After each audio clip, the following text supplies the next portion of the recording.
in front of us. Please, let's do that. If there's an empty seat in front of you, please just take a step forward, take a step forward.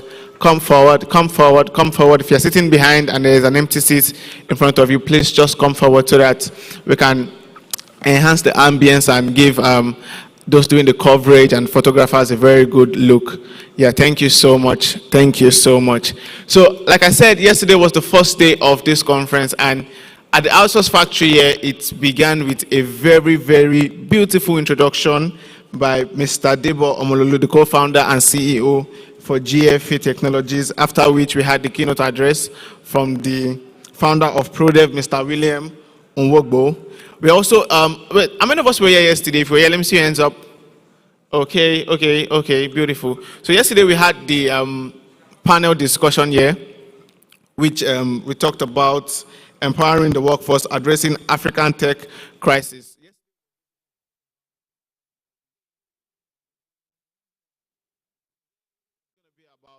Business roles. It's going to be about business. We're taking a little diversion away from tech. Yesterday was about tech. We had very, very profound panelists yesterday from Mr. William Nwogbo, the founder of ProDev. It was the moderator. We had Precious Samuel, COO for Career Body. We had Ijoma Oyeyinka, head of HR at Helium Health. We had Ashley Emmanuel, the COO for Semicolon. And we also had Jumoke Oduwole, the co-founder for Alajo. How many of us remember Feromi Owolabi's session yesterday, the masterclass on learning technology skills in the workplace, where she did something about do what I say? If you were here, if you can remember, okay, can we take that test again?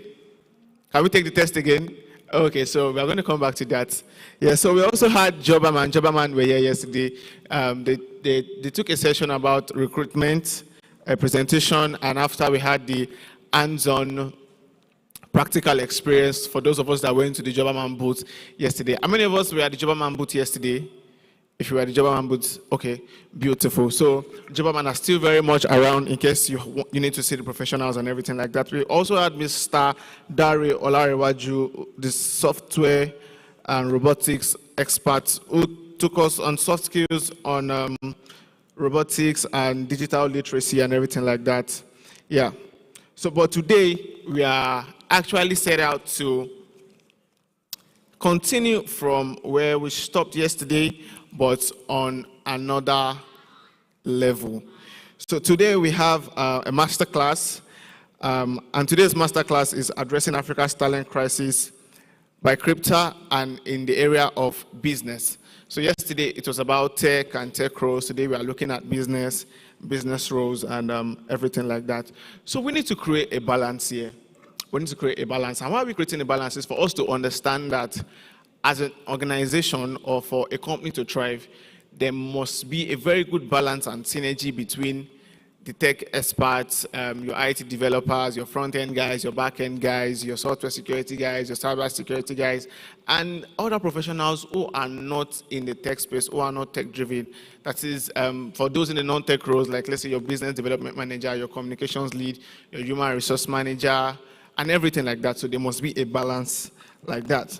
So today we have power-packed speakers, panelists, seasoned professionals who are here to dish out knowledge. So I want us to pay rapt attention.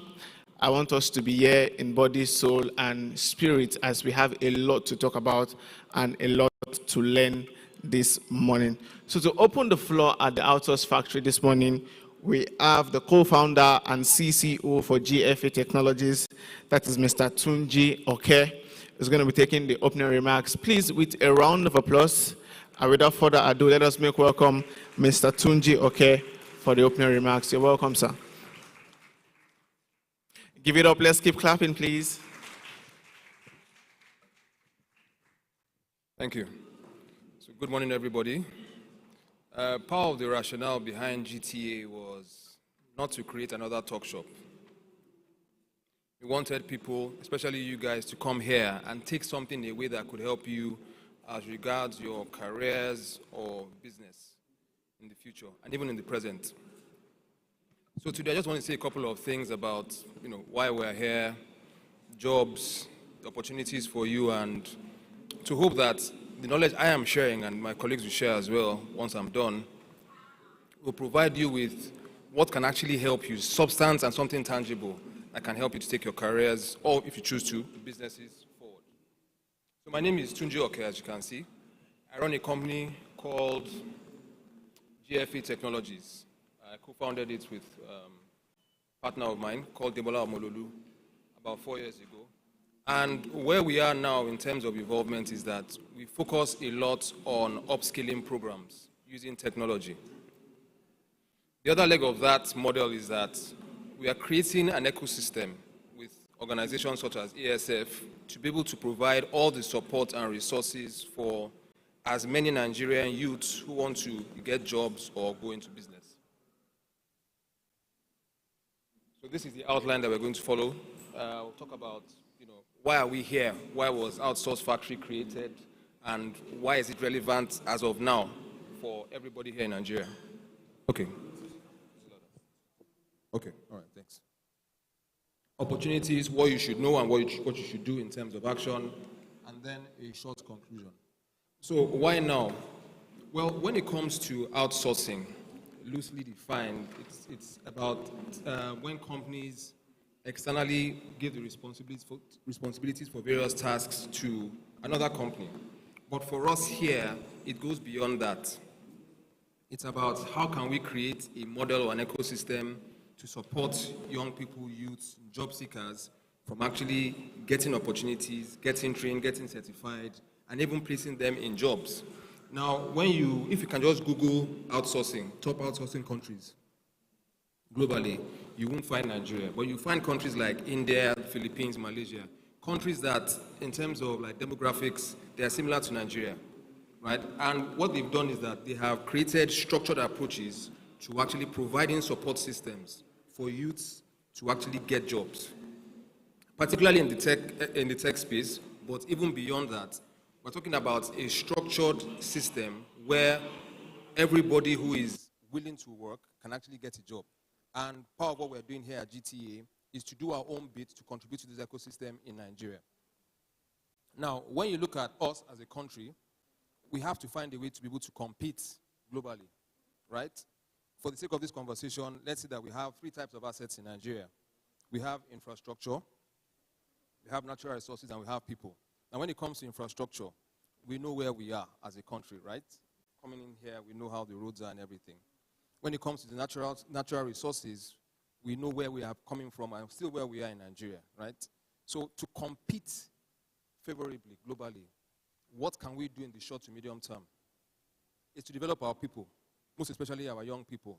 And once again, creating that ecosystem where people are encouraged to get into it and they know that, okay, if I'm willing to work, at the end of it, I can get a job, I can start a business, and I can get that kind of support from whether it's the government or private organizations such as that are involved in GTA, then I'm encouraged to actually go into it.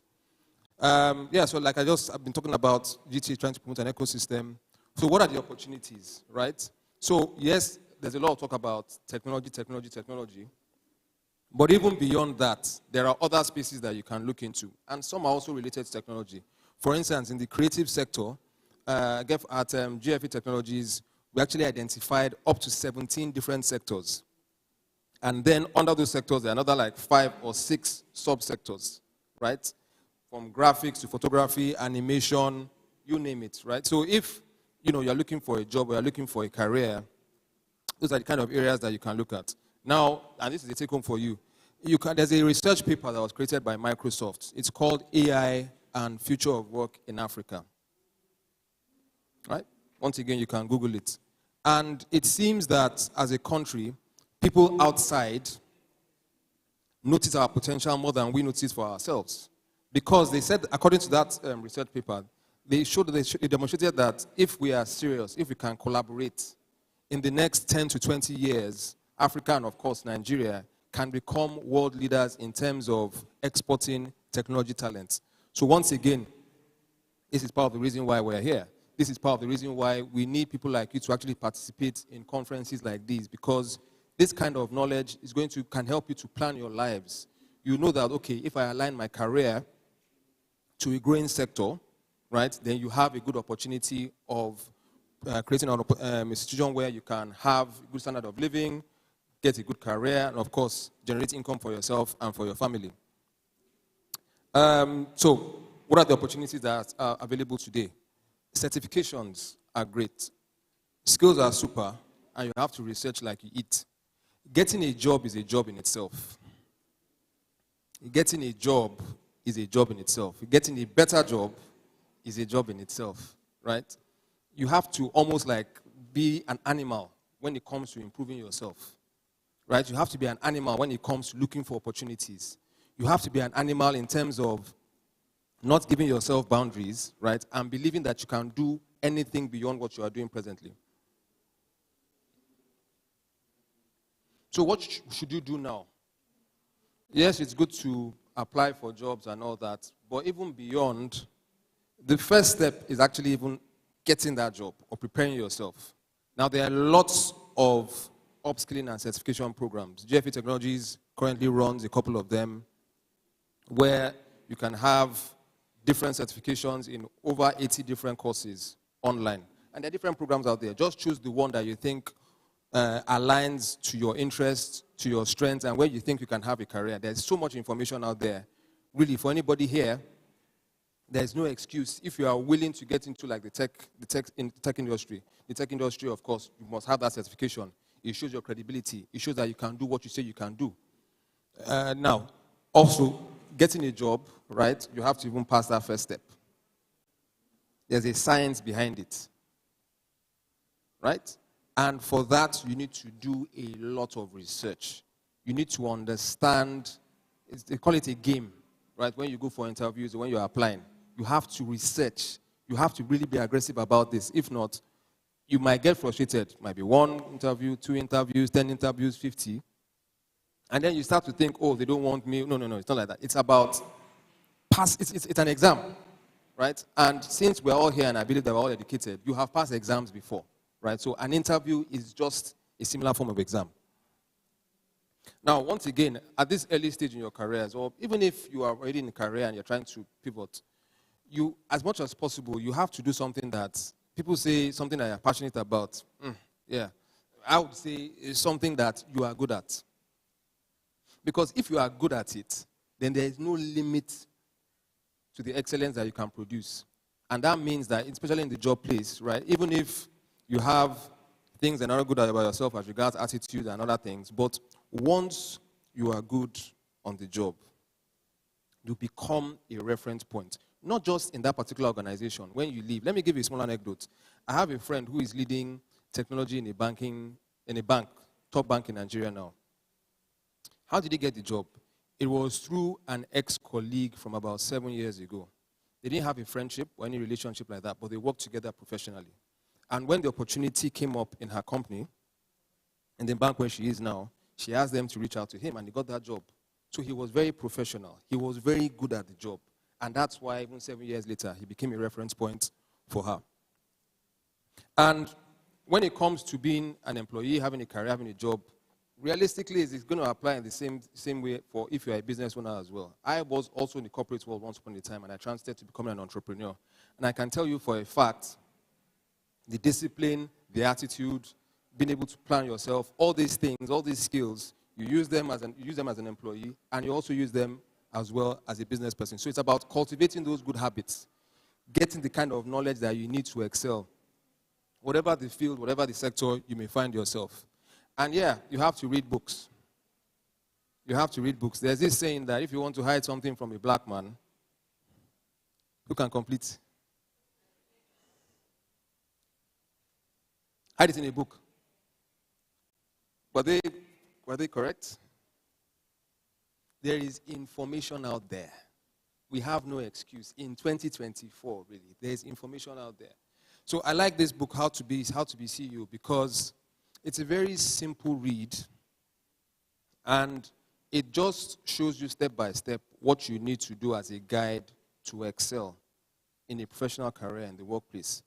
Somewhere later in the slides, I'm going to show you that, again, it's always about business. It's always about business. And you find that business sectors, especially in places like Nigeria, are very small places. Even in the tech industry, your reputation goes further than where you are at any point in time. So you have to start at a very early stage as a foundation. You have to start building yourself. You have to start building your reputation. You have to become that go-to person. Just like my friend who was able to get that job from his former colleague. And yeah, like I said earlier, whether it's a job, whether it's a business person, there are certain skills that you have to know. There are certain skills that you have to develop. Don't think that you're just doing it for a salary. Don't think that, oh, I won't do this because of my employer. No. Do it for yourself. You have to understand innovation. Innovation, as they say in the Bible, the parable of the 10 talents, innovation is you are given various tasks. Maybe it's A, B, C. Every point in time, you're supposed to be thinking, how can I go beyond this E, F, G, H? Those are the kind of people that employers want. Those are the kind of people that colleagues can depend on. Those are the kind of people other people want to do business with if you're a business owner. Sales, negotiation, everything in this life is a negotiation. Your landlord, tax authorities, family members in an argument, everything is a negotiation. So why not, in a structured way, get this kind of knowledge to be able to apply in your professional career, and also for sales.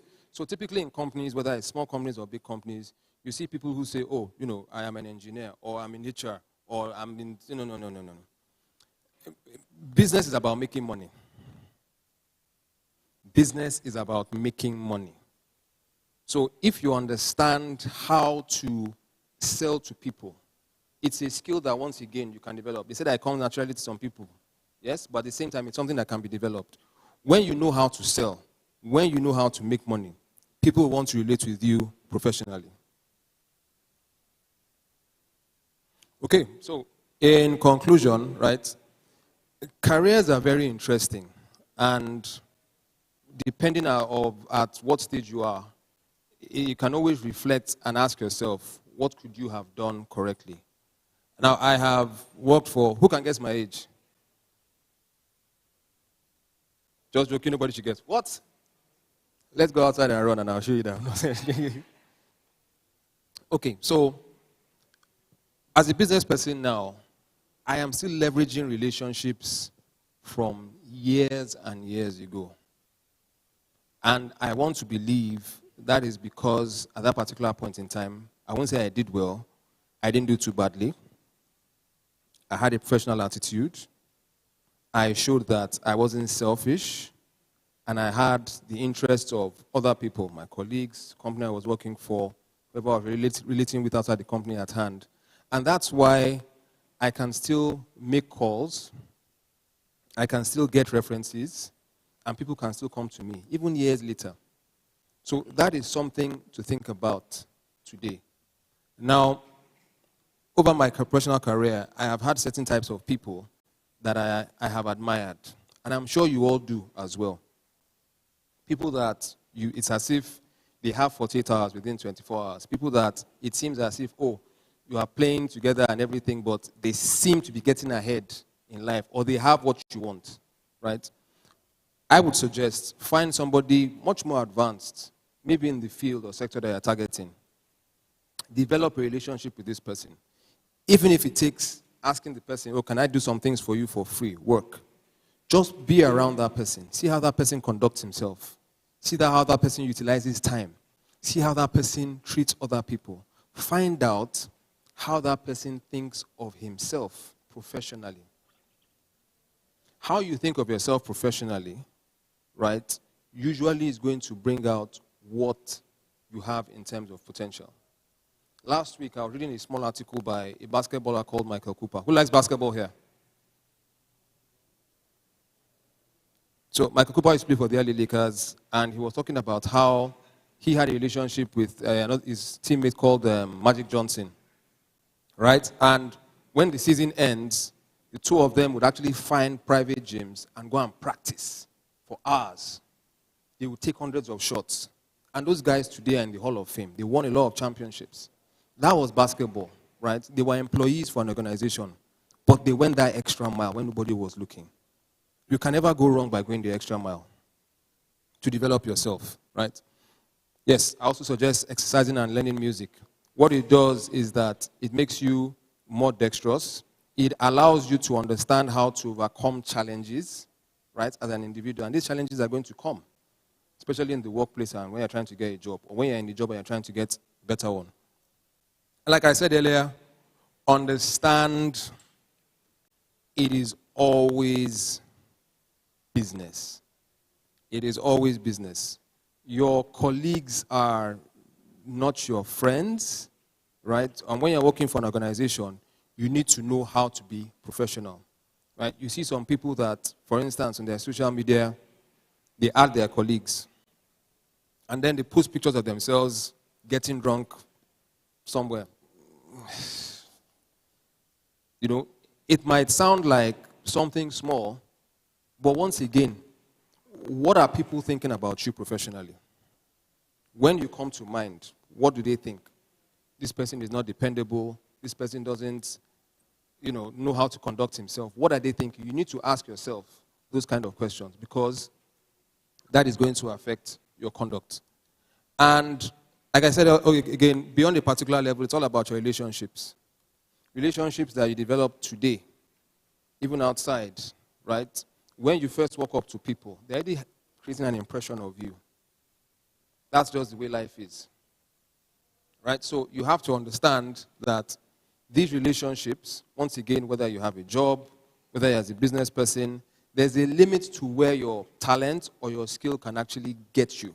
Beyond that, it's about the relationships. And that relationships mean that you have conducted yourself in a very professional and thorough way that people know that you can depend on yourself, and to use that generic phrase, you can actually add value. And lastly, learn to keep your mouth shut. Again, are you that person that when it comes to being confidential, you are dependable? Because in a professional organization, especially now, information and data is very, very, very important. You don't want somebody in your organization, or you don't even want to relate to somebody who is a friend that you know that immediately you give the person some information, the person is telling the next person, right? So all these things, they actually add up. And again, a career is a journey. We have brought you here together collectively because we want to not just talk to you, we want to also provide the resources and the support, because we wish you well. But in the end, it's all about you. It's all about what you believe. It's all about how far you can go. And for GTA, ASF, Crypta, GFE Technologies, we believe that the sky is your limit. If you look at this whole conference, it was created by just a couple of individuals. And here we are together. If they didn't have that belief, if they have not advanced themselves or developed themselves in their careers, if they have not leveraged relationships from the past, then we will not all be here. Right? So this is the reality. And this is the reality that we're offering and wishing for all of you as well. Thank you very much. All right, put your hands together. Thank you so much. Thank you so much, sir.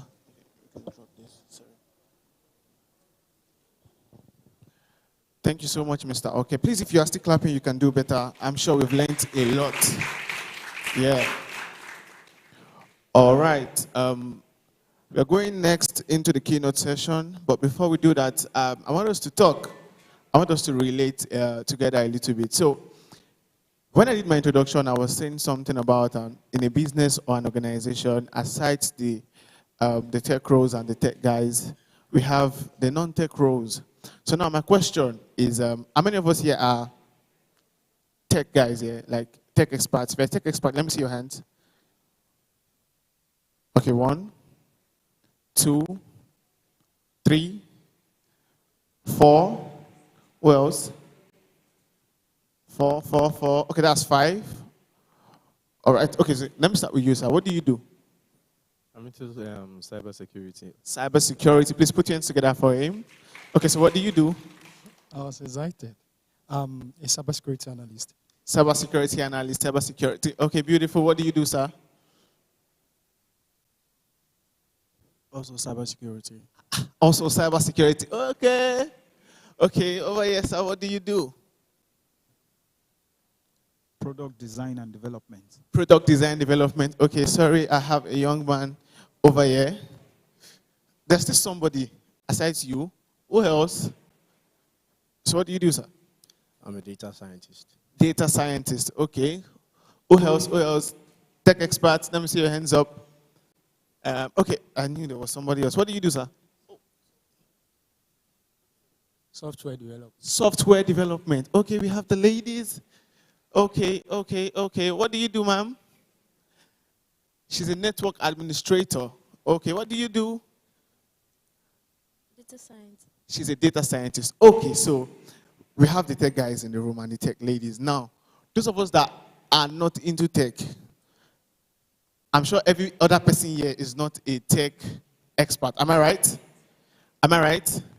All right. So now, for those of us that are not tech experts, I want us to, I'm sure we have a lot of seasoned professionals in different fields here. Now, what are the roles, aside from the tech roles in an organization, what are the non-tech roles in a business organization that are there, you understand, or are important, that are just necessary that you must have in a business organization apart from your tech guys, you understand? So I don't want cross answers, your hands are up, let's have it.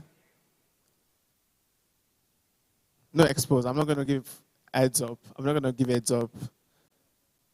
Somebody's, no, I don't want tech guys answering this again now, no, now, Aside from, okay, you have a business, you have your data scientist, you have your cyber security analyst, you have your front-end developer, your back-end developer, your website designer, you understand? There are still other departments in an organization that you must have. Let's have it. You need accountant. You need an accountant, okay, ma'am? Customer service, okay? Marketing, okay? Sales rep, okay? Let's have it, let's have it. Let's have it. You need a lawyer, okay, you need a legal department, okay? Communication department, social media department, where else? Administrative department, where else? HR, okay? Let's have it. What do you say? A research team, beautiful, beautiful, okay? Where else, where else, where else? Man, come up, come up. A sales representative, there is more. Operations department, there is more. What do you say? Maintenance department. Okay, beautiful. I love all the responses. Please put your hands together for yourself. Exactly. We can do better than that now. All right. So I just did this to prepare our minds for the panel session, because the panel session is going to be addressing Africa's talent crisis in business, and this is going to be handled by professionals from Crypta and other seasoned professionals from other organizations. So please brace up and let your mind be open towards that. All right, so moving on, we are going to be taking the keynote session now. And the keynote session is becoming the talent in business roles. Becoming the talent. And this is going to be taken by the co-founder for Crypta. Please put your hands together as I make welcome on stage no other person but Dr. Emmanuel Taffa. Please let's celebrate him as he comes up. Give it up, give it up, give it up, give it up, give it up. You can do better than that. Let's celebrate him till he gets here. All right, thank you very much. All right, morning everyone. Morning everyone. Energy is low. I need to get you guys pumping. Can we please stand for a second, please? I'm sorry, except my exclude my distinguished guests, but the rest, bear with me. Just stand, stretch, left, right, hands up, to the left, to the right? Raise your hands like you really do care. If you don't know what I'm talking about, you don't have the steez at all. I heard Gen Z started screaming steez. I stopped in university in 2004-5. We're calling people steez. Like, you just suddenly woke up. Anyway, thank you. Please sit down. All right. I hope you can hear me very well. Can you hear me? All right. I've set my timer, and I'll be talking to us on the subject of non-tech roles. Now, I would like everybody's attention. If you lend me the next few minutes, I promise you that I would not waste your time. I'd like to share a very deep concern with you, and also a very, very important subject that a lot of us are not privy to. Now, before I start, there was a very popular man that walked the face of this earth. And every time he finished speaking, you know what they say? They ask him, on what authority do you say these things? So apparently, from time immemorial, people can't just wake up and start talking nonsense. They have to have an authority. There's already that backs what you say. So when you go to school and university, what they give you is authority to practice. So they stamp it. even though some degrees like law, medicine, and so on and so forth still expect you to go further before you are formally authorized. Are we together? How would you like to know a doctor that has not been licensed? Anybody interested in that? Same thing. So why do you think graphic designers, website developers, of course, the world can't keep up with certifying them, even though there are certifications that exist. Microsoft, Google, and so on are doing that. Generally speaking, before people profess, they need a back and an authority. Now, in my own case, for the things I'm going to tell you this morning, I'll tell you where my authority comes from. Because I'm going to tell you things you've never heard before. Are we together? Are we together? So, by the grace of God, I have worked with over 160 companies. Like 1, 2, 3, 4, 5, 160 in the last 16 years. So there is really very few things I've not seen beyond the borders of this country and a little beyond.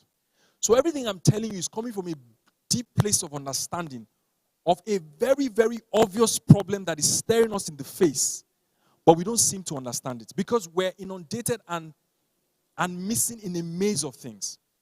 I'll give you some random examples. If you look at some of our parents, right? Some of our parents did not have Google. I mean, if you wanted to read, they had to go to the library. The book had to be available. Are you following what I'm saying? Or if they're lucky, they bought it. It was a very, very tedious process. But the average parent that is well-read I'm talking about like not Generation X, with all due respect. The ones, some of you are children of Generation X. No, baby boomers. The ones that are well-read, they're extremely brilliant, speak better English than us, and can communicate effectively in letters. Are you following me? Meanwhile, here you have someone who your parents spent almost $1 million on school fees in a private university, and you come out and you cannot write an email. Do you understand? So let me talk to you about the fundamentals. Can we say it together, the fundamentals? Now, I know there is a wave, and there we go again. Tech. Now, I'm not jealous because I'm not in tech. Before you feel it's beef or it's bias, I have due respect. I mean, I'm a tech entrepreneur. I mean, are you following what I'm saying? Even though I'm going through my learning curve, am I relearning and unlearning? Are you following what I'm saying? But the idea is that there are fundamental things that no matter what you practice, you have to understand. So let me begin by stating the case so that you get where I'm going with this conversation.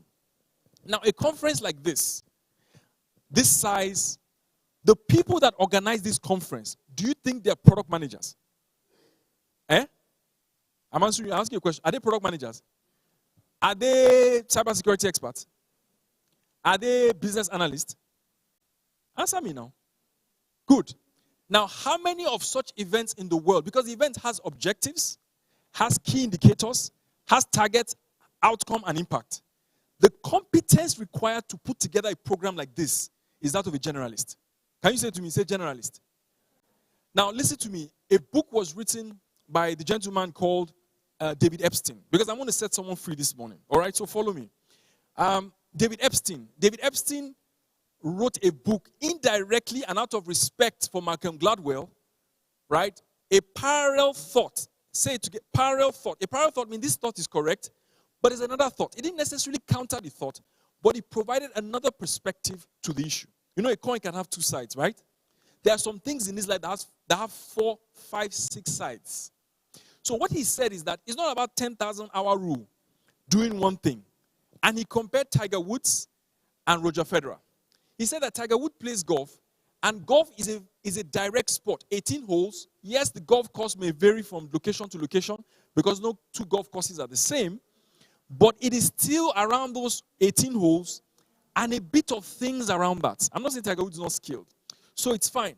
But tennis, on the other part, is much more dynamic, responses and all that, requires more dexterity, and so on and so forth. Meanwhile, while Tiger Woods started playing golf at the age of 3 or 6, or whichever count you start from, Roger Federer started much later, 8, 9, 10, and still rose to be world number 1, after playing several other sports before he settled for it.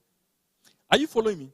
So he now went back to 18th century, 19th century, and brought a chain of thought that said that for anybody who is starting out, the people that start broad, follow me closely, before they narrow, always excel and triumph over people that start very specialized and direct. With all due respect, and I'm going to throw any jab, no whatever to anybody's career. Please follow me. I talk like this so I can get your attention. The world is very boring. So, no, it's not boring. You're distracted with your phone. So if I don't get something to distract you with my tone of speaking, you will lose me. You will just switch off. Are you following me? And I know that. I paid attention to that. I know young people. Somebody's already on his phone. You understand what I'm saying? I'm not looking in that direction. Are we together? So, no attack on any career, please. And I'll balance it. Let me take accountants. If all you started was accounting, 1, 2, 3, 4 years, right? 4 years in accounting, and you sit with me, let me not say me, you think I'm bragging, remove me. Let me calm down. Somebody else who has my kind of trajectory, the person that has my trajectory will likely school him with his accounting. You didn't hear what I'm saying? The person that started broadly, like what I'm about to teach you this morning, will school the guy with 4 years in something. You know why? Because the person has the fundamental understanding of the fact that there are two objectives. I'm either trying to solve a problem or I'm trying to create value. So it doesn't really matter the methodology or the tools I use. Whether it's accounting, are you following what I'm saying? Or it is HR, or it is technology as an analyst, a cloud-based software. All these other specializations were created to create order. And in the process of creating order in structured thinking, called functional areas, they ended up kicking out the most important elements, which is the ability to solve problems and to add value. That's why one of the hardest roles to fill now is accountant. You didn't hear me. I just got a call 3 days ago. The guy called me, said, do you have any solid accountant? I said, okay, I don't have, and I don't want to give you one. I'm not going to carry the obligation for giving you a fake person. Can I give another difficult one to fill? My head, I'm not looking this way or this way. HR is hard. I'm fighting somebody now offline. Yeah, send me a message, stinker. They said they've not been able to find HR for the company. What are they doing? Are you following what I'm saying? Should I give you another one? Should I give you another one? Eh? Okay, throw any role at me. Product managers. I was speaking to Jumoke, the one that held a large job yesterday. She gave me the gist. But you know what I understand? It's not so much of the roles. I'm not saying there are no good people. It is the understanding of the roles and the fact that there are only two objectives. What did I say they are? Problem solving and value creation. Can we say it together? And what? I'll give you an example. I run a factory. Please follow me. In my factory, I make soap. And I have some people who are in these things. And in my soap, as a sole entrepreneur alone, I used to make 10 boxes of 10 boxes of packaged soap in a week. Maybe a box contains like 50 or 20. I do it alone. I now hire 2 new people to join me because the company is growing. How many more soaps should we be making based on this number? Who has the ability to calculate that? Your average accountant cannot, and your average whatever cannot. But where do you understand that problem? It is a secondary school mathematical problem. It takes a man 2 hours to farm a plot of land. How long does it take for the same plot of... Do you understand what I'm saying? Are you understanding what I'm saying? That is the problem we're having, and we're trying to explain to people the challenges. Can I take something more difficult? Communication. I was in... my friend is here. He's here, right here. I mean, he came to support me on my speech. And we're together at 4 points, brainstorming for something. And then a honorable House of Rep member walked in. Now, when he walked in, I wanted to play my card again. So I just went to him. How are you doing? Everything? Long time. He knew me from far away. House of Rep or Federal. And he was one of the people that used to speak publicly and all that. So I wanted to just dangle it in front of him. I said, how far now? I said, we're having a meeting here. We're discussing talent. Talent? Eh? How far? I said, we're training people. Can you go? He was like, hey, I need 2 people. Now. I said, calm down. Now. I need someone that can just write for me. Put together my content, what I'm working on, publish it properly, and I don't have to go through madness to edit it or to correct simple grammatical errors. Can I further bust your bubble? Somebody I know in a Big Four in the UK, Big Four, this one I got this just again. She told me, right, her nephew, who is in the Big Four in the UK, I don't tell me which one of the Big Fours, says that English is so bad for them that the buck stops with him. And because of his personality and character and behavior and attitude, which is one of the things I want to emphasize this morning, he is the one that has to proofread and correct everything going on because nobody else can write properly. That writing is basic English. You're not understanding what I'm saying.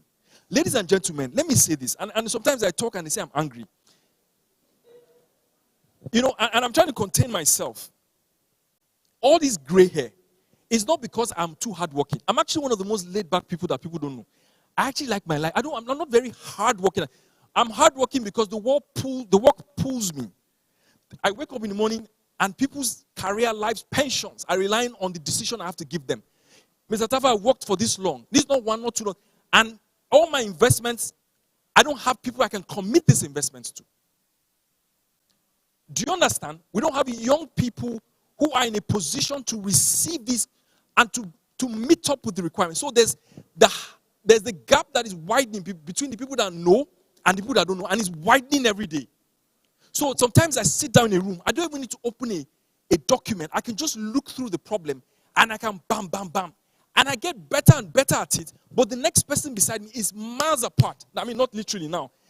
Do you understand what I'm saying? Meanwhile, the person spent 4 years in school. Now, I'm not blaming you. I understand the educational problem. And I want to tell you where the solution is. Are you following me? So even if you're going to end up in tech, or whatever you want to call it in between, and you have to be careful because those things are very fluid. I remember when ICANN looked like the end of the world for people, where they put their leg and say they're going to Ikeja, all those Maryland centers. ICANN. The moment you just get certified, you get a new Honda Civic in your new organization. Now I can't even hire them to get stuff done for me. With all due respect. Do you understand what I'm saying? Even with the charteredness, they can't still deliver. They can't still build financial models.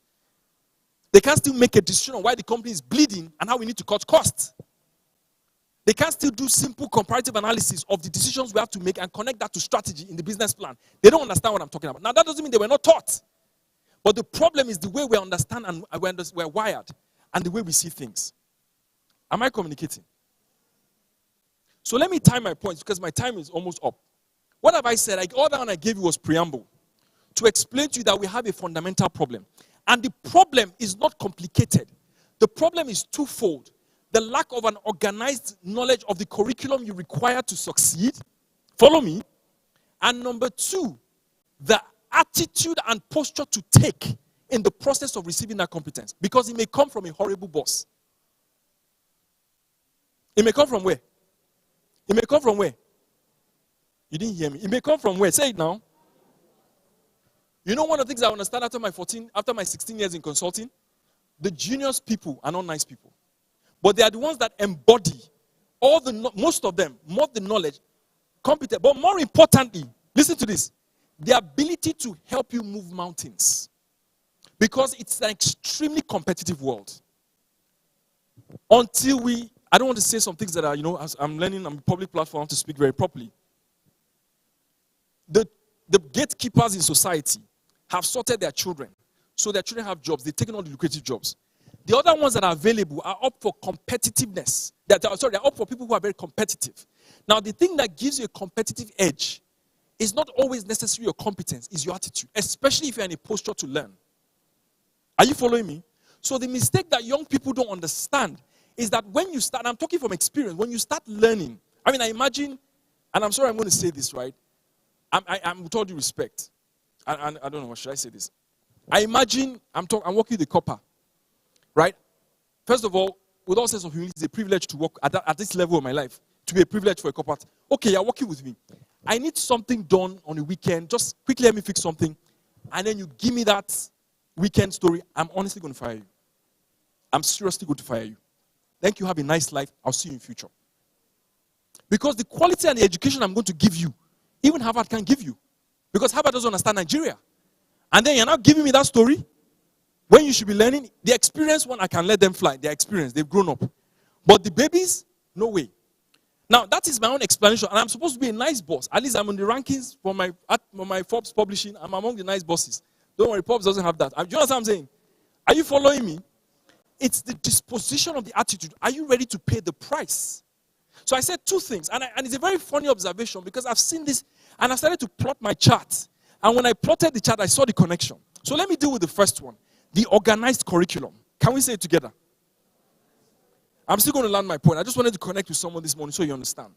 The organized curriculum is based on the fundamentals of, listen to me, comprehension, composition, and communication. Let's say it together. Again, let's take a practical example. Comprehension. We're having a GTA conference. I want to use something that comes down to earth. This is the vision of the conference. All you've been told is what? The vision. There is no precedent. You have to have comprehension to understand what that means. Now, sometimes comprehension is innate, it's based on experience and whatever you have, or sometimes it comes from you going out to, which is what they call research, to go and figure out what it means and talk to the right people to get that understanding. Then there is now composition. Composition is a plethora of things, including the program that you have holding on your hands. It's a function of composition. The composition is so sophisticated, you even have to know how to address people when you're putting their names, and the sequence of the way to write the name, and the thinking behind how the name should be written. Position first or name first. Which one is sweeter and a better user experience for the person reading? Do you understand? Then there's now communication. Write it without grammatical errors. Write it without poor English. Write it without making your points very clear. AI or no AI. That one is the most difficult skill set I've seen. I don't find it. And you need to understand something. The higher you go, the more broad your competencies need to require. That's why people now run and go and do MBA. Otherwise, at best, you only cap a CTO. And there can only be one CTO in the company. Do you understand? At best, you cap. So, we that start broad, when we decide to narrow for some time, even though I will still stay broad for a while, right? I mean, for a significant while. When we now narrow, then shine small, then go up, then go back to our broad state. Do you think President Tinubu is a product manager? Is he a business analyst? Is he a management consultant?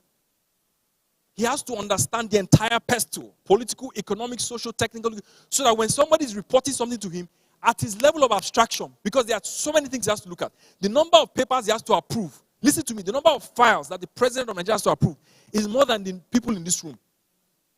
Do you know that federal universities cannot make some decision without the president? Do you know? You can't. Do you understand? Do you know that certain licenses you cannot get without the president?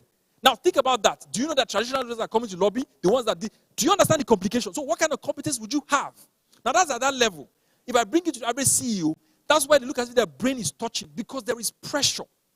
So they're looking for young people that can receive that capability and be able to execute and solve problems. It's not really what you can do. It's not what certificate you have. It's what you can do. Do you understand? And what you can do, which is where I want to give you guys the biggest bombshell you ever hear, it's already been sorted at secondary school level. That's what people don't get. This 4 people solve a problem that I just gave you now is a new general mathematics question. Compound interest, simple interest, ratios and proportions, so that you understand it's the same thing. Are you following me? Parts of speech, being able to use that in a legal and a contractual document can cost you millions of naira. I was crafting a contract with a lawyer, and I know when we're going back, and the choice of words and what they indicate is a lawsuit already. So you that don't even understand these fundamentals, you don't even know the prepositions or whatever to use because you thought English was a waste of time in secondary school, you cannot value. Do you understand? So I'm here to remind you, and I chose this topic deliberately because I know when the world is going one direction, I go the opposite direction. Because they're all going to head in one direction. Why do you want to be the same? Follow the herd. Be different. And the different point I'm making here is that, ladies and gentlemen, there's a fundamental skill that we've all left, or there's a fundamental set of skills that we all require, and that we need to have before we now go and excel in whatever endeavor we choose. Are we together?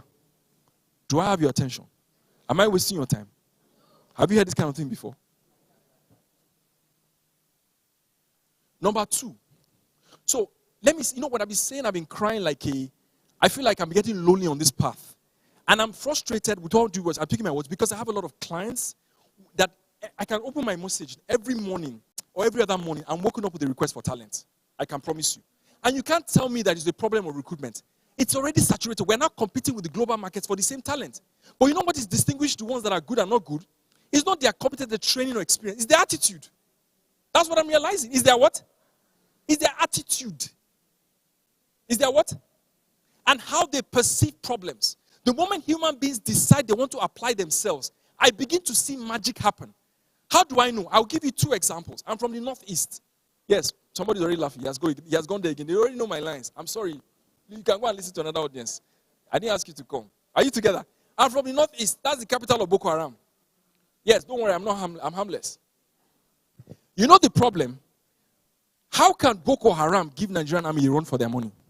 Now, I'm not saying the army is not trying. The army has its challenges. There's some things they wanted, they didn't give them. I get that. But still, do they have the weapons and can they? You know what they have? They have will. They have what? They've been told that you will become the prince of this caliphate. This one, you control this village. You control. That will drives them to do impossible. I see when young people say, you know what, I want to figure this thing out. I begin to see the magic. The moment they just say, Shebi, I've given him my own side of the document. I've switched off. Okay, I'm off. I'm off to choir practice. I'm off to, do you understand what I'm saying? I've locked up.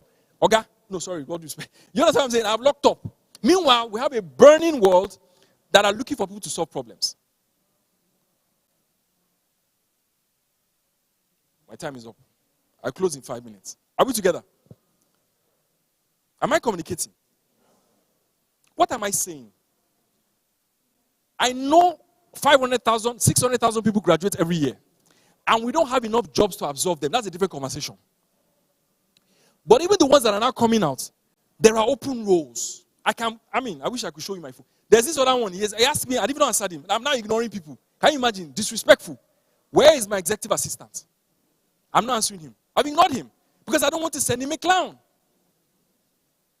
Are you following what I'm saying? I'm sorry, I know I sound a bit harsh sometimes. It's to get your attention. Don't worry, I don't insult people. Are we together? So what the ball is in your court. I'm looking at young people, coppers in this room. Coppers, listen to me, read my lips.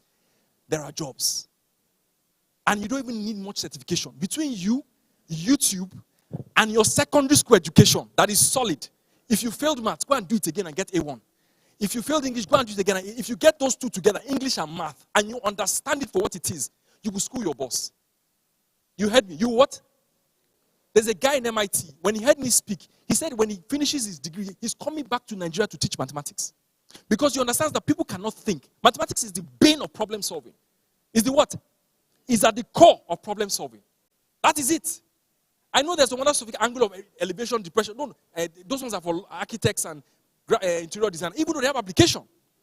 Because if I were to come and organize a stage like this, do you know there's an implication for the length of this to the ground and the implication has on the audience? I could do that research. That's how much I can commit myself to being competent so that when I'm organizing a program and I'm in charge of this hall, I will use my understanding of fundamental things. So you ask, how many meters is it from the ground up? What is the implication for photographer? How will it look? What? I can do all that. You can go that far. And at that point, no employer will ignore you. They can't. But when I give you basic tasks, newsletter, what are the other things we do that are popular? Meeting notes. Let's not even go into the sophisticated ones. What is a meeting note? You sat down and you listened to the people that were speaking. You understood who was in the room. It's common sense. Even letter writing secondary school, you have to put a bloody subject. Then you send an email, no subject. Even my grandmother will put a subject of blessed memory. Who went to CMS Grammar School in the 30s, before World War II? Are we together?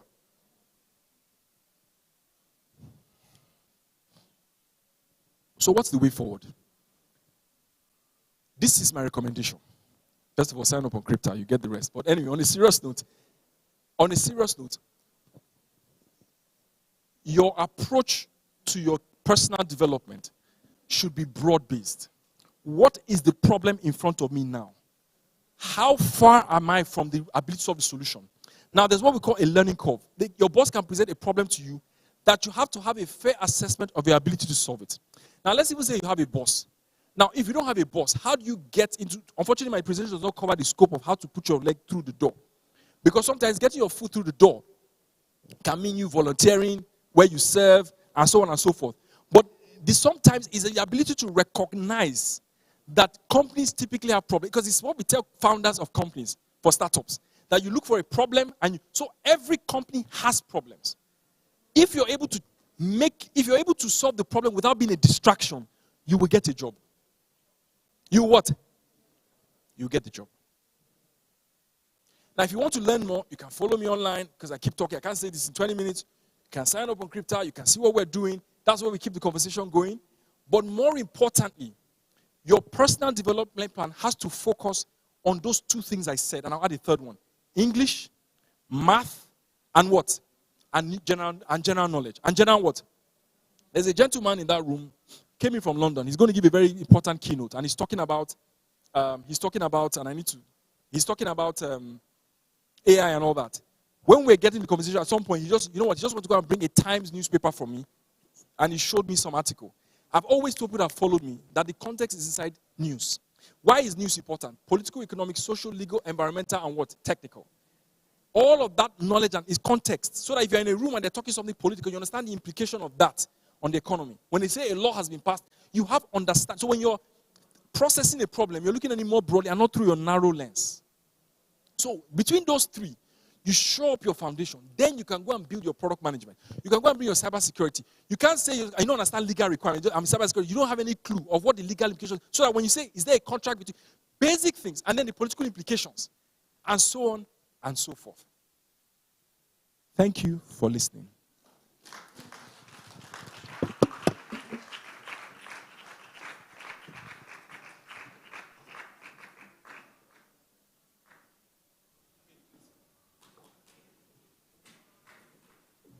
Please put your hands together. Please put your hands together.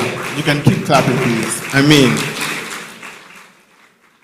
what Mr. Tafa has just delivered is out of this world and exceptionally profound.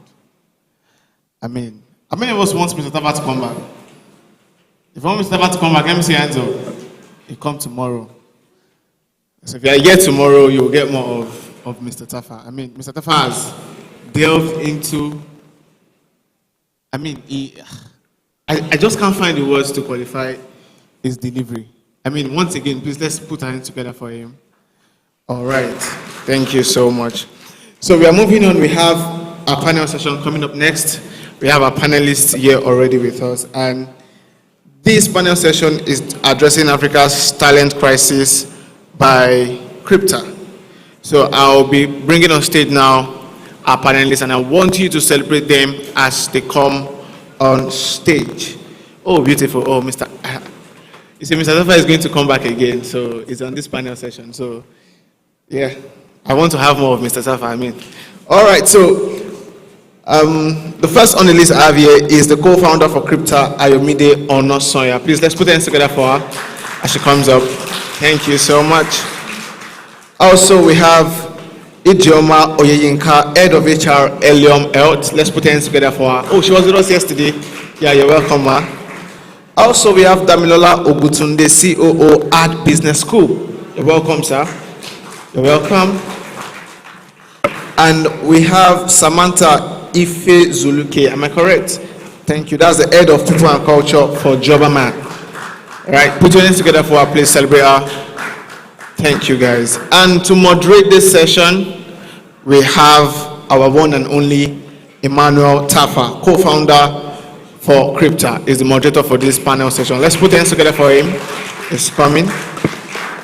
All right, beautiful. So this panel session is going to be addressing Africa's talent crisis. Africa's talent crisis. I'm sure you want to sit back for this and pay maximum attention. So I'll leave you in the hands of our panelists and our moderator for the next about 45 minutes to 1 hour, and I'll be back. Thank you. All right, thank you very much. Please, can this thing be taken out of my front so that they can see me? Or should I sit there? Okay, let me sit there. I don't know what the best position, I'm already thinking, what's the best position or the most strategic position to take on this matter? So, good afternoon, it's just about 12 noon, my distinguished panelists. Thank you for joining us and thank you for honoring our invitation for the second day. Now, I'd like to emphasize that, and there's not an excuse, don't mind the number of people in the room, this is online and the message will be spread abroad, beyond, from people watching, and then from the content that will be generated from it. So the conversations are important. So please do not hesitate to share your heart as accordingly. All right, now, so accordingly, I beg your pardon. So I'm going to just run through a quick introduction. You heard my keynote. Someone said I look traumatized. Well, I'm not traumatized. I'm struggling to explain the problem. Because when I wake up and I want basic things I mean, you can't just take your eyes off it. Now, I worry sometimes that people think that, dude, you're in a different universe. But I'm like, let's try it. I'll just pick the phone and call a few clients and say, because I used to do it, call people's bluff. Hey, this job, that job. And for some reason, nobody follows me and takes me up on that challenge. So, but that would lead me to my first question that I'll just run through in this order to ask, am I exaggerating? Do we have a crisis? Or maybe, okay, it's not that bad. Maybe you haven't worked with us or have a different way of pulling it off. Can you just give me your intro by confirming if I'm exaggerating the problem? Or maybe not as hard as I'm saying, or maybe as passionate, but there is a problem. Do we have a talent crisis? That's my first question. So I'll begin with you, man.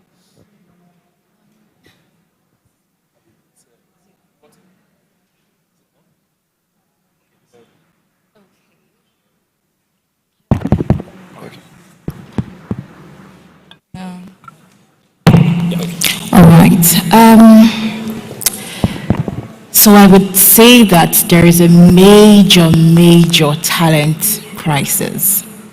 And I think that what our keynote speaker said is just a tip of the iceberg. And I know it was very intense, but if it could be any more intense, that is what we're going through. As a recruiter and an HR professional I would say I have over 12 years experience. I don't think I've ever experienced this level of skill gap and talent crisis since I started my career. And the reason is not because of whether lack of facilities or anything. It's just because of our talents are their blockers. So people are not, I will try not to go into details of what we're going to talk about, but people are not investing in themselves. And you can see that when you're either applying for jobs or you need to recruit someone. As a keynote speaker already said, I'm going to piggyback on some of the things you said. It's a big problem. It's a big problem when you have people that cannot problem solve, cannot think. And the sad part of it is that it's accompanied with so much entitlement. Mm-hmm. If you don't give me value, there's no reason why I should give you a remuneration that does not match the value you're giving to my business. It's an investment in my business. A resource is also a capital, right? And as everybody says, your greatest asset as a business is your people. So it doesn't make sense to go and hire people that cannot support your business. So then again, there is a lot. We are in a serious issue, serious problem in Africa. So it's not a Nigerian thing. It's a worldwide phenomenon. And that's why most of our good talents are being exported out.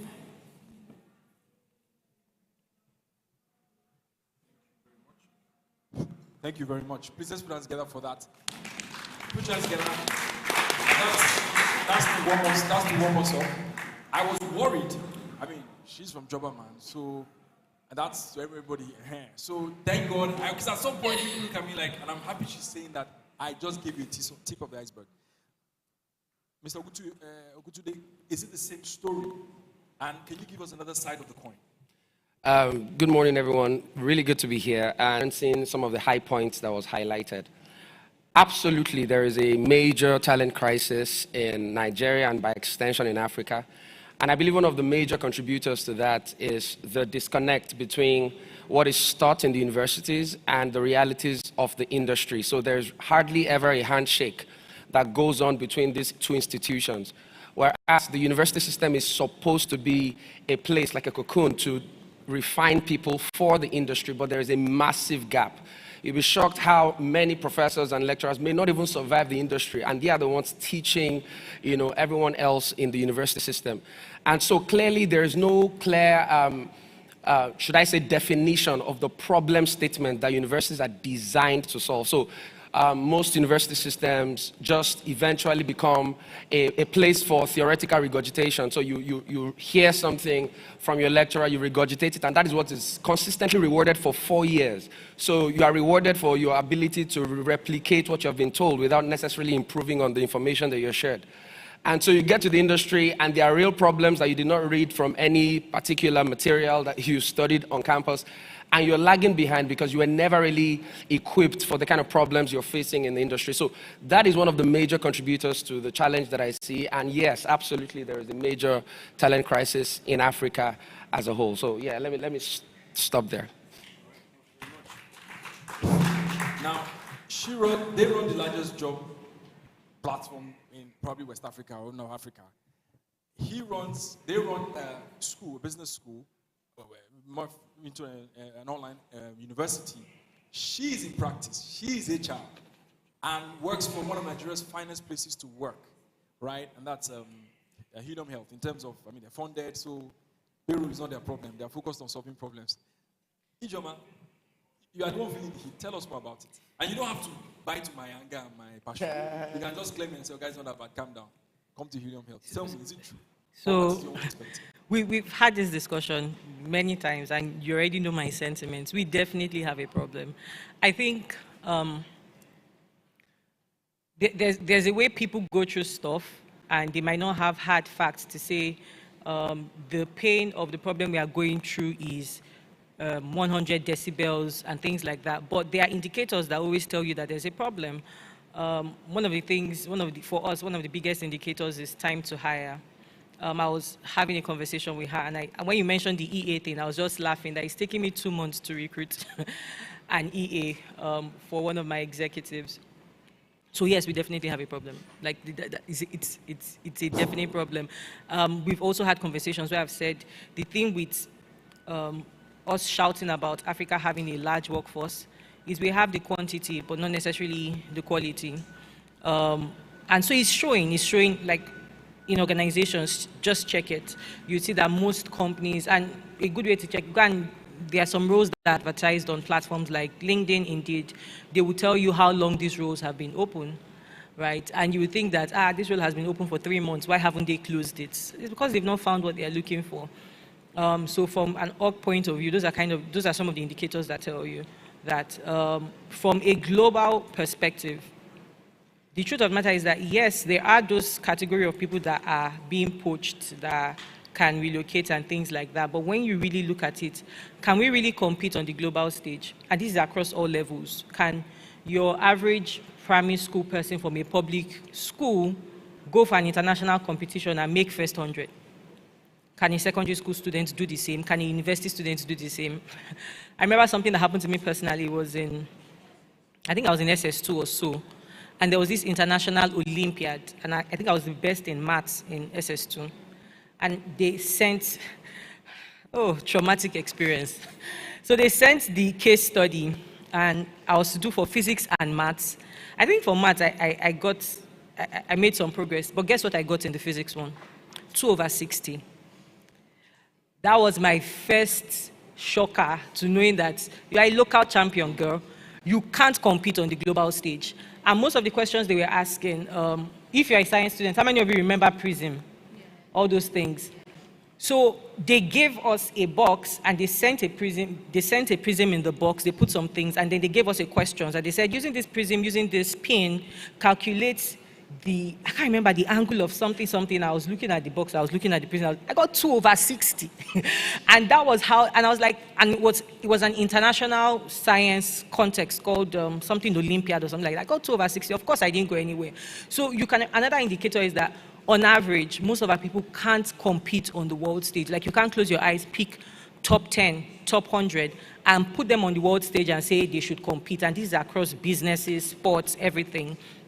And then the last indicator I think tells us about this is, how are we even producing as a nation, right? What are the major things people look at when you're thinking of how productive a nation is?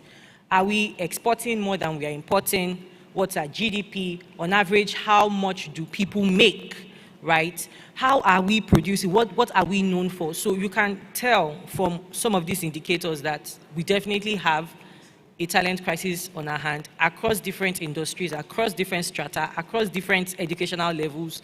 It's everywhere, right? Nigerians are loud and proud, but we are 2/60. Please put your hands together for each other. Okay, you guys don't like the bad news and stats that's right now, right? All right, don't worry. We'll come back to that. So Amide is a co-founder of Crypto, full disclosure. So there is some kind of bias, obviously. But we're on the stage, so anyway, don't mind me. On a serious note, now I'm not going to ask the same question because we're we came from the same pot of soup on the issue. But I would like you to quickly move to, so that I can now come back. YouTube, we have all the other learning platforms. I don't want to mention any. I only mention YouTube. And so many things being churned out. Even your friend, you just go on LinkedIn. There's too much content. Even in, or you think knowledge is not, or you think knowledge is not enough? What is the issue? Where is the disconnect? What is the root cause of the problem? And for the person sitting in this room, how would you diagnose where they fall in the scheme of things? Because maybe the people sitting in this room are the most exceptional and most competent people. Their problem is not work. And because maybe the people sitting in this room are the most exceptional and most competent people. Their problem is not work. And we don't know. But these are exaggeration. What is the problem? Where is the source of the problem? Hello. But these are exaggeration. What is the problem? Where is the source of the problem? Hello, and good morning, everyone. Happy to be here to really put some perspective to the problem, yes, I agree that You Africa... you have to actually put link permanently, sorry. Okay, thank you. I agree that Africa does have a talent. Yeah, it's a competency challenge too for the people ahead. They need to know that. Do you understand? Like, it's a user experience thing. I don't know if you're following Can me. you Do hear me agree? now? Is it better? Okay, it's better. Fantastic, thank you. So yes, we do have a talent crisis in Africa, but guess what? This is affecting the whole world. Africa isn't so bad because, on an average, PwC says 75% of employers in Africa says they can't fill their roles. But it's worse in Japan. It's 85%. In US, it's about 70%. So while you're saying yes, and I do agree to chime in to what everyone is saying, would you say yes or no in this? Would you say yes? Fantastic. Yes, it is a yes, because if you look at our population compared to what we're doing, 600K graduates every year, 30% get jobs. We obviously have a crisis. Aside, of course, the mismatch in the universities, we're losing our people to the developed climes. While there is a crisis, it's important that they have, so what's happened is the developed climes have understood their problem and started to figure out how to do it. So they now import talent. But Africa, we haven't even cracked it yet. But yes, we're on the pathway to doing that. Yes, there is a crisis, and that's why this conversation is happening, ecosystem and everything else. To answer your question, Emmanuel, that says, hey, we do have all of this online content. Everybody, if I ask everybody here, when was the last time you enrolled to an online course? When was the last time you enrolled to an online school? While some people do theory, okay, what is a fabric? The first thing you typically would do is to pick a button and actually sew it, right? And then you graduate from there to sewing, maybe pockets. You graduate from there to sewing shorts. You graduate from there to sewing trousers. It's important that we're not just doing the overload of content. You need to apply what you're learning. You need to switch from I'm learning digital marketing to actually putting it into practice. Let me craft a digital marketing plan for Ilium Health and send it to Ijoma. She's going to hire you, trust me. She's going to hire you. So we need to switch the gears from, hey, I am just taking online courses, to saying, I need to think about how to convert this into an output. So if you see a lot of tech roles, especially UI, UX, they'll ask you, what's your portfolio? It's the same thing for an average person. What can you do? Can you do a board presentation? Oh, I came up with this presentation for you as an executive, Can I send you your way? Everybody wants to see how you're able to translate what you know to what's an output. Don't always think about it as input, because guess what? AI can do some things now. It's what you can produce. If I'm going to learn how to cook jollof rice, I just have to watch a YouTube video. But ask me to cook my jollof rice, is it going to be sweet? The more I practice it, the sweeter it becomes. Have you ever eaten jollof rice from a 15-year-old before who has never cooked? It looks like rice and palm oil mixed together. Have you ever had that experience? So for us as talent, right, in this room, don't think about it as I'm taking so much, I want to learn all. And I was speaking to my sister, and she's learning digital marketing, she's learning UI, UX. I'm like, calm down, don't do that. Take one, go deep in it. Take one, go deep in it. Take one, go. It's very important because, yes, what Emmanuel did mention being a generalist, but at least take one and show that this is the output I have for this particular thing, right? Or I did HR strategy. Send Samantha, she was saying to me that she's happy to hire a smart person who can just think. That's how it is. Don't think about consumption, think about output, think about outcomes, think about impact. So I'll leave it here, Emmanuel, if that did some justice to the question.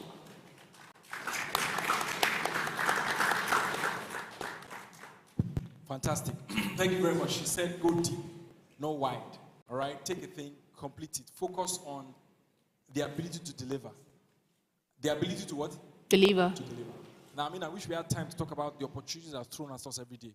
Because some of you don't understand that problems are thrown. In this room now, there are 2 or 3 problems you can just come and start solving. And you leave this place with a job. Like literally. All right? Now, back to you, man. And my first question, we're going deeper now, and I understand what Job Man does and the role he needs to fill. Now, it's still kind of tied to what Ayomide talked about, seeing the struggles of recruitment managers and companies, why the roles why they're being difficult to fill, and where you think we can begin to talk solutions. Now, the solutions are broad-based. You can talk to HR managers you can talk to. Like, how do we manage the problem now? Like what? And I'm talking about real practical stuff. And practical stuff because we just don't want to analyze the problem. We want to really talk about the solution. If I told you some of the radical recommendations I have for the problems in this country, if I say it here, I'm worried because they can quote me in 5-10 years now when I'm running for office. Or you understand? They say, he said this. But we have to really get practical. And we live in a society where we pretend a lot. We don't really know how to have honest conversations on what we can do to solve the problem. So these two parts, here's my question. My question is, why is it very difficult to fill the roles? Which is kind of tied to what we had said initially. But more importantly, what exactly can we do at industry level, company level, and individual level, based on what we have discussed? Okay, so already we identified that there are skill gaps, and this is beyond what is being taught in school. So these are like applicable skill gaps. So just picking back to what the last speaker said. So if you need to go into a classroom or take a course, they've given you the general knowledge. But then again, how do you apply that general knowledge to the business, right? So this is your general mathematics now into real life. So if you're going for an interview or something and then you're giving them what your lecturer had given them, you will not get in. But if you then personalize it into what's your role, so let me give you an example. So let me say you're a marketing expert, for example. You took a course on YouTube or Udemy or something, and it was relating to Google. And we know what Google does, right? Now you're taking that same skill set to an FMCG, and you want to use the same manuscript there. It's not going to work.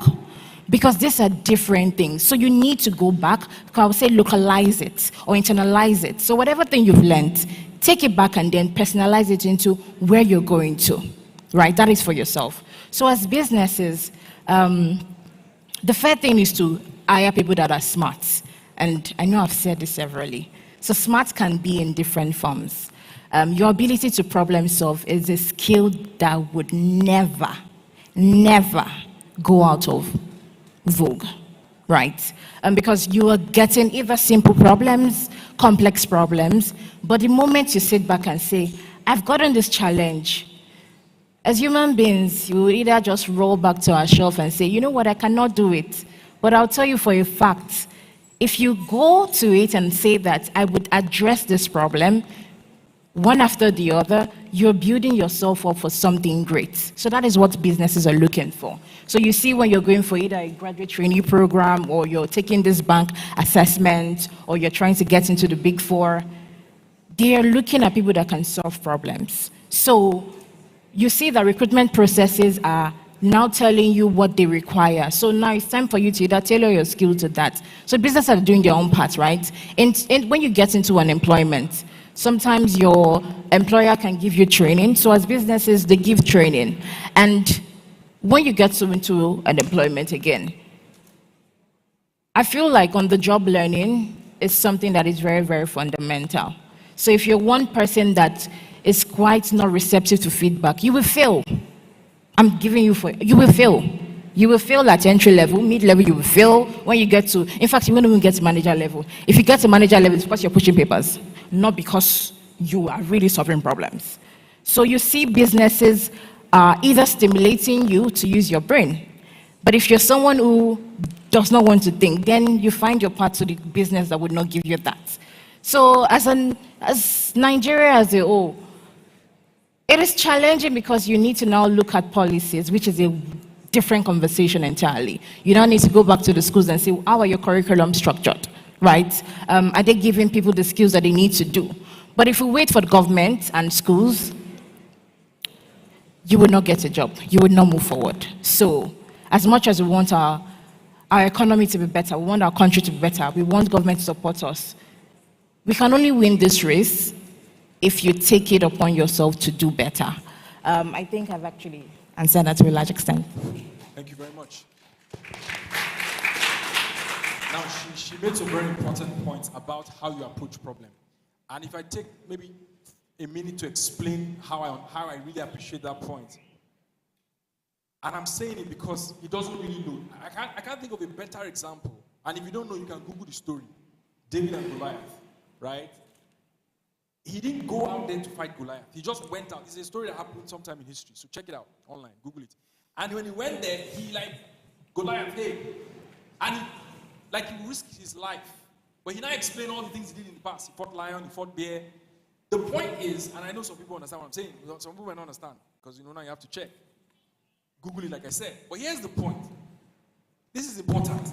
Your disposition to the problem is 50% of it. Most times, young people don't want to attempt it. They want soft life. Even me, myself, that I'm talking, I have cases where I have to realize that rebuke, that feedback, that negative energy from that senior person, from that colleague, on my responsibilities is indicating feedback to me that I'm not serious, that I'm not really interested in moving forward. So therefore, the ball is in your court. If you say, you know what is it, I can figure it out, you can literally figure it out. If some bunch of uneducated boys who didn't go to university are running around the whole place trying to take over a third of the country, then you don't have an excuse to be in Lagos and say you're looking for work. Do you understand? All right.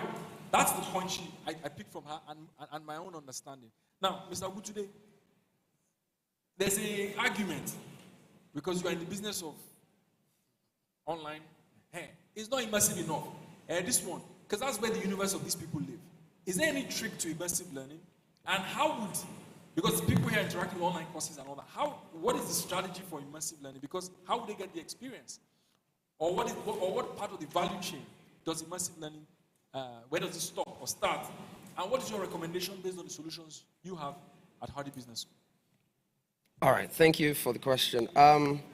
So I understand that there's a lot of argument around the point for online learning because there's a proliferation of content online, from YouTube to the Coursera's, Udemy's, and they keep emerging every single day. What I would say is that we would have been in a worse position without these platforms. So I'll talk about some of the advantages of these platforms and then the limitation that we find in the emergence of online learning and MOOCs generally.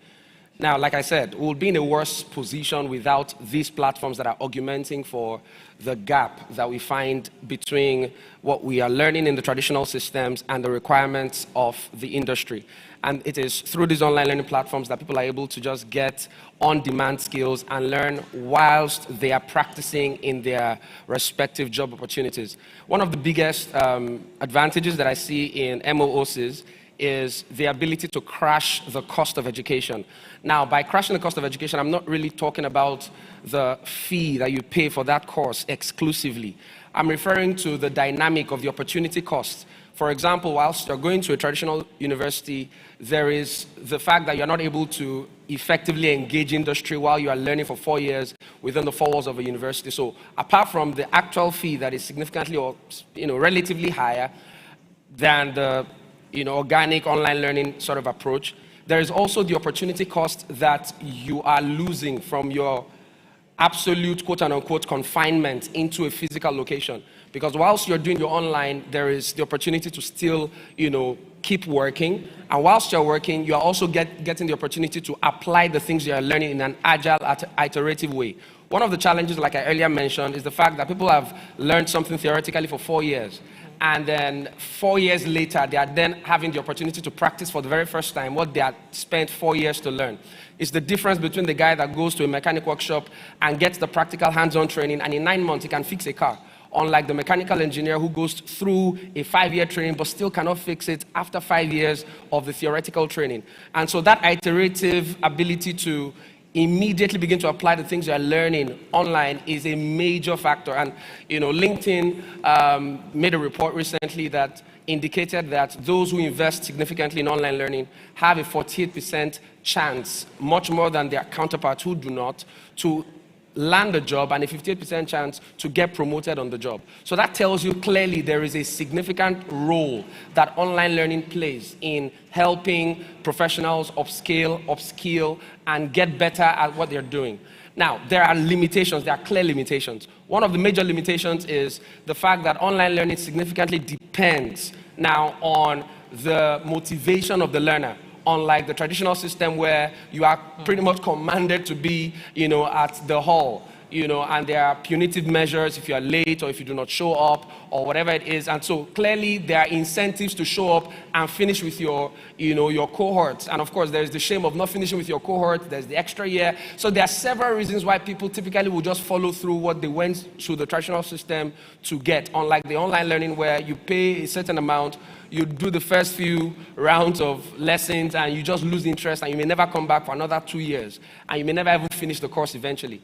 And so there is the dependence, the overwhelming dependence on the discipline and the motivation of individual learners, which is where the immersive conversation now comes in. How do we incentivize people beyond, of course, being able to sort of put them in a cohort and command them, quote unquote, with punitive measures and compliance metrics, to get them genuinely interested in engaging with the material, which is where learning science comes in, learning engineering, where the entire psychology of learning has been properly structured in such a way that it incentivizes itself. And that's why you have things like gamification. When you go on online platforms, back in the day, say some 7-10 years ago, it was all about videos or text. Right now, the landscape is evolving to such a point where there's a lot of gamification infused into the learning experience, where you are touching, you are flipping, you are swiping, you are matching, you are dragging and dropping. All of those interactivities helps enhance your engagement with the learning materials on the platform and hopefully increases your potential of completing the course. So clearly, there are the challenges. Now, let me just mention 3 as I begin to round off my thoughts. The challenges with respect to online learning, especially in the African landscape, one of the first ones is the lack of context, all right, within the African context. So a lot of the platforms that we go online to learn from have a much broader international context that they reference for their case studies.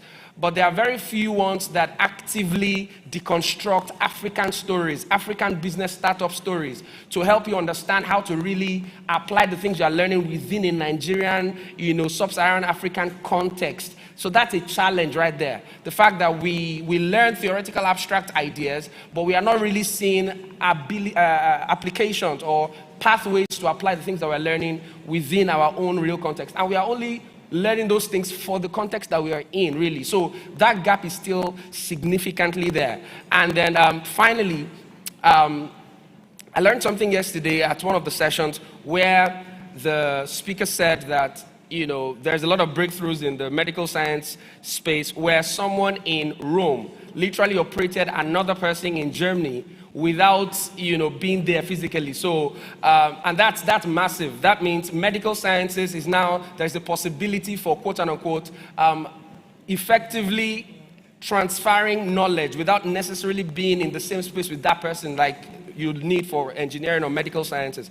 That is now possible with the advent of AI, machine learning, robotics, and that already tells you that there is a future for online learning to such a point where it's able to bring in some of these more technical courses which is currently not able to fully transfer, considering the limitations of online learning. But with the advent of AI and machine learning and robotics, that future is possible where people can actually start learning things like medicine, engineering, online using virtual reality, augmented reality, and a lot of robotics and 5G networks and a lot of digital infrastructure to be put in place.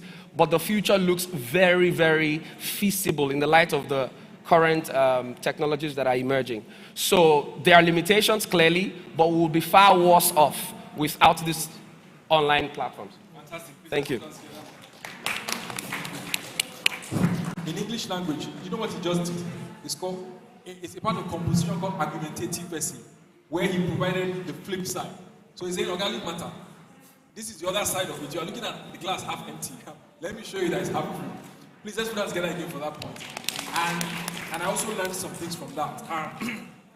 But I think one thing I heard from that is also very important. I want to pull your attention to is that apart from the fact that you have to be responsible for learning, you have to be disciplined. Is that it doesn't still, all this artificial intelligence, machine learning, the smartest people that still excel in these places are still the ones that understand their fundamentals. Yeah. We can't be talking about you joining Tesla to fly a rocket, SpaceX fly a rocket, when you fail physics. Do you understand what I'm saying? When you are lost in the room and we're trying to explain something. So those things still matter. But he has said that let's use what we have and see where that carries us to. Find your mumu button. Let me speak your language. Things that will make you do the work. Mumu button actually means something else. But If you know you're lazy, find a cohort, get a accountability partner, figure it out, but put yourself on that path. I had a reading partner in university because I didn't realize I was dyslexic, so she helped me through and I graduated with that extra year. And I still owe her for that. Yeah, I'm sure you're surprised. Anyway, I almost called Dr. Oyinka, Dr. Ijoma. You've known each other so much, you should have given you a PhD for that. I mean, I've known her from the days of, today, and she's very creative around how she solves her problem. And I want to hear some of that. Now, Ijoma, we have a situation on ground. You are a practitioner. You are the customer of all of us here. So, I mean, me first. Anyway, how we think, what recommendation do you have for industry, for companies, obviously without disclosing your own trade secrets, if you have anything on that? Have you just given up? What are you doing? What about middle managers? This one, I even trying to get people to qualify and get in. Middle managers, that space is completely dissipated. All the execs are carrying gray hair. All this gray hair is up and down that are carrying before our parents carried in our age. It's lack of middle managers. I kid you not. For the ones that don't have it, they have special abilities. They are mutants. But for some of us, unfortunately, we have to carry it.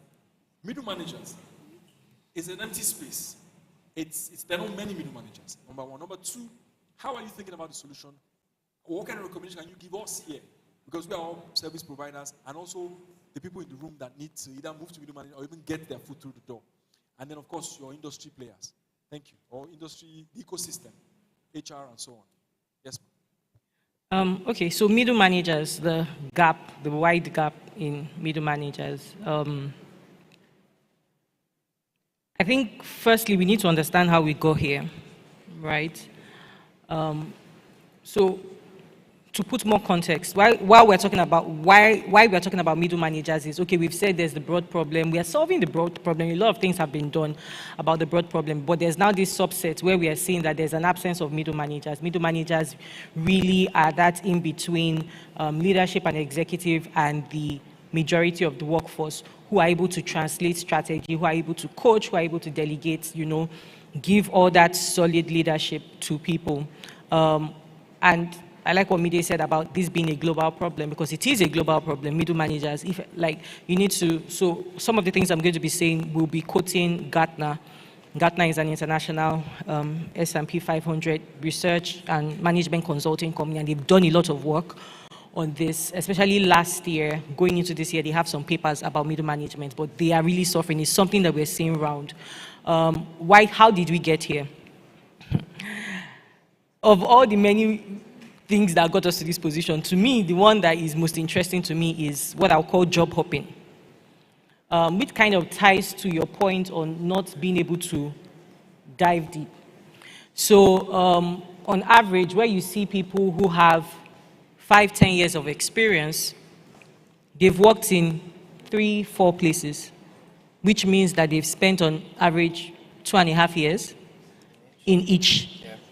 Of which, in reality, how it looks most times is they've spent 1 year here, 3 years here, 6 months here, 2 years here, and it has an effect. Now, the new world of work, you will see TikTok videos that will tell you, if you want to earn more money, you need to change your job how many of you have watched those videos? That they will tell you that these are the different ways to make more money. Either you become an entrepreneur or you change your job fast. And it works. It actually works. Compared to, you were talking of boomers, the older generations, you see more people who say they've been in an organization for 30 years. How many of you here think of your career and think, I want to spend 30 years in one place? Nobody thinks like that anymore. Everybody is like, nope, that will never be me. That was you. And it's having we're seeing the effect, because on average, you see people who've worked in 4 different places, but when it comes to middle manager skills, they actually don't have it. The reason is because you need time. There's something I keep telling people that, see, you get all this knowledge from learning, you get all the knowledge from reading and everything, but the one thing that gets you to be experienced is time spent, problem solving, getting better. The best example I use for it is, let's say you were to have a surgery, and I give you 2 options of doctors. Either you use one fresh house officer, very intelligent, that graduated summa cum laude from John Hopkins, first class, best in his class, but he just graduated yesterday. Or I give you one Baba that has spent 20 years operating all manner of people. He has operated with light on, with light off. He's operated big, fat, thin. Who would you want to go under the knife? The John Hopkins graduate, how many of you know John Hopkins University? They're one of the best. They have the most cutting-edge technology research when it comes to medicine. And I'm saying that this person is intelligent, like very intelligent, like entered school 12, you know. Why won't you go under? That is the best way to explain what experience does for you. And so people haven't had the time to go have, to develop deep domain expertise, that's what I call it, when it comes to managing, because you enter an organization, the first 6 months you are onboarding, that's the truth of the matter, you're trying to get your feet, you're trying to understand what's going on. The next 6 months you're understanding the organization, you've not had the opportunity to manage teams, work collaboratively, work with different people, and then you're moving jobs. And then you are context switching so fast. And then we're already living in a society, a day and time where I think we are working on maybe 10% of our brain. I keep telling people that I have 200 tabs open in my brain as I speak to you because we are moving so much, we are doing so many things, we are context switching. You can't have time to dive deep. So I think that that's one of the biggest contributors to our middle managers, right? The gap we have there because nobody is spending time learning how to deal with people. Now, on the other side, right, what Gartner says is that with middle managers, part of the reason why there's this gap, why they are so overwhelmed, is that middle managers of today are overwhelmed. They are dealing with managing workforce that is both hybrid and remote. They are dealing with people's well-being. They are dealing with conflict resolution. They are having to do so many other things. They are coaching. So imagine there's nothing more frustrating than managing people who don't know what they're doing. So you're going to spend so much of your time coaching, but you still have deliverables, so you still need to do the tasks. So you're spending time doing tasks. And so they say that a lot of the middle managers of today are actually overwhelmed, right? So there's that part of it. I think my solution, and this is the part most people might not like, I want to beg you. You guys people need to stay on something, stay in a place that will give you the opportunity to manage many people, to collaboratively work with different teams. Guess what? I'm not going to tell you it's going to be a walk in the park because there's something I keep telling people as a HR person. I tell you that, see, 90% of your headache, especially when you get to management and above, 90% of your headache is dealing with people. I'm like, if it's about getting the job done, right, my dream work is to work with laptops and computers that will not stress me. But 90% of the work is dealing with people. How else do you develop people management skills without working with people? So you need to spend time, like actually stay in positions that expose you to having to work with many people, like work with the ones that will give you headache, because that's when you develop the strategy. In fact, the more experienced managers can almost smell people who are so-called problematic staff a mile away. How? The shege. If you don't know the meaning of shege for non-Nigerians, please check it. Also, ask your neighbor, they will tell you what shege is. The shege that they have experienced at some point during their work has trained them to know how to see some things afar off and how to, get better at it. So absolutely, you need to actually spend time because you can read how to be a better people manager, be empathetic, be kind. Until you're empathetic and you are kind and the person tells you, I'm not doing this. There are many things we see online that we laugh about. People say, oh, I'm resigning. And they have all this creative. Until you are the person experiencing this, feeling the brunt of it, you have pressure from above, and then you are also managing people. I can only tell you some of my strategies, but there are some things that I cannot communicate to you without you actually going through it. So I'm not going to give you any other solution other than you have to expose yourself. You have to expose yourself to managing people. Look for the most, look for the deepest part of the ocean and dive in, right? It's going to be stressful because emotional stress is very, very tasking. Like I said, if what you want me to do is deliver 10 Excels, I can, with all the tools we have today, I can dish that out. But when I'm trying to get 10 people to deliver 10 Excels and get it to be a certain standard, I can't tell you how to do it until you experience it. Do you understand? So that's the only solution I have. Fantastic. I really enjoyed listening to you. She said some really, really interesting things that I would really recommend we go back and listen to. These things are being streamed online. And yes, I may be biased because, I want to do business with her, but she really did some really, really important. She dropped some points. I'll give you one or two. Now, she said it, and I thought we didn't hear it. that you need time. I was working on an industry solution with Central Bank for something about the garment industry. So we went to Sri Lanka. Now, when I was talking to the experts of Sri Lanka who have built garment industries that are generating more revenues than our oil and gas industry, meanwhile, we have a larger population and similar problem. Or rather, we have a similar population and similar problem. No, not the population, the problem. Because we need to get our guys employed. All right? I went to Lagos Island. 800 containers come in every day for ready to wear. How many containers? 800. We went to Lagos Island. They told us that. Meanwhile, these are things that you and I can wear. So all those people begging on Lekki Expressway, they should all be in factories producing clothes. So we tried to analyze solutions, and there was no Nigerian that had enough depth, right? No enough depth. So we had to go to Sri Lanka. And when they gave us their bill, which is normally competitive, I mean, thousands of dollars, what I spotted that was unique was the average years of experience. None of them that came forward had less than 25 years of experience. Now, I know there's a place for, I want to earn more because I want more for my family. And I understand that. You can't really, it's a bit tough. But there's also another balance where you actually just put your legs inside and become an expert where to just show up as a millionaire. You not talk to. Like, let's see. Do you understand what I'm saying? So, it really is a trade-off. And I know it's a difficult conversation because the same companies that are wanting us to stay deep are the ones that have to take the guy with the 1 month or the 6 months experience because they also don't have choices. Yeah. Executives are breathing down our necks to fill the role. So I see that is really, and it looks like the solution is also long-term and will require time. But for you in this room and you're listening to us, if you want to be the next competent middle manager, I think you should listen to that again and take a cue. Hi, Now, sorry, Manuel. There was another part that you mentioned about even to the employers here, right? One of the things that I think will help you build a strong middle management pipeline is actually investment and time as well, right?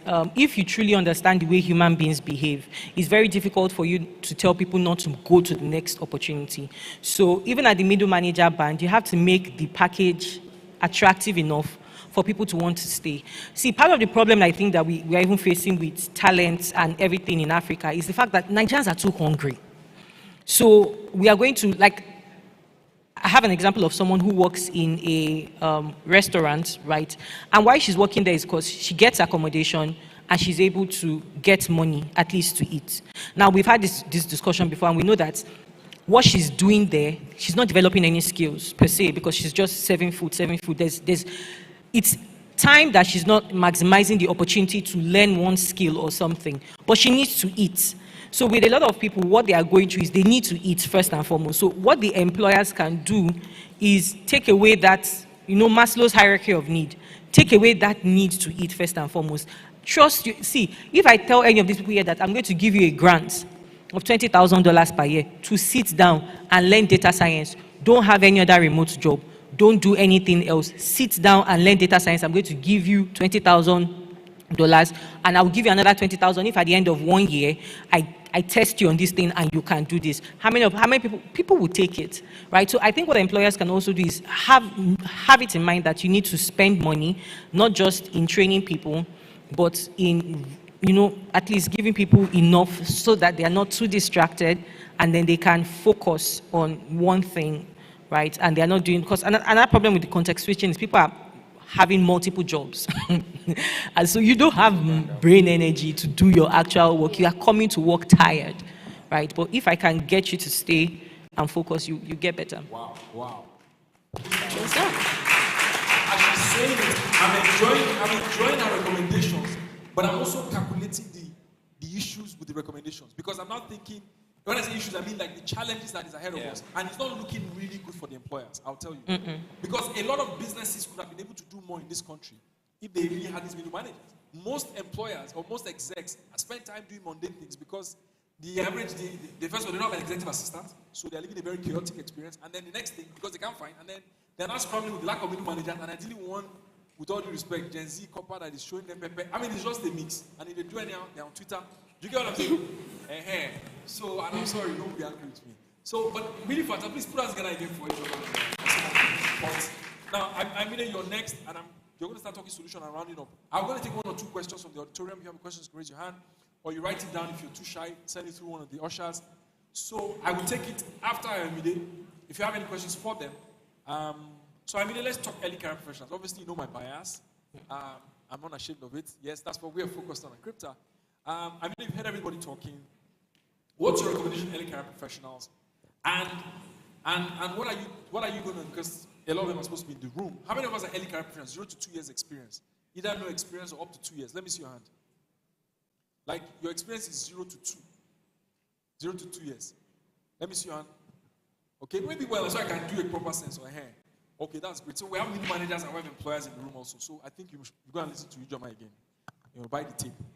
Now, let's go to Ayomai. I mean, you are free to also reflect on some things that have been said. But I want you to look in the camera, look in the eyes of these early career pros, and tell us the story. Now, let me give some flowers to Ayomide. Ayomide and I have worked together for almost like 8 years. She's actually exceptional, and her attitude and disposition and ownership to work is second to none. She will send me a message on Sunday at 9 p.m.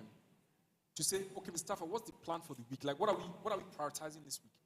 Or 6 p.m., depending on how her day went and where she went. But the point is, she's trying to tell me, like, it's not a case of I'm off till, okay, let's set the runway.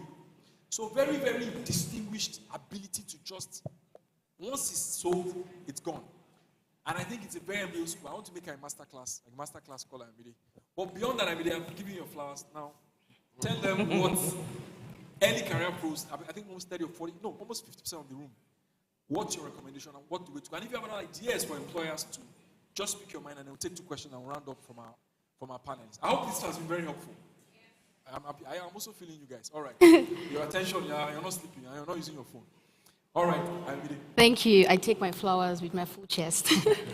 Okay, so to the graduates in the room, early career, 0 to 3 years. 0 to 3 years. I think it was 0 to 2, he said. Can you hear me? Yes, now. Yes, they can hear. Okay, yes, I take my flowers with my full chest. So to the early career professionals in the room, while I know that, hey, there are a lot of online courses you can explore, there are conferences like this you can attend, you need to actually sit down and gain the experience.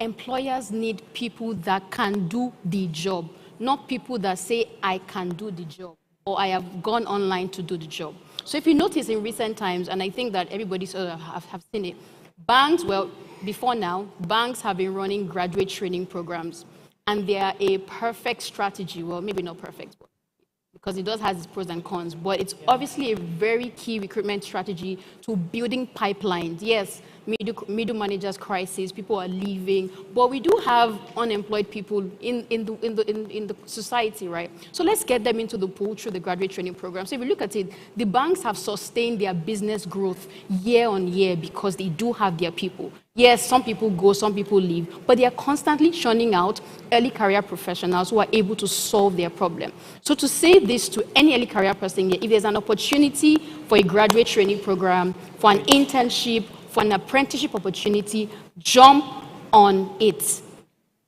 Jump on it. Here is why. If you are able to jump on it, you learn, you gain experience. You walk into a room with your CEO, maybe you're the person's EA, for example, and they're having a conversation about inflation. You're supposed to prepare a board presentation. Guys, you don't know what that skill can convert to you, can give you in another 1 year. Imagine you walk up to Ijoma to say, I've been a part of this graduate training program. These are the things I can do. Not these are the things I think I can do. These are the things I can do. So jump on apprenticeship programs. Jump on graduate training programs. If you maybe don't have the time, you don't think you can accommodate it, explore virtual simulations. So this is the idea here. Don't just learn, do. You learn by doing.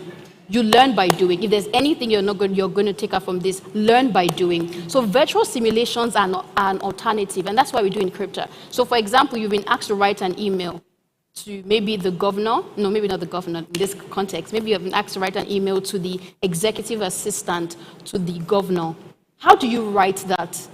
There's a way these things are coined. But guess what? If you get a virtual simulation, you put in your answer, whether you use AI or no AI, you put in your answer, and a virtual simulation says, oh, you were wrong here, do this instead. By practicing and doing that, you are mastering that skill. Simple budget. I asked an NYSC corper to build me a budget for an event that I had, and the person put it in a Word document. If you're doing that, I don't know where you are, but obviously something is wrong. It's Excel, basic Excel. And if you don't practice it, you cannot say you can do it. So practice it. Go get job simulations. Explore it. We have a lot of them on Crypta. You can explore that for free if you choose to do that. Internships are very, very important. It does give you exposure. It does give you experience. Aside that, for some people, it does give you extra, confidence to say, hey, I've actually done this. There's no better way to show up in a room than say, I have done this. And everybody's like, yes, I want this person who has done this. Apprenticeship also allows you to see the problems. So you learn unit economics in class, if you're an economics person, right? Or, interesting things, in universities, not all departments were allowed to take, there's this thing they do, what's it called? IT. I did because I was a science student, but I know that people who were in economics or social science, they didn't do it. So you getting an apprenticeship opportunity or a graduate training opportunity allows you to explore what the real world of work really means before you get into the work. So yes, go explore virtual job simulations, go explore apprenticeship opportunities. And it's even as simple as, if I learned something, convert it to an output and send it. Just get your hands dirty. Nobody wants to hear, I did this course. It is, I have done it. If you say, I built a financial model that was used to raise capital for this company, everybody's like, oh, I want to hire that person. So yes, get on the apprenticeship, get on the virtual simulations, get on the graduate trainings if you can. For employers, I'd like us to rethink our graduate training program as a very unique strategy. This is what's happening here. If you notice, and I'm sure you'll have seen it, a lot of employers are doing, I don't know if Ijoma did it, because she did just run a graduate training program, I think last year, and we did work with her. I keep seeing minimum requirement 2-1. I get it, right, which is, hey, I need this level of aptitude. But what's happening is we're seeing people who finish school with 2 and 3 and 3rd class doing better just because they have the right attitude and work ethic. So the game has to change. You need to rethink your graduate training program as a full-time hiring strategy. Actually get somebody to actually do it. We need to start to rethink the screening process. It's not just what can the attitude, I beg your pardon, the attitude is the aptitude and the attitude. Psychometric test has to be considered now. It can't just be, oh, she finished with a 2-1 or something. Let's start to rethink it very differently. So yes, employers, I would say, explore graduate training programs, invest in it, deep dive into really finding exceptional talent. Exceptional talents may not be the guys who have the whiz kids, right? Who may not be the whiz kids, but they are the guys who have the great work ethic and can deliver the result. It may take some time, but they have the exceptionality DNA. We call it the DNA. If somebody can do something great, it just takes coaching, time, investment, and you'll be able to produce better results than you've ever imagined. So yes, I know Ijoma did say something about adding perks. The average young Nigerian needs a job and wants money. So while you're running your graduate training, please layer that on with perks, accommodation, if you can afford it, layer it with bonuses and allowances, and actually let them do the work. Please don't let them carry your bags and just go and buy pure water. No, let's not do that. Let's actually get their hands dirty and actually do the work. So I'll leave it here, and then we'll get along. Thank you. Wow. Get your hands dirty. I could spend an hour telling you how to get your hands dirty. For what Ijoma's example about the girl that works in a restaurant, I'm even so whatever about it, the way I think about it. Your option could be a driver. One of the set of people that have the highest amount of time on their hands is drivers. If you drive an executive, you are free. Once you go and drop your guy in the office, just finish your online courses first. By the time you do driving for 4 years, you can graduate from university and just move straight to the office. You can get the job in that office self. Do you understand what I mean? But drivers don't know this thing. So, to be honest with you, it's really your attitude. I used to think it was intelligence, but just in the last 6 months, it just popped in my head. After all my years of so-called experience, that's why I'm afraid of some things I say too, because it can change tomorrow. Is that I realize that attitude is everything. And the attitude is in the mind of people. Most times when people don't have a right heart, you understand? There's actually a time when people are just, they don't even want to look at the problem. But the moment I open my eyes to see the opportunities, and I don't complain, it just begins to work out for me. So the ball is in your court, really, and your disposition. I'm sure I heard of stories like MK Abiola that came from a very poor home to only become the richest man in Nigeria. It's not jazz. I mean, I don't want to believe it's not jazz. It's just put in the work. So, to be honest with you, the only thing, one of the few things I agree with Buhari is that yes, maybe we are lazy as young people. Yes, I do, because there's nothing you cannot achieve. You wake up in your family, there's problem. Estate association, go for the meeting, you see problem there. Take it up and start solving. Before you even get to your faith-based organization, or problem is littered from your doorstep to your destination. Solve the problem. All right, I told you the House of Rep guy is looking for a writer. That means if you are so good, you take it to Abuja, I give you accommodation. You can't find writer. How can the House of Rep find writer? Don't come and meet me and send me one line. Go and meet our media and crypto. Anyway, I'm just kidding. Are we together? Now, in conclusion, I can only take one because the time is up. Any questions, comments? All right, please come forward, give him a mic, and then I'll now take closing remarks for my excellent, brilliant panelists. All right, thanks so much, sir. Yes, sir. Actually, I've been enjoying the time and the period we're spending here concerning the Nigerian crisis on talent acquisition and skills. And then I have been observing, and actually, most time when applications are being sent, or let me say, hiring jobs are being sent on posts or on the LinkedIn or on the social medias, they used to, let me say, they give a frame, a kind of range distance of age. For instance, a graduate or training program was to be, as in, conducted by different banks, and presently some banks are doing that. But we realize that it's at from, let me say, below 26. And we have someone who just graduated and then served and then is now 29. Such person cannot apply for such job or for such training. What do you have to say to our employer, or what do you suggest the employer should do as to allow this set of people, because hands are not equal as it related to the background, or maybe because of difficulties or financial constraints. Thank you, sir. All right, thank you very much. I'll take that. Please put your hands together for him. What's the name? I'm Samuel. Are you 29? Yes. I just want to say I understood your point. Thank you. He said eligibility is a cutoff. I can answer that question, don't worry. But they will use it as part of their closing remarks. Yes, sir, let me take your own. I think I need to round up. We're closing in 5 minutes, everyone. Yes, please. Yes, good afternoon, sir. Good afternoon. Thank you for this opportunity. I'm happy you guys really enjoyed this. I'm really happy. Clap for us, clap for finally. 1 hour is a long time, yes. It's actually mind-blowing. So, my comment, I don't know if it's a comment, if it's a question, but it's the experience that I'm going through, and I really relate with what you're saying. I don't want to mention my organization, and I got in as an entry level, then I started working with the CEOs like an executive assistant, right? And I discovered that over time, because like she said, get your hand dirty, we want to get our hand dirty. Now, maybe my CEO, maybe they're in that position for like 3 years, and I'm working with them as an executive assistant, strategist, everything.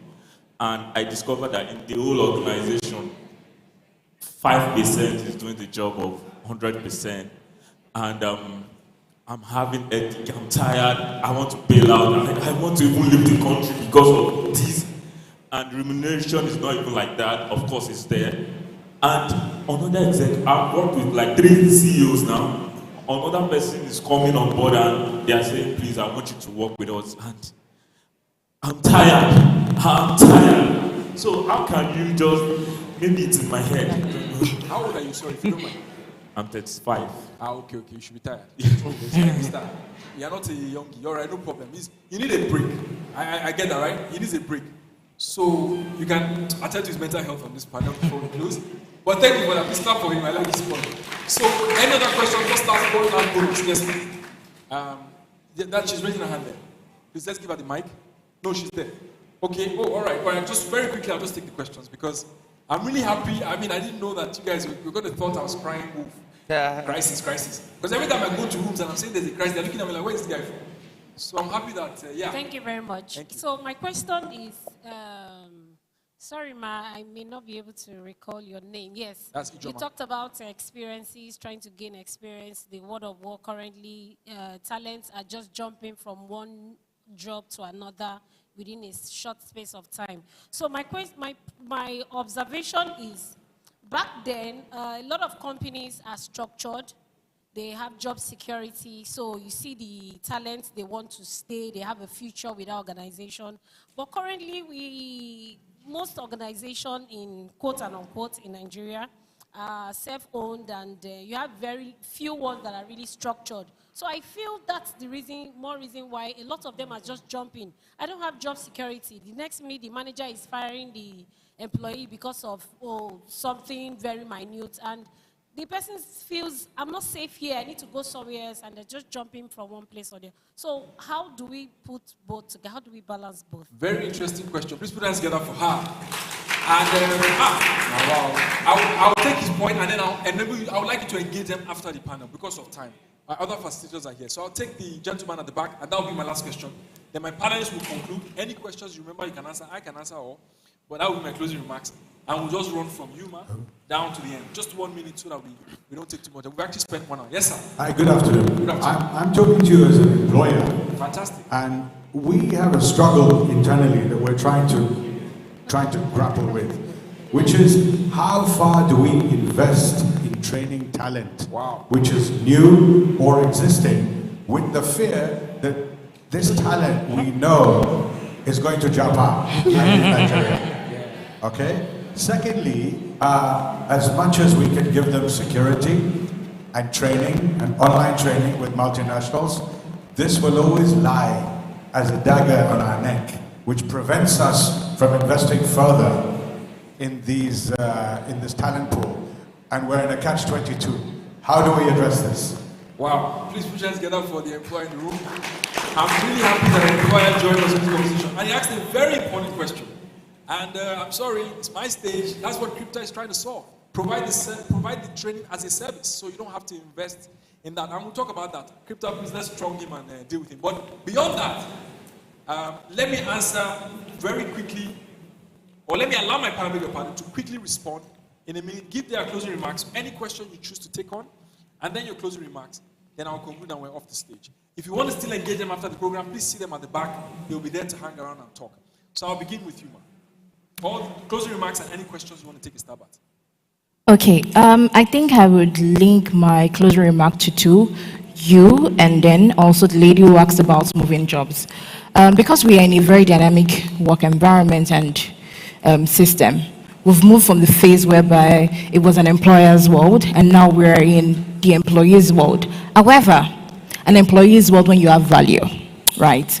And I think sometimes there are times whereby in our career you need to now look externally, because internally is not feeding you what you need. If you're someone like me, I'm foiled by challenges, right? I'm not someone who likes to do some things that are monotonous. Give me a challenge and whoops, that's where you see me bright up, like that's where you see the blush coming out. So someone like you might need to look externally. If, I'm not telling you you need to, but you need to consider this. And you need to look at your job beyond the job. For me, a job is not a job, it's a career. And your career can not only be where you are currently. So look at where do you want to be in the next 5 or 6 years? Is my job going to give me what I need to do? If your answer is no, it means you need to move out. Right, so in moving out, what jobs are you looking for? Are you still looking at your EA job, which I feel like what you're doing currently is more like a chief of staff? So are you looking at building up your skills, your qualification, your just different things? So you might say, okay, you know what, I'll still stay in this company, but I will challenge my boss and say, can you give me so and so tax so that you build up your skills for that chief of staff? Because you know we are good in 5 years' time. But now you cannot, again, wait for your employer to give you your bread. Give yourself your bread. So you look externally. So over to the other lady. These apologies again, I'm very sorry. But the startup, they have a mission which is to disrupt things. And it's very, very fantastic because you have a lot of creative minds there. However, in the same way they're trying to set up things, we also need to realize that businesses are also going through tough times. And sometimes they really don't intend to lay off people, right? So if you're looking at more security, you might now tailor yourself towards organizations that have more structure and say, how do I put my best foot forward to make that organization very attractive to me, right? So making that organization attractive to you, you also need to have that talent that the organization would require. So what you're looking out for are those structured organizations. So I will finish up with saying that if you want to remain very competitive in this work environment and talent market, or if you want to beat the talent crisis, you cannot be average. You need to go beyond that. So your skills have to be top-notch, your experiences have to be top-notch, your attitude to work has to be exceptional. You should not look at problem as the end of the road. You should look at problems as, this problem is going to make me grow. I am excited about it. And if you do these 4 things, I would really want to, you would really take it, today's July, right? In the next 1 year or 6 months, apply these things and see how we will really change, whether you're employed or not, in your current place of work. Solve problems. Don't say, oh, my manager gave me this, so I will give it back. You remain there.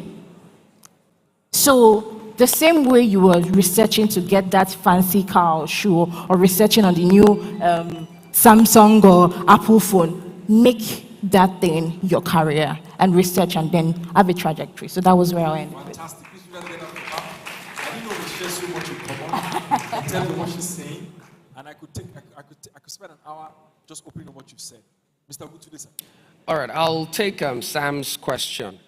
So the thing about many of these quote-unquote qualifications that you see on jobs is as a minimum requirement to just eliminate quote-unquote people from the pool of people that would eventually apply. It's not really to sift quality, really. It's just to eliminate, to reduce the number to a certain point. There's no one that will see real talent in front of him. If that person doesn't qualify based on what is written in the job ad, that would then say no because you don't match what is in the job ad. Do you get my point? My point is if you're exceptional, people will break rules and bend rules to accommodate your proficiency because you're exceptional. So yes, I understand that there's that limitation in age. If you can really prove that quality that you have, whether it's by maybe writing, to the organization or demonstrating what you're able to do, I'm very certain that the organizations will give you a fair chance to demonstrate your competency, and then you could just land the job. And if it is something that is clearly not working because of the strict guidelines, there are several other opportunities out there that you can definitely vie for, as long as the talent and the proficiency is there. Now, on a last note, just generally speaking, you would notice, there's been a lot of conversation around attitude, and that's what I want to hop in on as I round off. Tools and skills can be easily disrupted. Tools and skills can be easily disrupted, but attitude gets better with time. That means you really can't disrupt an attitude. Whatever it is that you learned as an attitude over the last 15 years is still sustaining you till today. But there are skills you learned 5 years ago that are no longer relevant within the job market because nobody's using them anymore. And so as much as it is very tempting to focus on skills and and tools and what is trending, as much as you need that bit, you also need to consistently develop your capacity to manage people, your emotional intelligence, soft skills. These are very crucial stuff. Mr. Taffa mentioned earlier things around English language, problem solving, critical thinking, leadership. And many of these things are hardly ever taught in the university systems the way they ought to be applied. Many of the things that are focused in the systems are theoretical and skill-based. But that attitude bit is something that can never be taken from you. So once an employer sees that additional component within your proficiency profile, you just easily float to the top because you have one thing that many others do not have. So whilst you're developing your tools and your skill set, ensure that you do not lose your ability to improve your attitude and make it shine to your potential employers. That'll be my last word. May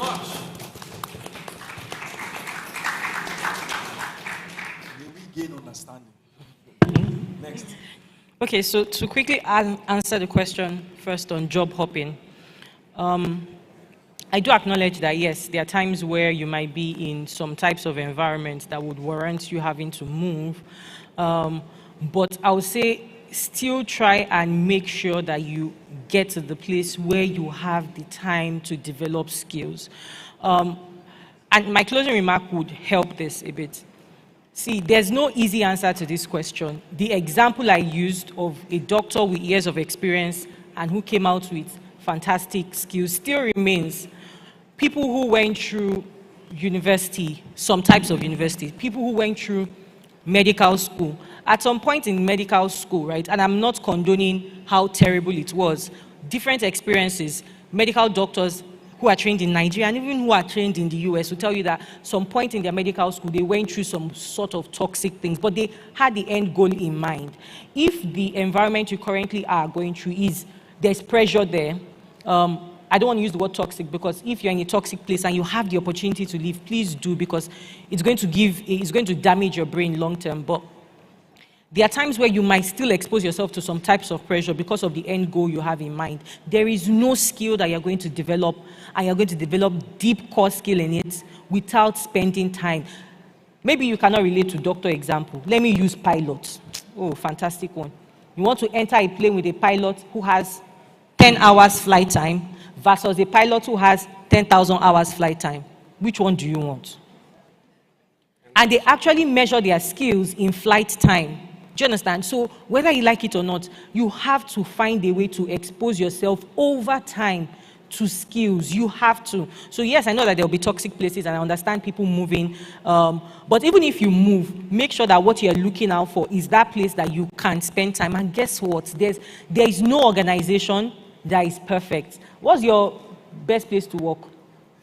Mention. Google. I knew someone was going to mention Google.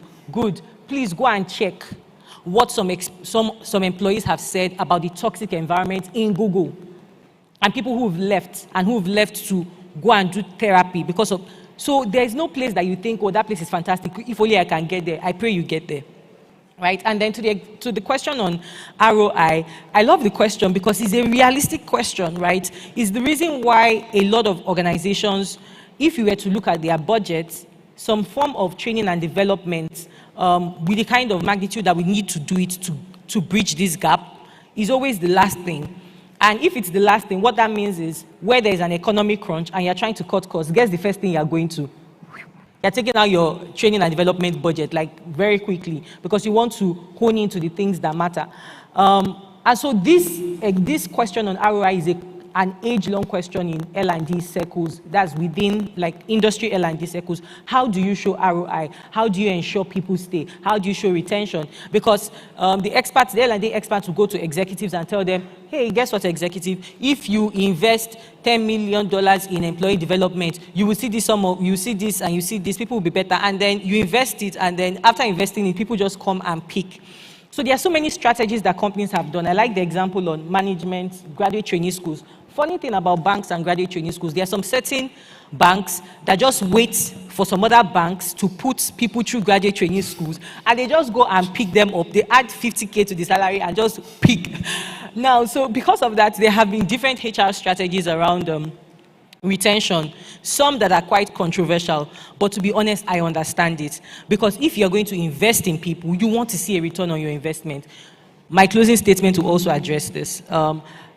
I'll give you another funny one about getting return on investment. Also, you could check on Gartner. That was where I saw this particular piece where they were saying, aside even things like L&D, part of the buzzwords in HR circles in the last 2-5 years has been employee wellness, right? And there has been a lot of investment into employee wellness, employee well-being, employee wellness. And guess what? Executives are saying, hey, where's my ROI?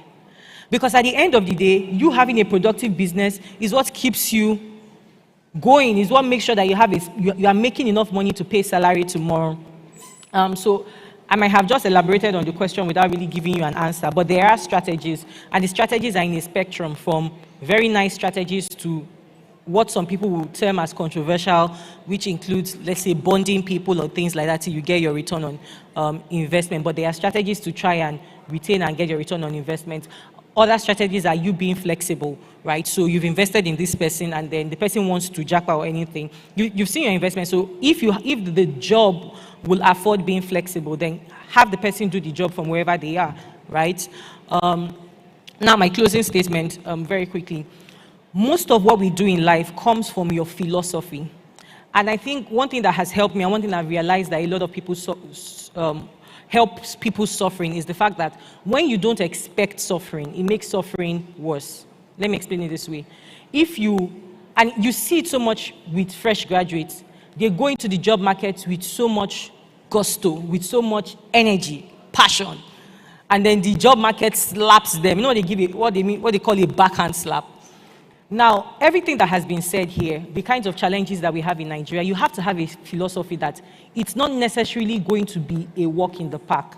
Now, that's a hard pill to swallow, but I promise you, if you realize that the problems we're talking of are very complicated, they are multi-tongued, these are things that people are going through all over the whole world.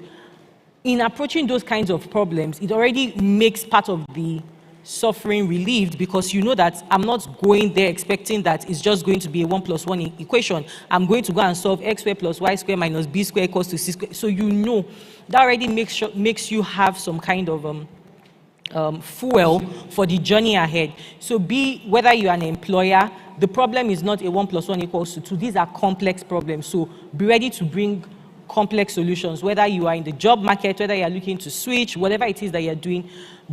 Please don't make the mistake of just going like, oh, it's just a small thing. You're going to get a backhand slap, right? And so just, what would I call you? Make sure that you have... Be prepared, girls guide. Be prepared, right? You know, yeah. Wow, please let's put us together for... I know you have this time, because we have to close. Okay, so I wouldn't maybe tilt to what they've been saying to say, hey, employees, talent is what you need to do. I maybe have this charge to the employers. I think it's important to really, really collaborate with the academia. They run this training every single time. They run the IT opportunities. You want to maybe start to think about how to plug in to their system to say, okay, I will take penultimate year students, I would take 300 level students to come take internships.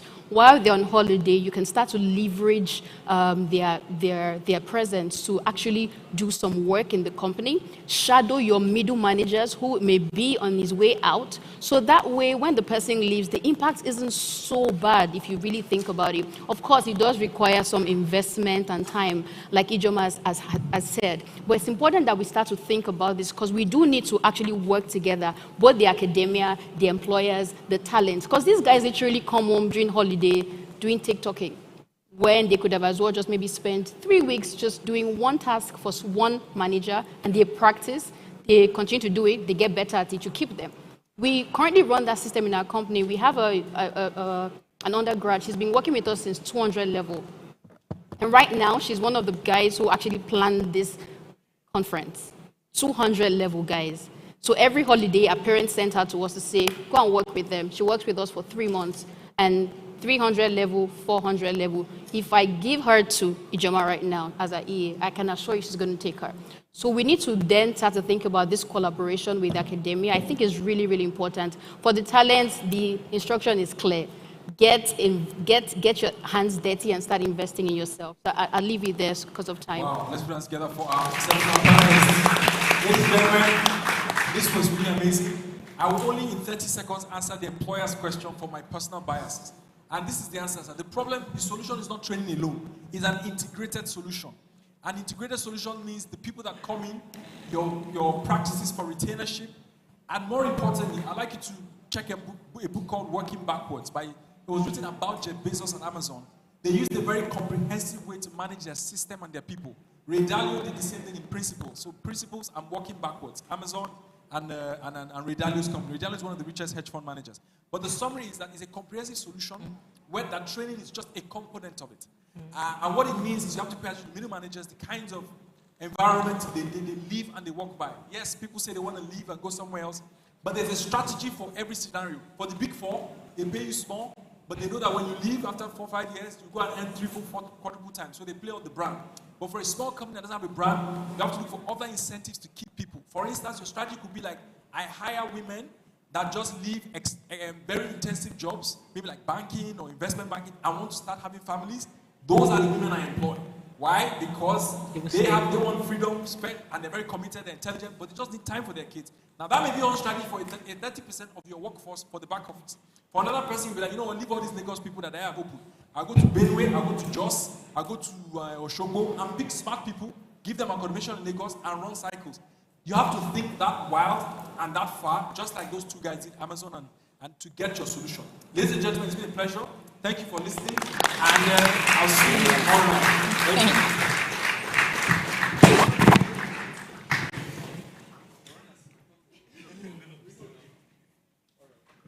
right, please put your hands together again for our panelists and the moderator.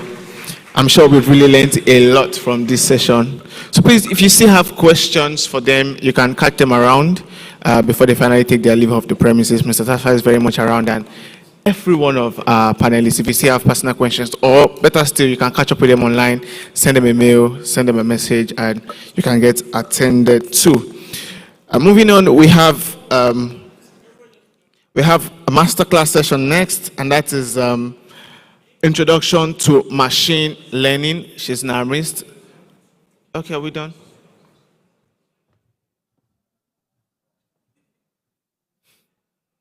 Okay, so I was saying we have our next masterclass, and that's going to be taken by the senior data scientist at Sterling Bank. I mean, for the sessions we have here, we have power-packed professionals and seasoned, individuals coming to teach us and attend to us. So please, if our hands are not too busy, with a round of applause, let's make welcome Emerald McClaney for the next 1 hour, as she's going to be talking to us about Introduction to Machine Learning. Please put your hands together for her as she makes her way up the stage. You can do better than that. Please clap, clap, clap. Thank you so much. You're welcome, ma'am.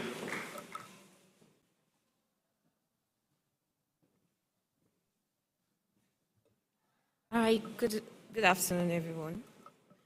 I think the session we just had was very insightful, and my name is Emerald. I'm a senior data scientist at Sterling Bank. I would be taking you on the introduction to machine learning. So basically, I would just give you like surface introduction to machine learning. Yeah, so I'll be giving you like surface introduction. You don't need to have any experience to catch up with the course, with this masterclass. All you just have to do is, I'll just run you through it. So if you have started taking a course in data science, data analytics, or you're about to start, or maybe you're already doing that and then maybe you're losing interest, maybe this will bring you back into it. So I'll just give you like a brief intro into how I got into data science myself. I have like a background in statistics. So initially I wanted to study robotics engineering. So I knew I didn't really have people to direct me, but I did a bit of research on my own and came up with like a roadmap sort of for myself. So with statistics, by the time I was in final year, I knew we always get this talk where, oh, you study statistics, you can work anywhere. I don't really believe that. I believe you have to focus and figure out what to do with whatever degree or whatever it is you've learned. So with that, I discovered data science, and immediately, I think by 300 level, I'd already started training myself and learning. I did have help from my friends in computer science, people that are already in software engineering. So I picked up learning Python, going into data science, and insisting in school that my final year project was not going to be the regular statistics project that would do the ARIMA, the SARIMA, and all. I had to speak with the HOD and tell them, like, this is what I want to do, and this is where I'll be going into. And I'm grateful that they also saw the potential and let me go into it, and that's pretty much how it started for me. So, slides, please.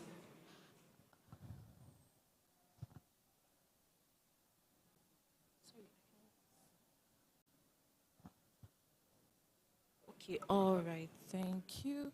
Thank you. Yeah, so I'll be running you through what artificial intelligence is, the machine learning landscape. I'll be taking you through the project life cycle of machine learning, how you can get started, and we'll also be looking at the career opportunities, and then we'll have like a brief Q and a question and answer session. So firstly, we'll look at the AI and ML landscape. Now, I have artificial intelligence, deep learning, data science. These are things that I'm sure we've heard over and over again. But most times, I realize people tend to mix it up. Sometimes people would mention data science, sometimes they would say artificial intelligence, sometimes deep learning, or even machine learning. Sometimes people say machine learning and AI, but they are slightly different. So I will just run you through what this is. So first of all, artificial intelligence. as it says, artificial intelligence, we are just trying to mimic human intelligence in your machine.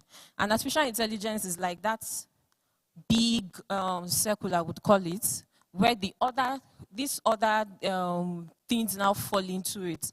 So we also have data science. I'm sure data science is something we hear every day. We hear about data analytics as well. Data science is a field that deals with exploratory data analysis and predictive analysis. So as a data analyst, your focus is, I have historical data. I want to understand what has happened.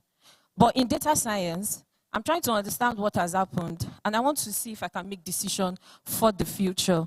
Take, for example, I'm sure every year they tell us there's going to be flooding in certain locations. It's because they've analyzed data over the years. They've seen that there's a pattern. In a certain location, we know that it will flood in that area. And now they've done their prediction and say, oh, next year in June, in July, rain will be heavy and Ikeja will get flooded. Now you've been able to make forecast and do that, make predictive analysis with your historical data. It's not left for you to make informed decision with that. So that's where it comes conversations as to what do we do? Tell people to clear their drainage systems, or create drainage systems in that area, or when you just come up with, or if it's something very serious, if there's going to be a dam that will be open, you start informing people ahead of time. Move away from this area 2-3 months ahead. Deep learning, it's a subfield of machine learning. So machine learning, it's a sort of machine learning that's where you make the machine or the computer is taught to make decisions on its own.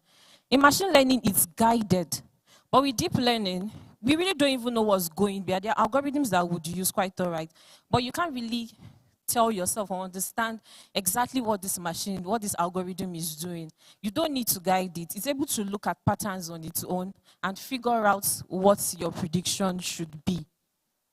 So now that I've given you a brief overview of these different words that you would hear over time, I will just go into what machine learning is. So machine learning, I have like 2 definitions by some experts here. If some of us have started learning about data science or used some books, some of us must have come across this and some not, but I will just run you through it. So the first one says, machine learning is the field of study that gives computers the ability to learn without being explicitly programmed. So explicitly programmed in this sense is your programming that we know, let's say as a back-end engineer, where you are giving rules. So you don't have data, but you just want to get your system to work in a certain way. So you program it and tell it that if A must do B, else do C. So that's where you explicitly program it. But with machine learning, you are making use of data that you've gathered, historical data. And you are working with algorithms, you are guiding this with the data, but you are not explicitly now programming and saying A plus A must be equals to C, or B plus D must be equals to E. So machine learning gives your computer the ability to learn with little or no human intervention at all. Now, this other definition it looks a bit complicated, but I think it's very simple if you take a look at it closely. He said the computer program is said to learn from an experience E. What's our experience in this context? That's data, historical data. With respect to some task T, the task T is what I want my computer to do. The prediction, we are predicting for rainfall, when it's going to rain. That is the task. And it has to learn from experience. That's historical data that we have. With respect to some task T and some performance measure P. So you have to measure how well your model is performing. You have to understand that there is historical data and then there's my prediction. I have to be able to measure that how well my model is performing against the original data, to be able to measure it.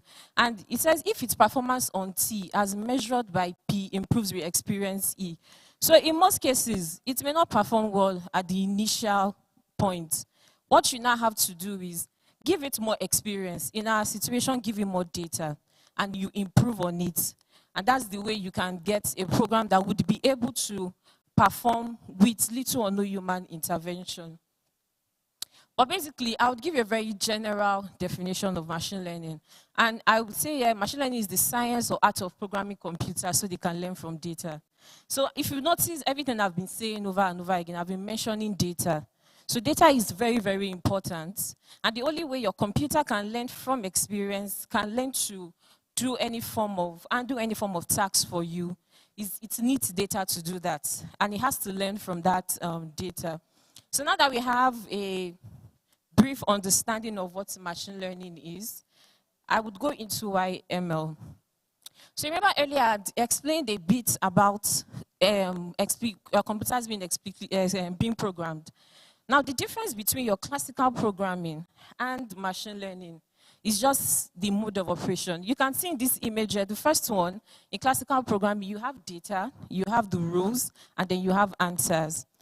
If I'm to perform a task and I want to predict the chances of every rainfall in the month of July, I can look at my previous data. But when I'm programming it the traditional method, it means I would start having conditions. If it rains for 7 days and it rains in Ikeja, if it's going to rain in July. If it rains on Monday and it doesn't rain on Tuesday and it is 20 millimeters of rainfall, it means it's going to be heavy. Like imagine you now want to do that for the whole of Nigeria for every month. That's like a whole lot of rules, and you will keep doing that. If something different has happened in the country, it means you will have to go back to your code and edit it and make changes to it, which is not sustainable in the long run. With this, you probably have millions of code. But with machine learning, you have historical data. We have data, let's say for example, I run a store and I sell food items. And for every food item I've sold in a day, I make sure that I track my sales for that day.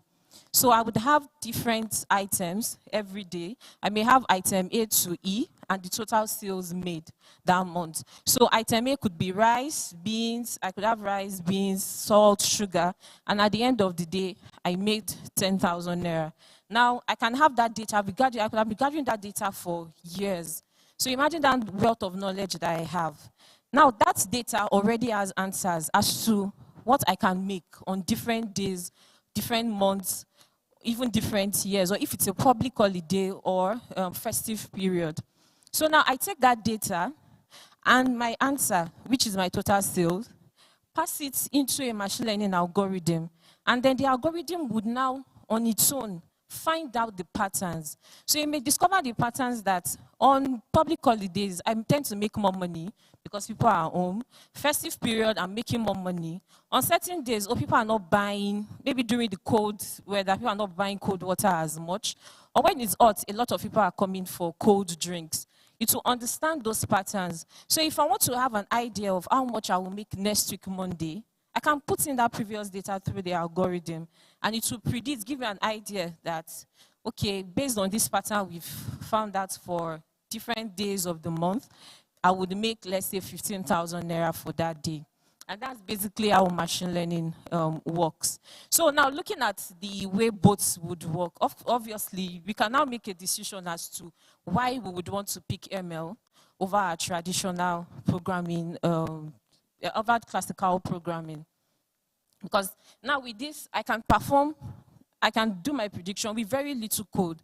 And with machine learning, there are a lot of libraries and ways that we can achieve that. I don't have to keep updating those rules over and over again. It makes it faster and easier, and it doesn't require my intervention. What just happens if in the future I've gathered data for 1 or 2 months again, I just add it to the data I have existing, and then that's it. So now that I'll just move on into the different types of learning. So in machine learning, it's grouped into 3 major categories. We have supervised, we have unsupervised, and we have reinforcement learning. I would focus on just supervised and unsupervised. But like the name says, supervised, it has guidance. Unsupervised, there's really not so much guidance given to it. But one thing you should understand with this different approach to achieving your goal in machine learning is your data will determine what you are going to use. With supervised learning, like I gave the example I'm giving, my store and then my total sales. I've given it answers. I have different features. I have different items that I'm selling, and then the total amount I've sold. So in that kind of situation, if I want to predict how much I will make tomorrow, I have that data set. That kind of data set, when I want to perform when I want to give it to a machine learning algorithm, it's an example of a supervised learning situation because I've added the answers for it to work with. So it knows that based on these different values, we are predicting for sales for the day. That falls under supervised learning. The other one, which is unsupervised, is let's say I'm tracking my sales for the month. I'm tracking everything I'm selling every day, but I'm not calculating it. I'm not adding like, oh, total sales there. I'm not doing the calculation. But then again, I still want to have an idea or know which day I would make more money. So unsupervised doesn't have the answers. It doesn't know how much you would make. But what it can do is identify those patterns on its own. With supervised, you've given it an idea of what to look out for. But with unsupervised, you have not given it anything. You just gave it you just gave it data. There is no answer to it. But the algorithms that can still find the patterns in your data and give you a result, which we call them clusters. But when I go into the different one, I would touch it individually. So I would start with supervised learning, which is what I just explained. You have your historical data. You have the desired solution, which is that answer that you have, the sales that you've made, which we'll call our label. And that way you are able to predict. A classical example is also your spam on your email. So when you have an email coming, it automatically goes to spam if it's actually spam. And that's because it has been trained to identify emails that are spam. It's able to identify that certain keywords can be found in spam emails.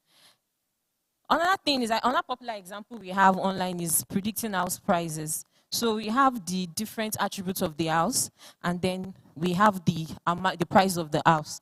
So in the future, I want to predict the price of a certain house. I would pass in those different attributes as well.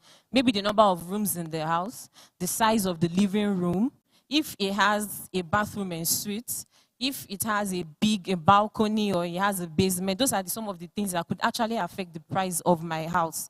So that kind of data is what we call data for supervised learning. It has the solution attached to it. We call it labels. Sometimes you may hear the word target columns. And then those other attributes we've gathered, sometimes you hear the word features or your items. But in supervised learning, there are two parts to it. We have regression and we have classification. Now, a very clear example of regression is this price of house or the total amounts of money I've made for the day is an example of regression. So basically, a regression solution or the label are numerical values and also continuous. So it's like we're predicting for a specific amount of, I'm predicting for a price. So your price is maybe 50,000 or 50,001 or 50.6. Those are continuous values. So when you see a data set that has a label, you know this is the target label, you know this is the answer, and then you see values like that, you know that I'm going to approach it as a regression problem. I will talk a bit about the different algorithms under regression. Now we have classification. Classification is when your labels is categorical. So you have different items, I'm selling different items, and then instead of putting the amount of money I've made, I probably have a column and says, did I make sales, yes or no? Yes or no, that's the category at that point. So I'm not focused on the actual value that I made. I just want to know the days I had made my sales. So that's an example of a classification problem. So when you see a target label on your data set that is categorical, so it could be yes or no, maybe hot or cold, just basically classes like that, you'll be able to identify that this is a classification problem. And then there are various algorithms on that classification as well. Then moving on to unsupervised. So I had given an example before that your data set doesn't have a target column or as the answers, but you want it to, you still want your algorithm to just find patterns in it. There is nothing to guide it, but there are algorithms that will try to have patterns, find patterns, and when it finds those patterns, it groups them. It just groups them and says, okay, this column, these guys, they are quite similar. This other group, they are also similar. This group, they are also similar. And an example of clustering in a real-world sense, in the banking industry, we do something called customer segmentation. You have seen the different patterns of what your customers are doing. So you have the demographic data. But then again, there are other attributes about them. Maybe the amount of money in their account, the number of transactions that come in a month, the kind of transactions that they do. And I want to know that, maybe I want to sell a product. I can't sell it to everybody. I have to know who is able to afford this product that I can give. So now you can club, because we don't know the group, we can't specifically pinpoint and say, oh, this person is a high net worth individual, or this person is middle. So with clustering, I take their information, I take data I've gathered about my customers, and I pass it through an algorithm that would not find patterns. So what the algorithm will do is, it will probably move everybody with a certain amount of money in their account into one group. Situations that when you visualize it, you just see them, you see data come together in different clusters. So now it's not left for you to look at those clusters that have been generated, do your analysis, and at that point you can attach a label to it and say, okay, these are high net worth individuals, this is mass markets, these are middle income individuals. And one algorithm that is easily used, very popular, is K-mean clustering. So with K-mean, you can decide the number of clusters that you want, prepare your data, pass it through the algorithm, and it would separate it into different groups for you. Another very popular one under associate rule learning is market basket analysis. I'm sure most of us have used e-commerce before, and you click on an item, you want to buy an item, but if you go somewhere below, it tells you, it's not recommending other items to you. A very popular one is Amazon. Or even Udemy, you will see where it's bundling courses for you. Yeah, because you pick introduction to programming, or you pick a Python learning course, and then it bundles under and tells you people who bought introduction to programming, bought Python, also bought this course. So they will give you that offer, like buy these 3 for 30% discount. That's an example of what is happening at that point. So they are looking at patterns with customers that have picked a certain product. They've noticed that everyone who picks banana also picks orange. So they know when you pick banana, to make more money, they offer you orange and tell you, oh, people who bought banana also bought orange. Or maybe they've noticed people buy banana, buy orange, and then the next thing they buy is yogurt. So it's offering you yogurt at that point, like, okay, buy these 3 and we'll give you a 20% discount. So at that point, they've understood the patterns with their customers, and they're able to offer products and solutions. So now that you have like a basic understanding, I will just run you through what's needed to get into machine learning. So first of all, we will have to learn how to code. With data science, machine learning, artificial intelligence, you would always have to code. And so you need to learn a programming language. Right now, there are a lot of programming languages that you can actually use for machine learning. But the most popular one we have right now is Python. And why Python is very popular is Python is not fast, but it's very easy to learn. If I put a Python code to you right now, I don't even need to tell you what it is. You'll be able to read what's right there. So that's why Python is very popular. There is also R, but R is used mostly for statistical analysis. Another beautiful thing about Python is, because Python is also used for other things, Python is open source, so you don't have to pay to use it. And it's also used for various other things, back-end development, web development, various things like that. It's very easy to get support for it when you are stuck. So if I run through an error, I can easily go online and see solutions to it. And it's also very easy to integrate it into applications as well. Now, once you have your Python programming language, you will download it off the internet. The next thing you have to do is how to communicate with your computer. If you install Python, you need an environment that will enable you communicate in. Python is an high-level language. You need that language with your computer. So now to interact with the language and your computer, there's something we call integrated development environment. An example is VS Code. I don't know if some of us have read about VS Code. Another one I love is PyCharm. It makes work a bit easy for me as well. And with that, the next thing you look at is also libraries. Now, when you learn to code, you may be tempted to write some of these things yourself. Maybe I want to solve for the mean. You can actually write your code to solve for mean. But there are libraries. People have written some of these libraries in different packages that makes your work faster and easier. You would also have to do analysis. You don't want to do that manually. So there are a lot of libraries that are available for you to install on your computer and work with. These are very popular ones. You would hear about Pandas, you hear about NumPy, and Scikit-learn, which has machine learning algorithms. So I'll just quickly run us through the life cycle. Now that we have an understanding of what we intend to do, of what machine learning is, you need to solve a problem with machine learning. And to solve a problem with machine learning, I personally go through these 9 steps. The first step is defining my problem and objective. You have to understand what your business problem is. What do you want to solve? And so by understanding what the problem is, that's when you would even know, with machine learning, the solution to my problem. In some situations, I always tell people, observe that problem, understand it. Some situations, your problem can be solved with Excel. So don't over-engineer your problem. So you have to look at what the business problem is, what you're trying to solve, and then you can now decide on the next step to take. Once you've identified the problem, come up with your objectives. What do I want to solve? Do I want to reduce the rates of fraudulent transactions in my bank? What's the percentage of reduction? At the same time, to identify your data science or your machine learning goal, I want my model to have a 90% accuracy or 80% accuracy. The next step is collecting and preparing your data.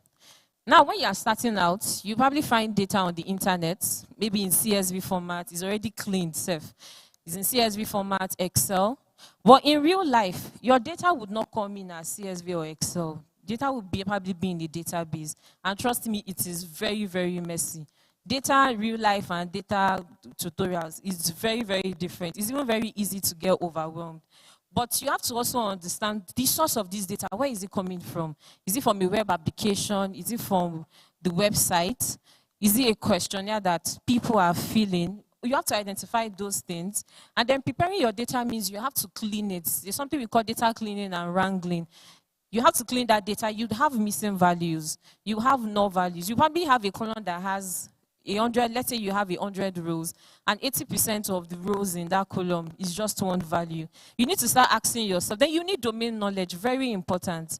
I as a data scientist, someone with a background in statistics or computer science, if I see data in the medical field, I really don't know what to do with it. So even though I have that technical knowledge, I still need someone that looks down, understands this data. I've worked in an organization before where 0 meant something, but the software engineers just saw it was 0 and gave it no. But when we look at the data set, you would see that the total sum is adding up to something.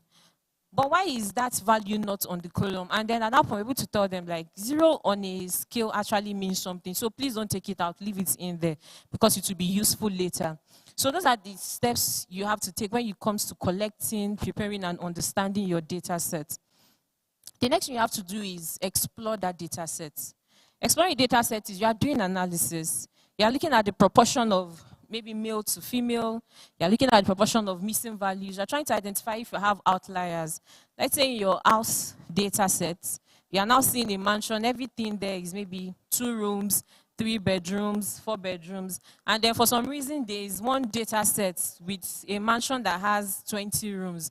That data set is odd amongst everything. You have to be able to identify this. It's probably a mistake from someone. Maybe the person wanted to put 2 and the person typed in 20. So those are the different things you would do when exploring your data. You would carefully analyze that data and find patterns to it. In most cases, in machine learning, you would have a data scientist too that would work with you and explore this and also analyze this data. And data scientists can tell you that I found out that these attributes of these features, they are more important than the others. So when you are trying to build the model, don't stress yourself too much adding these guys. Just focus on these columns that have values. In especially data analysis, you're looking at correlation as well. And then you're also doing visualization. So you can actually work with a data analyst as well. That will build a dashboard and visualize this data. So I want to predict for the future, but I'm also taking note of what has happened in the past. And it could be some patterns that you did not even realize and nobody has taken note of, but the data will tell you what's going on as long as data is correct. So those are the things that you have to do there. You also have to understand how to, for visualizations, what kind of charts do I use to tell a different kind of story? If I want to identify outliers, there are different charts I can use. If I want to find correlation, there are charts I can use to identify correlation, maybe a scattered plot, or maybe for anomalies, I can use a box plot as well. So those are the things you would do in exploratory data analysis. Now that you've analyzed, you've done all that, you need to figure out the model you are using. So from your data set, you would know if this is a regression or classification problem, and then you would have to understand the algorithms that are best suited for regression and classification problem. So that's what happens in step 4. Step 5, obviously, you train your model. Now, when you've trained the model, you have to evaluate it. Remember that definition about the experience and task and performance. So you need to evaluate your model. You would need to, now when you've evaluated your model, maybe you are using a metrics to evaluate, let's say, an accuracy score. If it's not up to your standard based on the objective and goals you've defined for yourself, maybe you want it to be 80% accurate before you give this model to management and tell them that you can start using it for predictions, and you're on 60. It means you have to optimize and improve that model. Now, there are different ways to optimize and improve. You could tweak the parameters in that algorithm, or you could even get more data. It's at that point you identify what the problem is as well. So there's also a problem identification at that point. What's wrong with my data set? Is the data accurate? Is the data not balanced? There are cases of imbalanced data sets that we have. Before I move on, when you're training your model, you have your data. To evaluate, you have to split your data into different groups. So you have the one you would train with, and you have the one you would test with. And even the one you test with, you have to split it into test and validation as well. You don't put all the data that you've gathered into training. There's nothing to evaluate and compare its ability with. And when you've improved your model, you deploy. So your model is of no use if it's just on your computer and it's not served to the common man, to everyone, which is why you have ChatGPT. Someone had worked on that model, someone has built that system, and now they deployed it, is why you can go on your web and click on and go on ChatGPT website and you're able to access it. Once you've deployed, you also have to maintain and update your model. Maintaining and updating is, I've built my model, I've deployed it. You can't leave it. There's something in data we call data drifts, where people can change. Human beings are very unpredictable. Patterns can change. The way they are probably doing something pre-COVID could be different from the way we do things now. So you can't use data from pre-COVID and expect it to perform well right now. People have changed. There's more hybrid work, there's more remote work. So you are trying to figure out if there's going to be traffic, and you are using data from when everybody was going to the office. It doesn't work that way. So you have to look at how often your data comes in. If your data is the one that in a day, let's say in the banking, you are doing 60, 70 million transactions, you know that this data as is coming in, I have to start retraining this model so I can identify the new patterns. So that's the stage of updating, maintaining and updating the model. So because of time, I will just quickly run us through. So yeah, I just picked a few things and tried to talk about it. So the model building stage, of course, as explained, supervised and unsupervised. And these are just some examples of algorithms under supervised and unsupervised learning. So we have support vector machines, we have decision tree classifier, we have linear regression, and then K-mean clustering that I had mentioned earlier. So I'll just talk about this algorithm and move on. Support vector machine, it's a supervised learning algorithm where what it does is it separates your data into 2 groups and make sure, so that line you are seeing, that bold line you are seeing is called an hyperplane that separates it into 2 classes. Now you see those broken lines and those values there, the red and the black squares, the red and the blue circle, you can see they are towards the end, and now there's a line that is also holding it. So those points are called support vectors. Now the goal of support vector machine is make sure that the distance between this side and this other side is as large as possible, and also where your hyperplane is. so that when new data comes in, your algorithm can conveniently place those new data points in where it's supposed to be. If it's very close, it can cause confusion. So you just have to make sure that it's separating it well enough and making sure that there's enough margin for it to accommodate new data. So the tuning, there's something we call hyperparameter tuning, which is what I explained about when you have to update your model, optimize your model. These are some of the things you would do. In real life, data is not linearly separable like we have here. Things you can't just separate it that way. So most times, data is not linearly separable, meaning a line cannot divide two groups. So there are different things that we do and ways that we tweak our model to make sure that we get the best out of it. Decision tree is also like a yes and no kind of algorithm, where if you pick one side, yes, no, if it's yes, you break it down into different groups. So it looks like an upside down tree, is why they call it a tree. These are the different ways to evaluate your model. We have confusion matrix, you have accuracy score, which I have mentioned for classification model, and then we have the mean square error, RSMSE for regression models as well.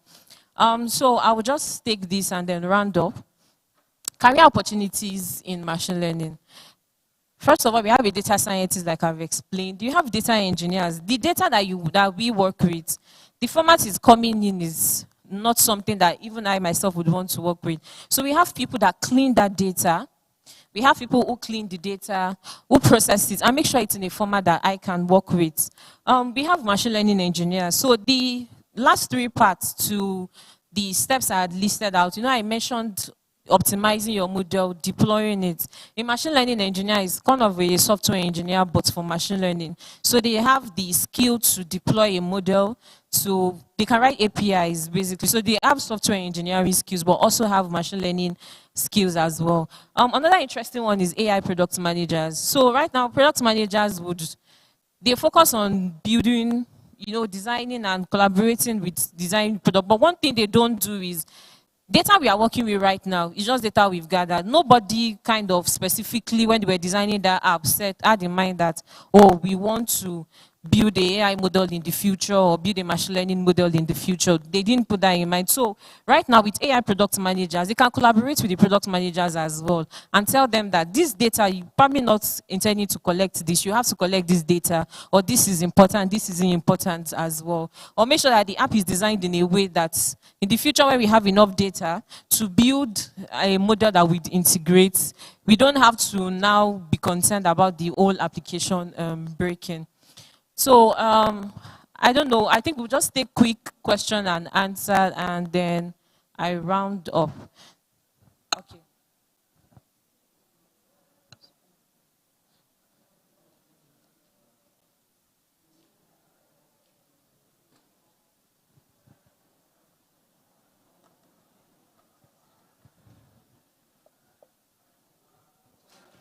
Thank you very much for your presentation. Yeah, thank you. During your session, you made a statement that, there are some problems that we don't need to go through those steps you mentioned. You said there are some problems that can be solved just by using Excel alone. I just want to find out, as a beginner, learning data science and machine learning, is it advisable for someone to start first by learning Excel? Because some people say it's advisable to start with database. You also mentioned something that, in the real world scenario, the data that we get is not those ones we see in CSV format and all of that. So as a beginner, is it SQL that we need to learn first on how to pull data from the database, or we learn Excel first? Some people say it's Python. As an experienced person, I just want you to throw more light regarding that. And then also, during the process of deployment, I noticed you did not mention much about that. I know there are a lot of things that go on in the aspect of deployment after your evaluation and all of that. And then also, I just want you to also explain more on MLOps. What is the relationship between machine learning and MLOps? Thank you very much. All right, thank you. Okay, so I think I'll just answer your question. I personally did not start with learning Excel. I started learning with Python. Like I said, in the real world, I work in a bank. We can run 50, 60 million transactions in a day.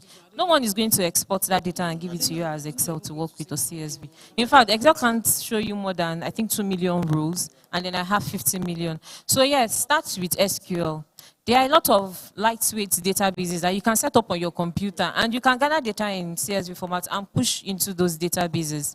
Or even have, if you don't have that knowledge yet, get someone to help you, like show me how to do this, and start using that to practice SQL. Because when you get into the industry, job, you are going to use SQL. You are not going to use Excel. People that use Excel, most times, it's maybe the business guys. They can tell you to spool that data for them, and then maybe you're just giving them 500,000 rows or something, and they use Excel to analyze it.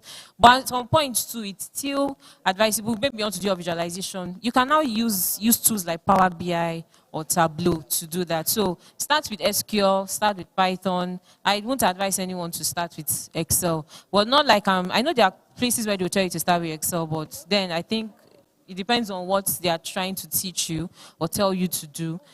But in real life, you just have to be concerned about what is required. And what I tell people to do is look for a job, go on LinkedIn, look at the JD, and look at what they are asking for. That can also guide you into what you should learn. I'm pretty sure you see a data science where you are not going to see Excel as one of the skills that you need. You probably see Python as a programming skill. You probably see SQL, but you will not really see Excel. Even data analysis, you probably see Power BI, Tableau, but you will not see Excel there. So why learn something that you may probably not use, is what I would say. For MLOps is like the DevOps part to machine learning.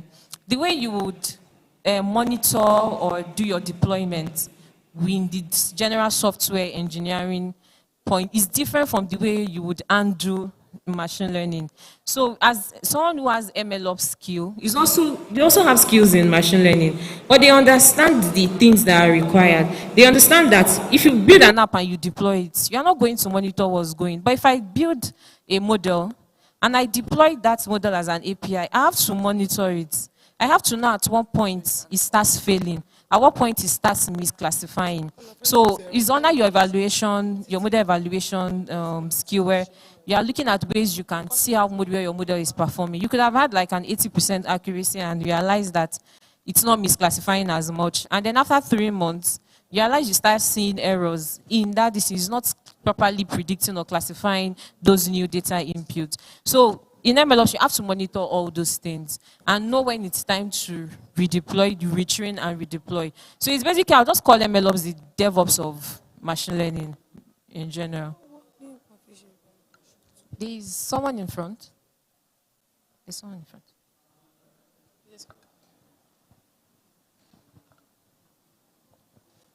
Good afternoon, everyone.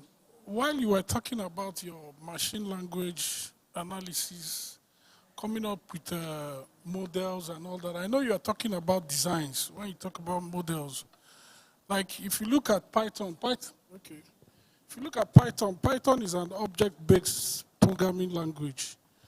I want to ask you, do you think object-oriented languages like Java can be used to implement a machine language model, a machine language designs? Is it possible? Yeah, it's actually possible. There are different languages that you can use. Well, Python is the easiest for anyone to start with. I think we have something we have deployed right now that the model itself, the API itself is actually written in C#. But it's monitored, even though there's a wrapper for it. Python is not really fast. So that's why you have some libraries that would help you move fast with those things. But there are other languages that are extremely fast when you are working with it. Python, if you are trying to spool data, Python will just probably keep running and running and running. It's easy to use, is why it's very popular. But there are other languages that you can use to achieve the same results. Okay, I think since if there's no further questions, we can wrap up the session. And thank you all for having me. Thank you so much. All right, please let's put it together for let's celebrate. Thank you so much. We learned a lot from that session. In case you are just joining us, good afternoon, and you're welcome to Global Tech Africa Conference 2024. My name is Olawale Daniel Oluwatomisin, popularly known as Wale Daniel, and I'm your anchor at the Outsource Factory. A masterclass talking about transforming business with DIMP, if I'm correct, and that is going to be taken by the CPO for GFA Technologies, Mr. Sheung Adeboyejo. Please, let's put our hands together for him, as it's going to be taking us on transforming business with DIMP in the next 40 minutes. Please put your hands together for him as he makes his way up the stage. You're welcome, sir. Thank you, sir.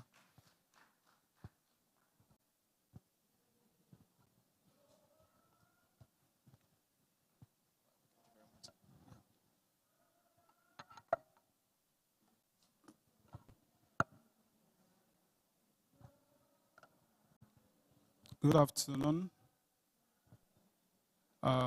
Thank you for the last speaker. It was really insightful. I know most of us have really learned from this event. I will not be taking much of our time. I will be transforming business with DIMP. I'm trying to start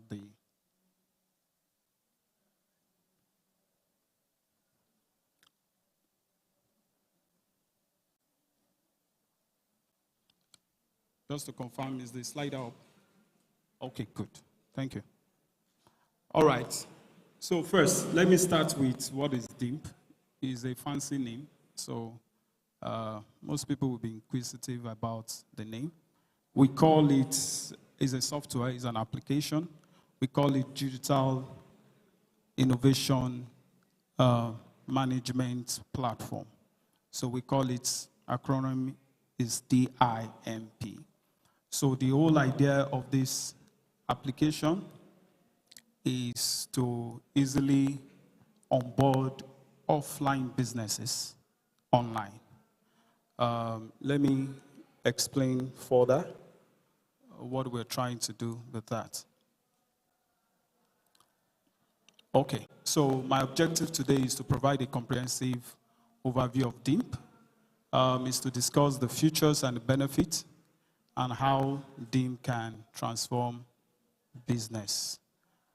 Now, according to the National Bureau of Statistics, currently we have 41 million businesses in Nigeria.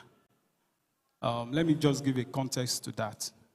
We're working on a project in Côte d'Ivoire, and we asked them, how many businesses do you have? And they categorically tell me that it's not going to be up to 100,000. I said, wow. I went to do a research, and I discovered that it's actually around 60,000. Compared to Nigeria, we have 41 million businesses. Now, it will interest you to know that out of these 41 million businesses, only 10% to 20% of them are online. And why are they online? Yeah, why are they mostly offline? Because most people are comfortable with offline businesses. They can easily relate and do businesses offline. They don't have regard for any online activity. Just like your mechanic. How many mechanic has like a website or a domain name or an invoicing system in place? They don't have. Now, the whole idea of DIMP is to bring these over 33 million businesses that are offline, online. That's the whole idea about DIMP. Yes, there are a lot of challenges to this.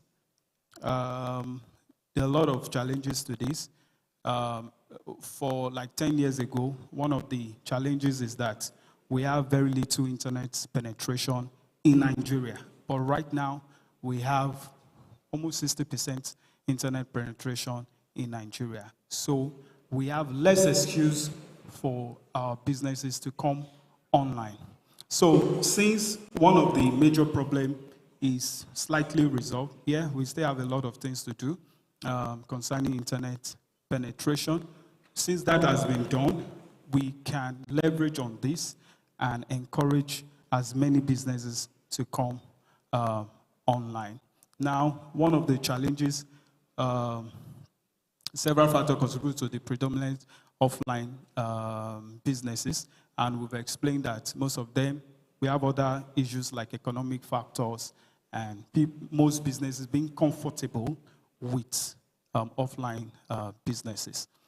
Now, understanding DIMP, as I've said, it stands for Digital Innovation Management Platform, designed to help business to move from offline to online operations.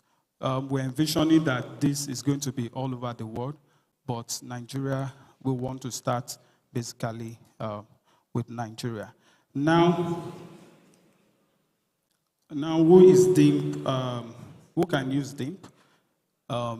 We have a lot of categories that can use DIMP. We have the government, we have corporate, we have NGOs, we have religious bodies, professional service providers, creative service, trade, personal care, events, services, education services, and technology services, and as much as possible. Now,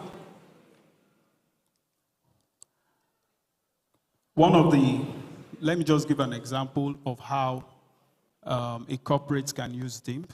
Most corporates normally want to create programs. They want to create events like this. One of the ways they can use them is to sign up, and they will be able to onboard thousands of users in their hundreds, in their millions, if they want. So it's a platform that will allow them to onboard as many users as possible, and also help them to upload courses, upload trainings, create events. So a corporate can come on DIMP, upload all their users, user base. Their users can apply, and they will have like a landing page. And on this landing page, they will be able to engage with all their users. So that is one of the ways corporates can use DIMP. They can create programs, they can create events out of DIMP. Now, for, let us say, graphics artists, photographers and all that, how will they be able to use DIMP? Simply, first, they will have one of the features of DIMP is to allocate, is for you to be able to get a domain name. You have a unique URL, a domain name for your business. You'll be able to create a website, a very beautiful website, and on that website, you'll be able to showcase your portfolios, what you do, and you'll be able to have, like, let's say, a payment, a means whereby anybody will be able to buy into your product or buy into your service and pay you online, real time. So you will be able to have this easily without breaking the bank for it. You know, for you to get a website, you have to pay, let's say, 200,000, 300,000, 600,000, depending. But here, you have it free of charge. You'll be able to be online as fast as possible. Same way with developers, you'll be able to showcase your portfolio, be able to showcase what you can do, and all that. And definitely, you will be available, and anybody will be able to buy into your services online. Now, for artisans, like carpenters, hairdressers, barber, how are they going to be using DIMP? For instance, most barbers don't have an online presence. They can easily come on board, and when they come on board, they register, they will be able to onboard their customers. They will be able to onboard their customers. You discover that most of these offline businesses, they don't have records of their customers. So, and apart from that, there are some automated system around the application that can even send birthday reminders to you, and also wish your customer birthday, happy birthday and all that. Then for every artisan also, they can be booked in advance. So you want to have your haircut, let's say tomorrow, you can book now and pay now, and you have your haircut done. So that is a part of the business that most of these artisans are not seeing, and can also generate revenue for them over the time. Now, how does DIMP work? DIMP basically is built on a report platform, and it is seamless, it's on the cloud, and you can onboard millions of users on this platform. Let me just go through some of the features quickly. When you log on to the DIM platform, what you have is, first thing is that you'll be able to have a domain name. You'll be able to have a domain name. You can have a subdomain, you can have a main domain name, or you have one with the platform. Then there's what we call the course planner. You'll be able to create course and upload courses and monetize those courses. So for instance, we have some trainers in the house. One of the things you can do is to come on board on DIM, on a landing page, a website. Then you have a form that will be able to onboard as many users as possible. Then you have a place whereby you can upload as many courses as possible. In fact, you can even select from the list of courses that is available, and you make it available to your users, and your users definitely pays you for those courses. So that's one of the features you have in DIM. We have interactive videos that you can also upload on DIM. Then you have a place whereby you can assess your users, you can set tests and make them have some certifications, even on the platform via DIM. And also you can bundle subscriptions. It means that your users can pay you via the payment system. By the way, we have a very beautiful template that you can select from. Then it is very easy to use. It's very, very easy to use. We have a web builder that makes it very easy to use. No need to code, no need to write one single code. You just follow the steps and you have it. Then it's mobile app friendly. We have live chats and we have webinars. And most importantly, just like our last speaker said, there's statistics, there's visualization that will inform you, that will inform the business on what to do, what not to do, how active his users or his customer has been on the platform.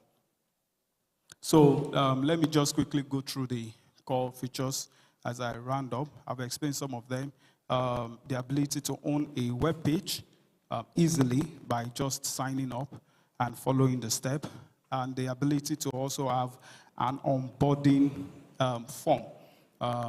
There's a place whereby you'll be able to have the form, and this form you will make it available for your users. So it means that any users, any of your customer can come to your website, go to your forms, fill the information. You have the information you want to have from the customers, and those customers also have their own landing page, their own dashboard, their own portal, whereby they can interact with you. I've also explained the course creation part, whereby learners, trainers, they will be able to train as many users as possible. It's very scalable. That is part of the features in DIM. And you can add videos, you can add documents, audios, and all those stuff. Then you have a place whereby you can post your service. You can have multiple services to make it available for your customer.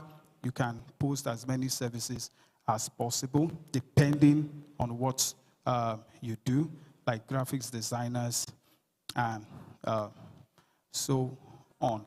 Then some of the core features is also the same way you can post service, you can post products, you can have your product uploaded.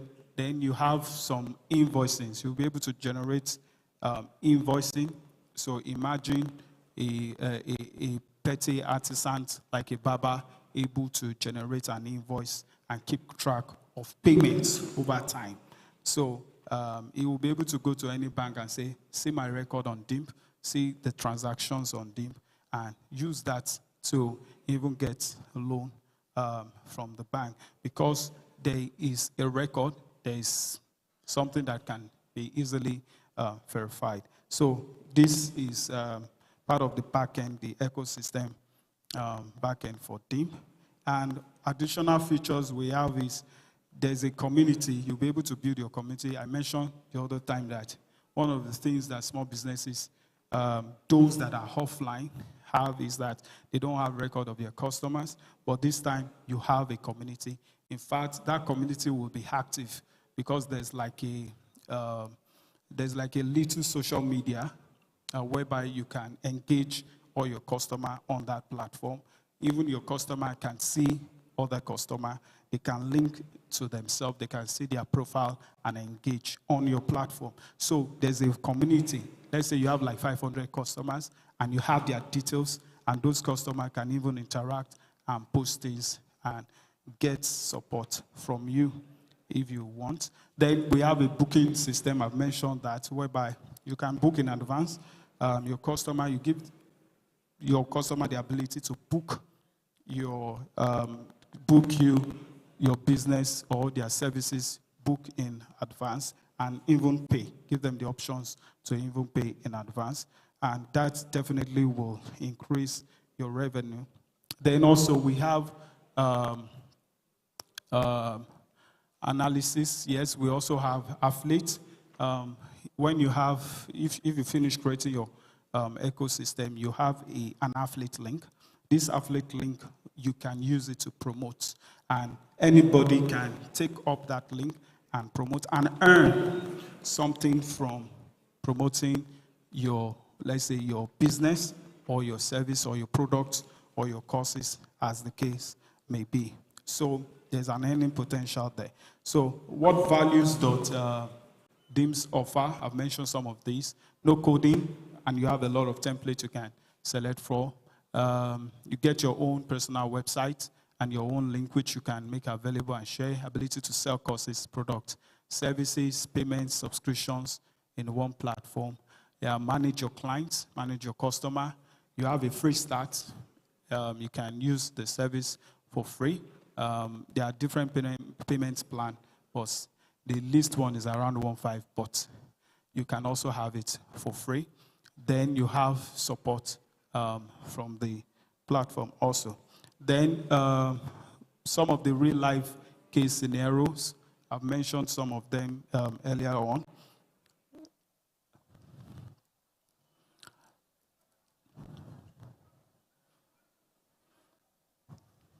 All right, so I'll just go through this for those that will.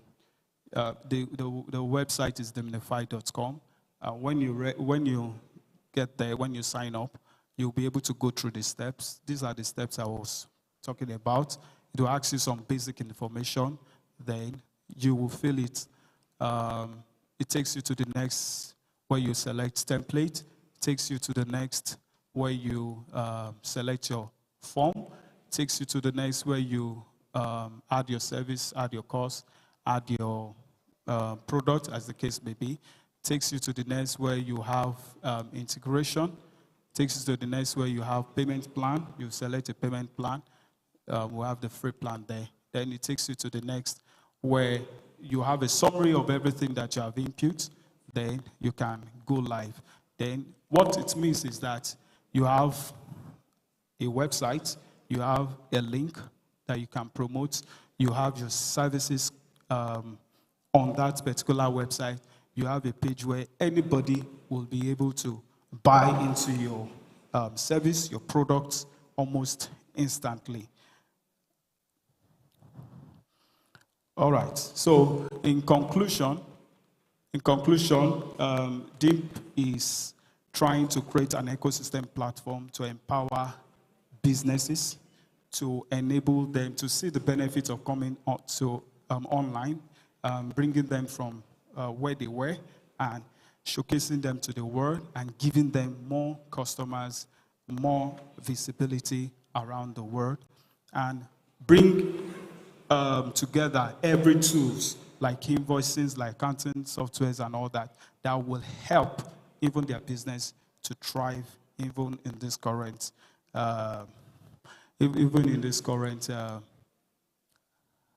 climate. All right. Do I have any questions in the house?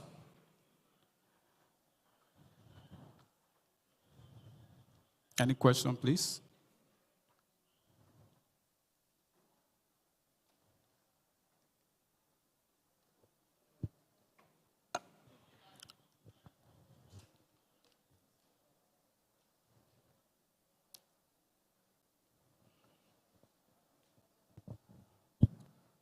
Hello.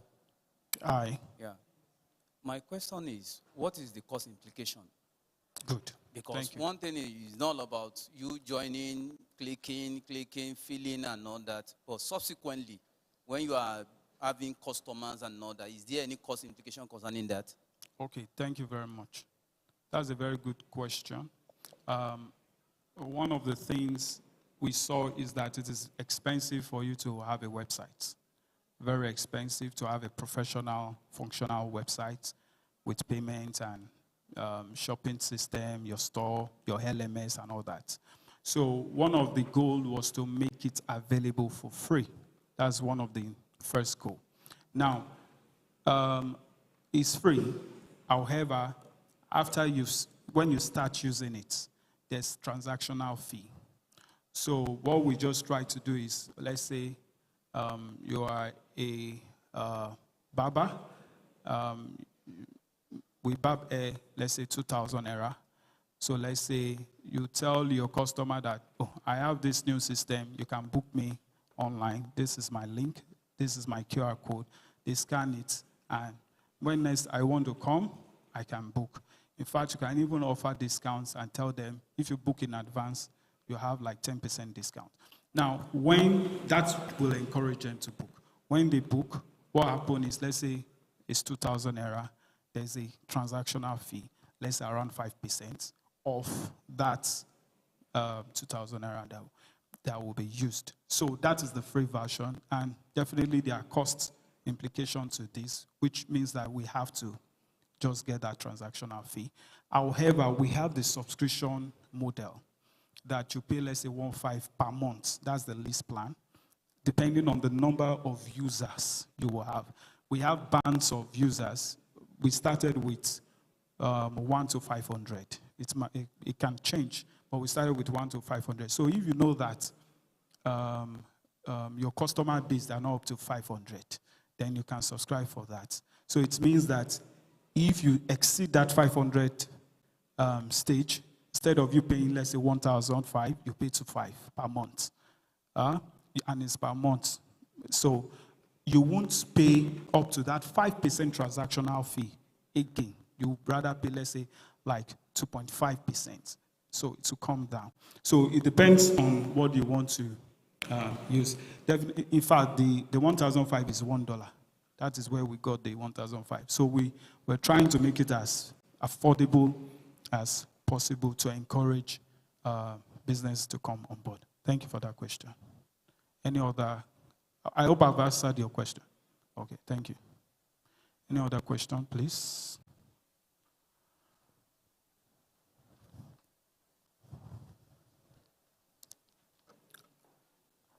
Okay, thank you.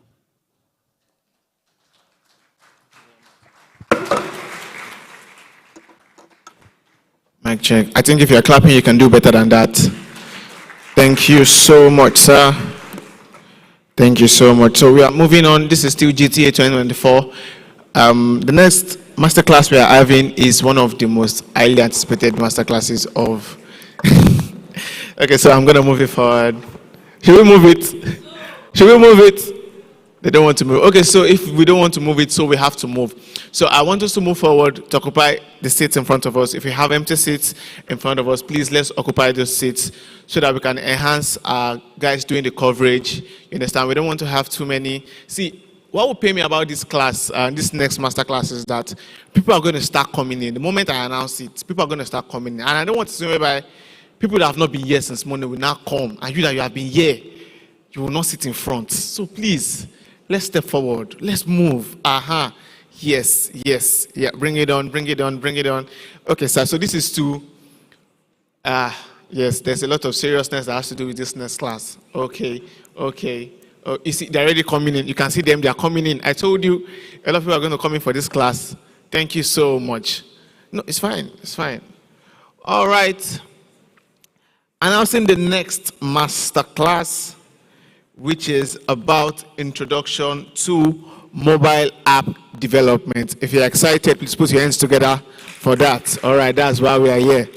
And to take us on that, I have Dipo Alabede, the CEO for Clean Payments. Please, let's put our hands together for him. Yeah, so please, most importantly, attention, question, and I'm sure Mr. Dikwa has a lot of things in store for us. So I'll be leaving in the hands of Mr. Dikwa for the next 30 to 40 minutes. See you guys later. You're welcome, sir. Good afternoon, everyone. Happy to be here. Thank you for the organizers. And thank you guys for putting so much faith in me. I'll try as much as possible to deliver on this masterclass. Like I was introduced, my name is Alabede Oladipo. I've been in the banking industry for close to about 2 decades. And possibly most of the banking apps that you have used today, or you are using, whether it's internet banking or mobile banking, or even ATM, I'm probably the guy that deployed it, right? So for instance, if you have an account with Sterling Bank, can you raise up your hand if you have an account? Sterling, okay, I can see my Sterling people there. So I've used the One Bank app. Is it fantastic? Is it a good app? Okay, so I was part of the people that built that. EcoBank? Anybody EcoBank? Access Bank. Right, Access More app, right? It's a fantastic app, it's intuitive. Optimus Bank is a new bank, so that's one of the banks that we also built a mobile app for. Stanbic IBTC? You like the Stanbic app, right? Okay, good. So over the past 2 decades, I've been building platforms, basically. Deployed over 200 or 300 ATMs for Stanbic IBTC Bank. Help them with the internet banking, the corporate internet banking, the mobile app and all of that. So today I'm here to just share with us, where do I point this? Share with us a masterclass on mobile app deployment. And the last mobile app we built, sorry, this is not working. Where are we pointing it? Okay, to the screen. It's not working. Okay, yes. So that's a brief introduction about myself. So I left the banking industry to start up this company called Claim. It's a mobile payments company. Our vision was to make mobile payments a thing. So when you go to other African countries or other places, people use their mobile phones to make payments. But here in Nigeria, especially if you go to China, people use their mobile phones to make payments. And here in Nigeria, we're trying to get there. The best thing we've done is transfers. So people can still use their transfer and then make payments. But I'm not going to talk about Claim today. Basically, what we are here to talk about, the objective is I want you guys to understand the basics of mobile app development, learn the different stages of how a mobile app is built, and then also get acquainted with the essential steps and tools that you require to build a mobile app. And then also discover the best practices that is required to build a mobile app. So the key takeaway for me will be that you guys will have a fundamental or an elementary view of what goes into building a mobile app. So can somebody tell me who uses TikTok here? TikTok? Okay, I can see some TikTokers. Instagram? Okay. Facebook app. Not a lot of people use Facebook. Snapchat. Okay, I can see some old folks at the back using Facebook. Snapchat. Okay, awesome. All right. So basically, what is a mobile app? A mobile app is the development of a software application for mobile. That's just what it is. But the problem is that the mobile phone is a small device, right? And the computer is a bigger device with a bigger screen, and there are different programming languages that you can use for the computer and a different one for the mobile. The mobile has majorly 2 OS, majorly. Before it used to be Windows, iOS, and also Android. But now we just have majorly 2, and those have different programming language, but I'm going to get into that.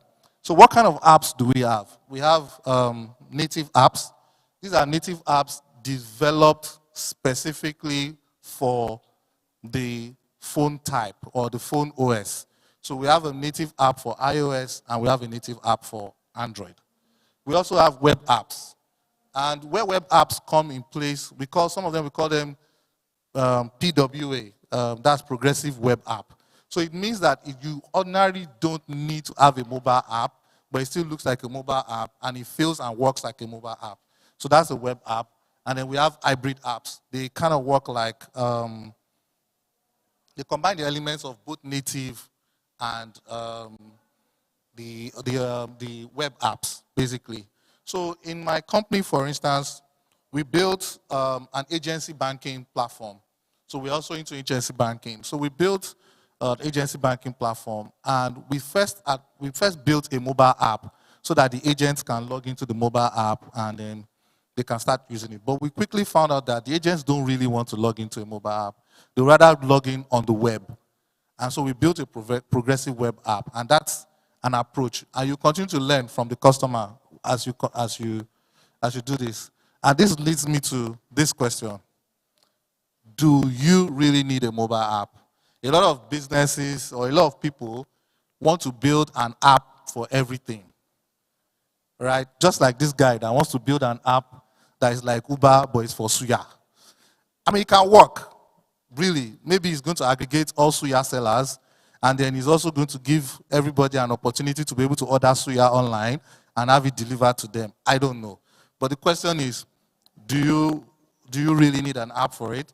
Because if you answer that question, then it takes us to the stages of developing a mobile app. And there are quite a lot of stages, and I don't know if you guys can see this very well, but it starts with the idea, and everybody has an idea. But you must ask yourself 4 questions or 5 questions. Who are we building this app for? Why are we building this app? When do we want the app to go live? How much money are we possibly going to make from deploying this app? And where will the app be deployed to? Is it going to be an Android app? Is it going to be an iOS app? Or is it going to be both? Right? So when you ask yourself this question, then you now go into the process of building the app. So you have an idea. Can somebody give me an idea of an app they would love to build? Anybody? An idea you love to build? A food ordering app? A food ordering app like Chowdeck, for instance, right? Does anybody use Chowdeck? Okay, food ordering app like Chowdeck. Let's take that as an example. So you want to build a food ordering app like Chowdeck. And then the first thing is you need to brainstorm around the idea. What will your app be doing differently that Chowdeck is not doing today? Is it going to start adding customized menu plans? Is it going to give you information about meals? Let's say you're a vegan, or you only eat twice a day or stuff like that. Is it going to suggest meals for you? And is it going to suggest restaurants for you? Is it suggesting price points? Stuff like that. You brainstorm on the idea. Then you define and start to create a roadmap for how we're going to build this app. Are we building Android first? Are we building iOS, or are we building hybrid? Are we building a back office? Are we building it to deploy for Nigeria alone, or are we building to deploy for across Africa? Or we want anybody in the world to be able to download this app and use this app? So you have to think about your roadmap. What's the long-term plan? What's the short-term plan for this app? Then you start to develop the UI, UX. Now, I'm always very hard on my product designers, because this is the foundation. And once you miss it from here, then you've missed it. The app is a mess. So UI is different from UX. UI is the look and feel. The app looks nice. The colors are exciting. They are appealing. They are in the right places and stuff like that. But user experience talks about the user journey. And the user journey is the most important aspect. I asked anybody if they've used TikTok before or Instagram and all of that. Why do you think it's easy to use TikTok? Why do you think it's easy to use Instagram? If you give Instagram to a 10-year-old that has never seen a mobile phone before, has never seen Instagram before, that 10-year-old will be able to figure it out. But the minute somebody has to tell you how to do what you need to do on your app, then you have failed, right? So what I always tell my product designer is, any action that you want a client to do on the mobile app, and the client cannot do it in 3 simple steps, then you've lost that client. You've lost the transaction. So if some of the banking apps that we've talked about, let's use Sterling One Bank, for instance. So most of the transaction, for people that have used that app, if you think about it critically, if you want to send money to a customer using that app, and this is not a sponsored ad from Sterling, right? But if you want to use that app, all you just need to do is put the account number of the person you want to send the money to, and the app intuitively populates the name of the person and even sends you the bank. So you don't have to even put the bank, just put the account number. That was done on purpose. Do you understand? So that the steps you have to take, so once you just put in the account number, the thing will select the bank. Once we'll suggest a list of banks. Once you select the bank that the person told you that that's his bank, then it will populate the name. After populating the name, remember, you are not doing anything. The only other work you have done is put the account number, select the bank, and then put the amount, enter your PIN, done. 3 steps, or maybe 4. Right? And the transaction is done. So, but if in some banks or some apps that I've seen, you have to do this, do that, come back and put another information that I put before, why? You know, so user experience talks about the user journey. You must think about the user journey. How do I make the journey very short for the user? Because attention span is very, very low. If, for people that are using Snapchat, for instance, if you want to take a picture, you just swipe right, right? And the camera opens, I guess. Immediately you turn it, exactly, sorry, that's an expert user right there. So immediately you turn it on, the camera is there. It's right there in your face, so you don't even have to think of where the camera is, you know? And that's the user experience. They don't want you to think too much. It doesn't have to be a big thing. Then finally, we now move to, once you've figured out the user experience and you've prototyped it, it's very, very important. You prototype it, take a look at it end to end, then you now move to the development stage. A lot of people think that development is the first thing. No. The first thing is getting that roadmap, defining the project goals, developing it, writing your product document, your product paper. So you have to write a product paper. You have to define everything step by step, and I agree. Then you give it to the developers. The front-end developer will work on the front end, which is what's the interaction of the app to your mobile phone. And then the back-end guys will do the coding, the database side of things, and all of that. Then you test it. There are quite a lot of apps that are tested, or they are not tested and they are just deployed. And has anybody experienced when you use an app, the transaction fails, or something happens, and you see some funny error message and you don't even understand what it means? You've seen that? Has anybody experienced that? Hands up. Now, that is, I call it intellectual laziness on behalf of the people that built that app. Why? Because you should think about the customer. Think about the user. How does your error message help the user to solve the problem that the user has with your app? Because really, the reason why the user came to your app, maybe it's TikTok or Instagram or something, is because they want to post their nice, cute dress on the app so that all their friends can see it. But the minute that gives them an error message and it doesn't tell them what next to do, then the purpose of getting your app is defeated. Same thing as you want to send somebody, your girlfriend calls you and says, send me 5K. And you go onto your banking app and you already, and maybe you have been toasting this girl for a long time and she just says, send me money. You're about to send the money. And then the transaction fails and they just go, oops. How do you explain oops? Do you get what I'm saying? So we need to make sure that we test it properly before it goes out. And I'm not talking about, so there are 2 types of testing, and I'm going to go into detail, but I just want to give us an overview before I go into more detail. There are two types. There's going to be functional testing. Functional testing is to test all the functions, all the features. We said if you click here, the app will open camera. We said if you click here, it will open the chat feature. We said if you click here, it will open for numbers and not open for text. And all those type of things. You test it. Then you also have to test the non-functional features, which is the back end and all of that. There's code level testing, and there's also just regression testing. If 10,000 people try to download your app or try to use your app at the same time, is it going to crash? There are times you are using an app and then the app, your phone just goes blank. Bam. And I'm wondering what happened. Right? So that's it. And God help you if it's in the middle of a 10 million naira transaction. You know, then you now deploy. A lot of people pick up apps from places that are not supposed to be, apps are not supposed to be deployed. Like they pick it up from Zenda and stuff like that. You should pick up your apps from the app stores, the iOS or the Android stores. You might just be picking up a malicious platform. And then maintenance. Maintenance is very, very crucial because there are always software updates. Even Apple or Android, they continuously update their OS.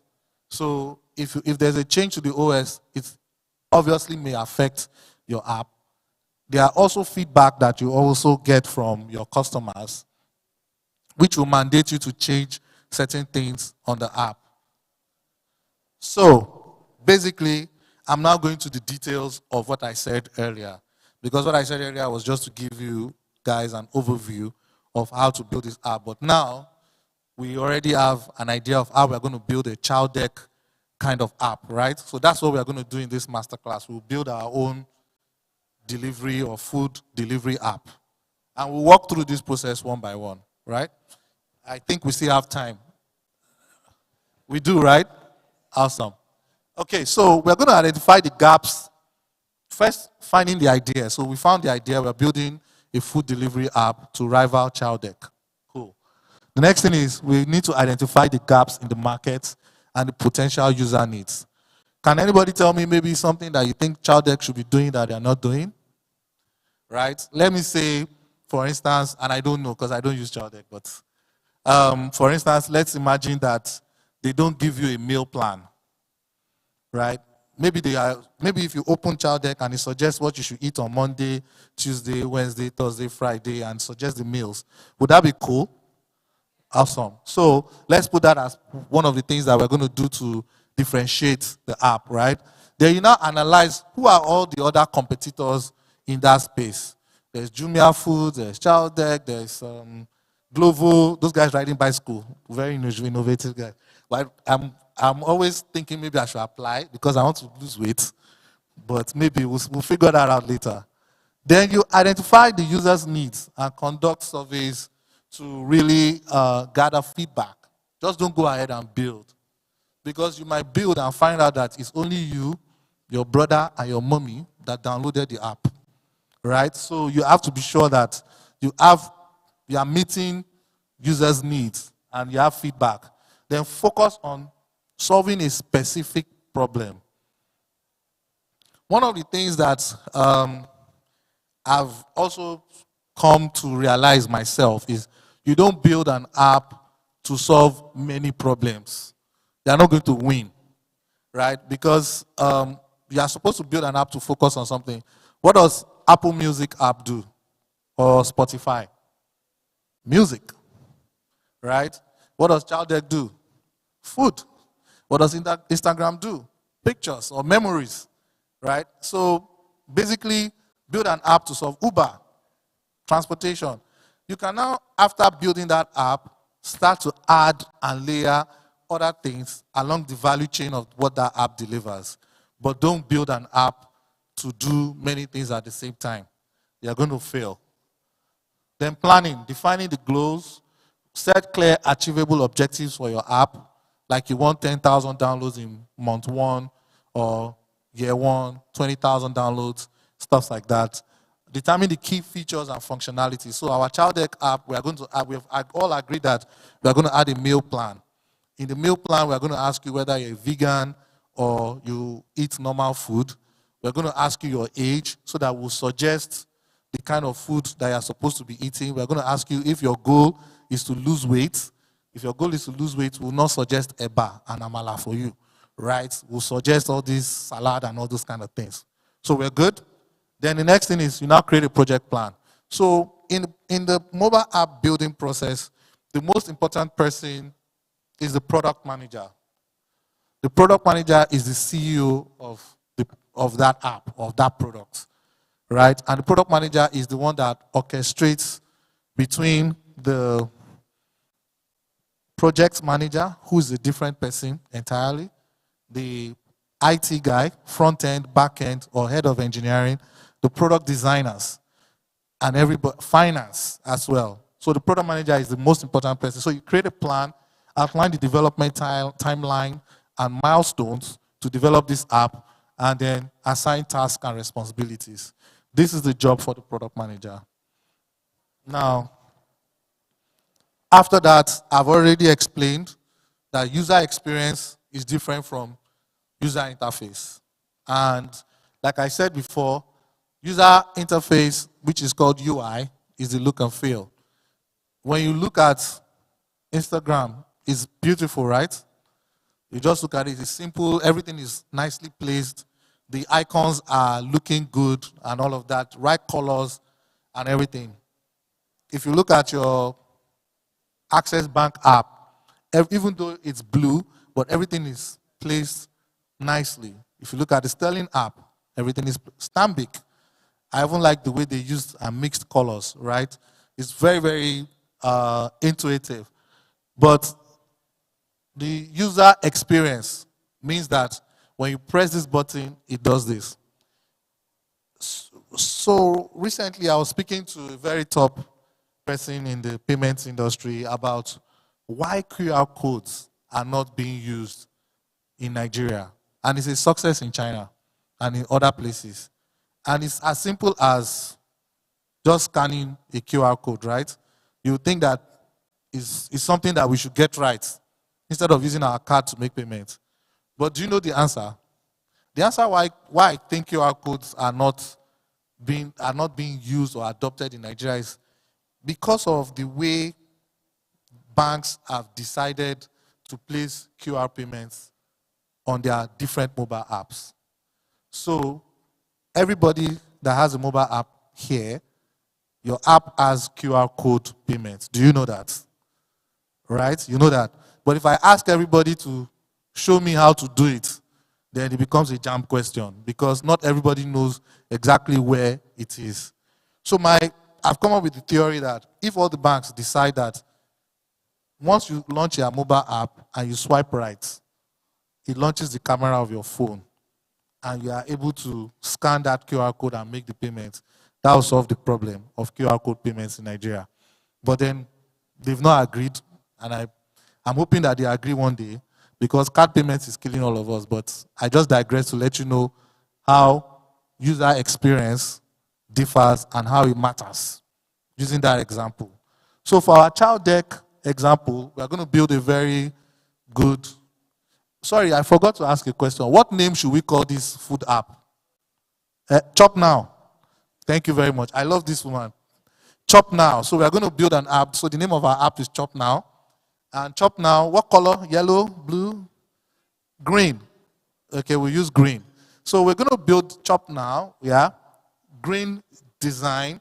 We're going to, once you log in, you're going to see all the nice icons and different colors of food and nicely placed. So that's our Chop Now. What we're going to use prototyping tools like Sketch, Figma, or Adobe XD to build it. So those are the tools that people use to do the front end and the UI and the UX design. Anyone familiar with those tools? Figma, at least people are Figma. Okay, I can see my people over there, my product designers. All right, good. So then, if you want to build for Android or iOS, you probably use Swift. If you want to build iOS, I don't want my app to be used by anybody else. I just want only Apple people to use it, then you probably want to use a programming language like Swift. Like Swift to do that. If you're building only for Android, then you probably want to use Kotlin to do that. But if you are building for the two, then you want to use a programming language like JavaScript. And some people decide to build apps differently. So what do I mean by that? You'll see a bank or a company, they'll build an app and use programming language to build iOS. They'll build iOS separate, and then they'll build Android separate. The same app. Then when there's an update for iOS, they will update iOS. But you find out that some features that exist in the iOS does not exist in the Android, and you're wondering what's going on, right? So the best practice is to build using JavaScript in such a way that you can build the same app for the two OS, if you get what I mean, for the two platforms, which is Android and iOS. So you find that a lot of developers use React and React Native and use JavaScript to do that. How many developers in the house? Okay. Okay, am I saying the right thing? Am I lying? Okay, all right. Thank you very much. I have some validation over there. All right, good. So what are the tools? They are integrated development environments. Now I'm going a bit more technical, but you don't have to, if you're not a developer or a programmer, you're a product person, just have an understanding, right? Not that you need to know all of these things. But there's Xcode for iOS, and then there is Android Studio for Android applications. And then, like I said, there are framework or libraries. There's React Native, there's Flutter, there's Xamarin. The version, okay, I'm not going to say this. I wanted to say it before, but I'm not going to say it for security reasons. So some mobile apps are built. I know some apps that I built were built on Xamarin. Some were built on React and React Native, and some were built with Flutter. Not a lot of people do Flutter, but a lot of people are very conversant with React and React Native. So most of the apps you use are built with this library or framework. Testing. I've mentioned testing. For me, testing is the most critical part, because as you are building your app, I call them benefit boys. They're also somewhere that are going to help you to test your app. I can assure you, even as we are seated here, they are somewhere to having their own conference. So you must test your app. I like it when they help me to test my app in some instances. For instance, there was an app we built, and at around 3 p.m. in the afternoon, between 3 p.m. to 4 p.m., we got 50,000 attempts to onboard on the app. I kept on looking at the server. I was just sending OTP. It was one boy in Akpakpava Road in Benin that was trying to attempt and was using an IP address from somewhere in Cyprus or something. So all I'm saying is, there are guys, once you start building your app, there are guys that want to help you test it. And the reason why they want to test it is to make sure that they want to exploit any vulnerability.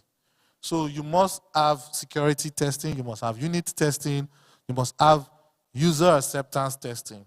And user acceptance testing is just to check with real users. So even after you've built the app, call a few people into the room and say, okay, guys, we've built Chop Now. It's a new app to rival Child Deck. Can you guys take a look at it? Does it make sense? Is it easy to use? The feedback that they give you, you can go back and use it. Now, you've built Chop Now. When you are doing testing, integration testing, because you want to integrate to a payment gateway, for instance, to accept payments, right? You want to be sure that the integrations that you have done works. You are integrating this platform to a backend database because you are going to store the name of your customer, date of birth, birthday, maybe even on the birthday, the app is going to send you the kind of food. Maybe the app is even going to order a cake for you because you're going to get the address and stuff like that. So there's so much data that can be exploited. So you have to also do all of that testing and all of that. There are quite a lot of tools for testing. Test Flight, we use Test Flight for Android and for iOS. Firebase, you can use that for Android, and Appium is an open source testing application or platform as well. So you can use that just for front-end testing before you actually go live on the app stores. And talking about the App Store. So the App Store is the marketplace for your apps, whether it's Android or iOS. So you have the Google, and a lot of us visit these app stores to either buy or download one or two apps. For me, my recommendation is that any app that is not on the App Store, don't do it. Why? Because there are very strict rules that Google and Apple follow to make sure that the app that is being published on the App Store is compliant, is not a malicious app, and is not extracting data from your phone. Today, your phone is, if anybody loses their phone right now, they're going to go crazy, right? If you forget your phone at home and you forget your wallet at home, if you forget your wallet at home, you might not just bother going back home, right? But if you forget your phone at home, you turn back, or even if you are rich via your house is at Ajangbadi, you go back home.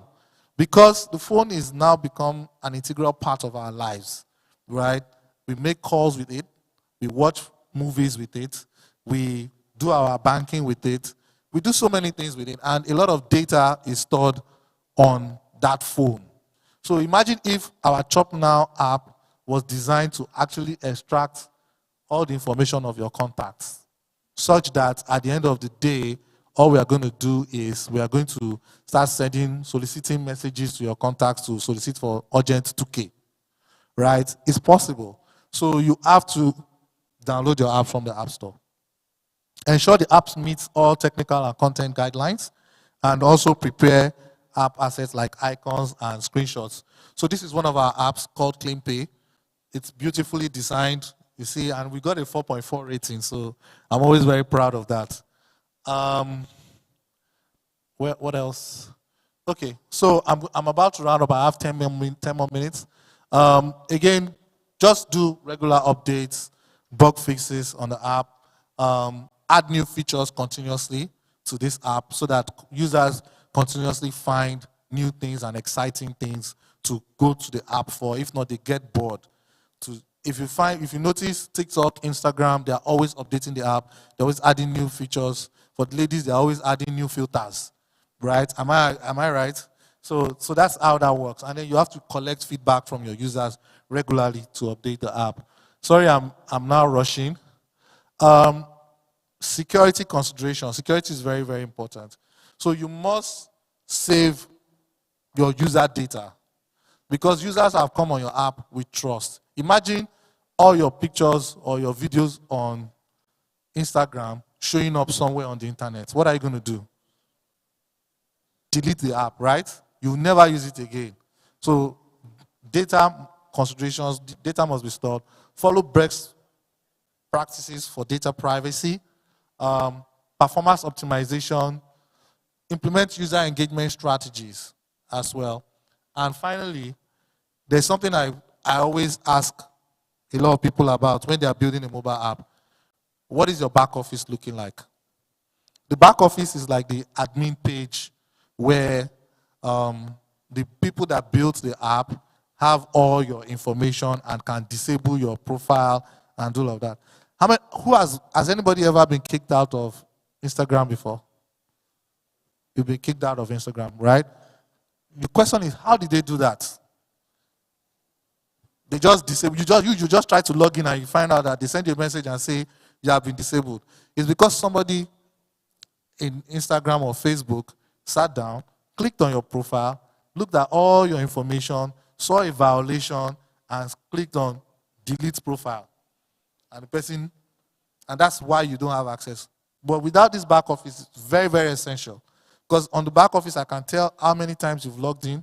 I can tell how many days you log in. I can tell the last time you logged in. I can tell when do you log in, where do you log in, where was the last post. All that information is there. So the back office is very, very important when you are building. So when we are building our Chop Now app, we're going to have a robust back office so that we can also reach out to our customers. Thank you very much. I'll pause for questions.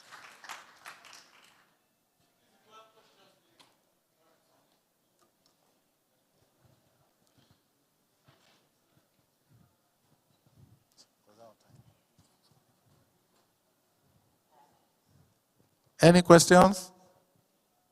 Yes, I do. Good day, Mr. Dipo. Very lovely presentation, by the way. In my opinion, you went above and beyond mobile app development and explained software development lifecycle fully.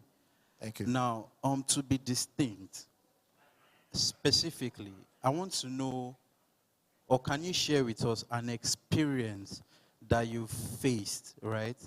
In all these phases, right, of software development, if there's been any issue that you faced, a very distinct one, and how you were able to move past it, either at the design phase, either at the planning phase, either at the deployment phase, either at maintenance phase, server attacks, and all of that. Is there any experience specifically that you've faced, and how you were able to avoid it? I mean, I faced many experiences, to be honest. Many, right? But I'll maybe talk about one. And I'll just say it was a very simple issue, to be honest. We tried to, the CleanPay app, we tried to launch it, and we wanted to be smart. We wanted people to be able to just use your phone number to download, to onboard on the app, right? But we didn't ask for BVN, we didn't ask for anything, right? We just said, okay, give me your phone number, we'll create a wallet account for you, and then guess what? Somebody opened an account in the name of Dangote Sugar. Another person opened an account in the name of Konga, and then started sending emails to people that, especially the Konga one was quite interesting, started sending emails to people that they won a fridge.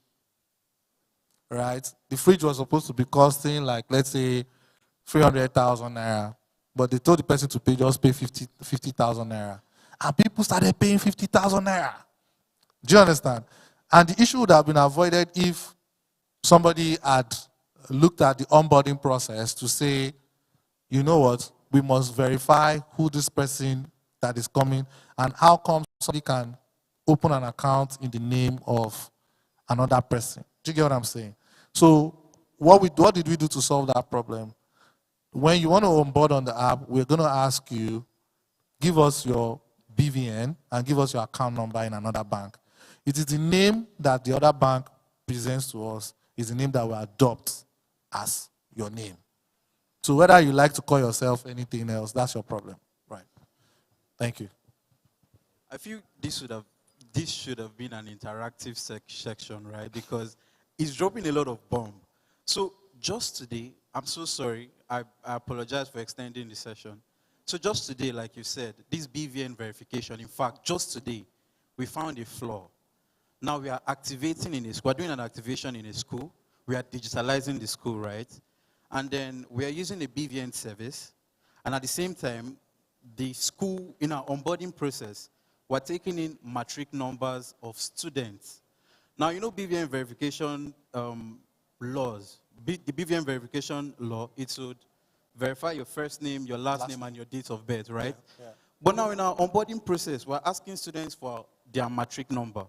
Now, once students input their matric number, it takes in their details from the school, and their date of birth is part of it. Mm-hmm.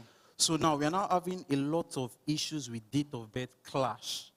Because while these students were gaining admission in the school, they were using wrong date of birth. Like they were either increasing their age or reducing their age to get. So that's why it's dropping a lot of fire points and everything. It would have been lovely if it was an interactive session. Mr. Diko, thank you very much for the presentation. Thank you very much. Any other question before? Because my handsome man here is here. Okay. Let's just take one more, please. One more? Please, okay. Let's take one more, Thank please. you. Hello, Mr. Diko. Good afternoon, everyone. Good afternoon. So I wanted to ask a question regarding banking, loan, and all that. I mean, I'm asking this question because you've been in the banking industry for quite a while. We developed a solution to give loans to businesses. And like you said, we wanted to make it easy, user journey as easy as possible. So I started seeing people registering with Hausa names. I mean, solution in Lagos. When we're doing our SU, just focused in Lagos, Ogun State, and neighboring places. So the question is, if we're going to be verifying an account to know if you have taken loans from other loan companies or loan agencies, we have to pay for each person to verify.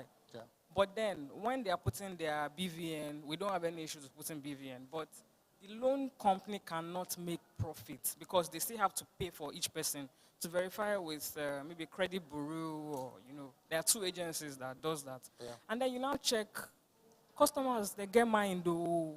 Like people will borrow from like 15 loan agencies and they've not paid back and they're still coming to you. Yes, to come that's their and plan. borrow money. So how can they balance this relationship between the person trying to get a loan and the loan companies? Because you're trying to give them a loan, they feel like it's government funds, and so it's their right, it's their best right. So why should the loan company still lose money? On top of that, we're going to be spending so much money on calling them to find out, Oga, how far now? You never pay. And they'll be telling you, try and understand. I mean, there has to be transparency between the government, NIBS, and CBN, or whoever is involved, so that the loan companies can do their businesses seamlessly. So we now take risks and just give it based on whatever your BVN produces. Yeah, I understand the problem or the challenge that you are facing. Giving loans in Nigeria is really, really tough. It's the most difficult. I've had a friend lose all his money to a business that is giving loans, right? The challenge is that we don't have clean data, and we also don't have data stored or a single point of data stored in the same place. The people that are coming to your app, that have collected loans in the other app, are actually coming to defraud you, right? So you must have a simple way to sift out the right kind of people, even before you go ahead to verify their verify their information with the credit bureau. Do you get what I'm saying? So you might, for instance, say, you're not lending to men coming from this place, based on some parameters, right? And you might decide to say, okay, you're just lending to women or from Ibadan or these places because you know that they have tendencies to pay back, stuff like that. But you have to build that leveraging data to it, and you must get your data source from some other place, maybe even from the credit bureau, maybe from another lending company and all of that. But you must get data to be able to take that decision and match it so that you don't lose more money. But loan is a very tough thing. In Nigeria, we do need it. We need a credit card platform. We need that. But there are people out there that want to defraud you, and they want to defraud your customers' deposits. So thank you very much. I think I'll hand off here. Thank you very, very much. All right, thank you very much, sir. Thank you so much, Mr. Dipo Alabede, for taking us on Introduction to Mobile App Development. I'm sure we've learned a lot of things in this class, and I pray that God will help us and deliver us from people that want to come and scam us through our loan apps in Jesus' name. All right, so we're moving on. We still have another interesting masterclass. Going forward, we're talking about Introduction to Data Analytics. Introduction to Data and Media. Are we good?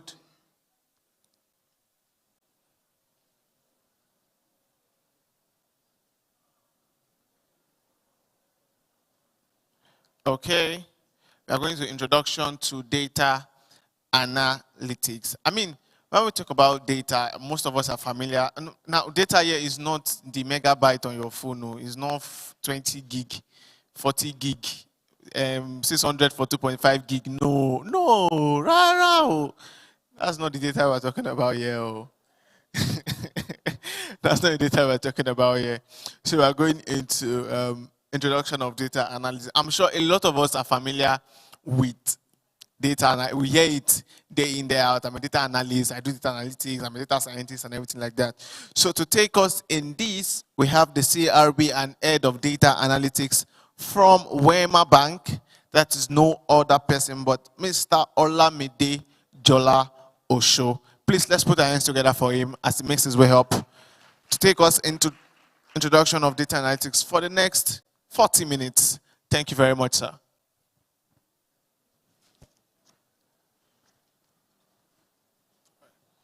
Thank you. Okay. Hi, everybody. The energy is low. I'm sure you guys would have had a lot of knowledge being passed and cramped into your brain, right? Who feels saturated? No one feels saturated, so you are ready. You are ready. I should just go full speed ahead, right? All right, okay, no problem. Before the slides come up, thank you for the introduction. My name is Olamide Jola Osho. And I've been doing data for well over about 8 years now. I have about 16 years experience in the banking sector. I'm not 2 decades like Dipo. Dipo and I used to work together in one of my former organizations. Okay, but currently I head data and analytics at Wema Bank. And I also founded an organization called the Data Mind Mindset, where we help data professionals and enthusiasts to sort of like navigate their path in the data field. Okay, and today I'm going to talk to you about data. All right, how many of you use ChatGPT here? How many of you don't use ChatGPT here? I'm still waiting for the slides. How many of you don't use ChatGPT here? You don't use.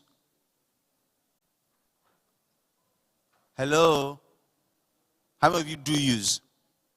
Okay, how many of you have heard of Google Gemini? We've heard of Gemini. How many of you use Gemini? Okay, how many of you have used Copilot?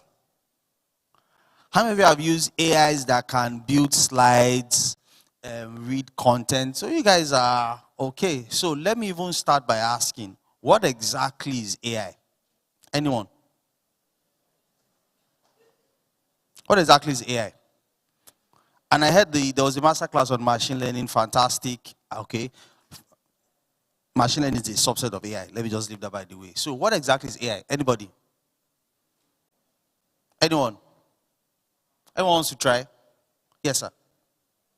Do you have another mic?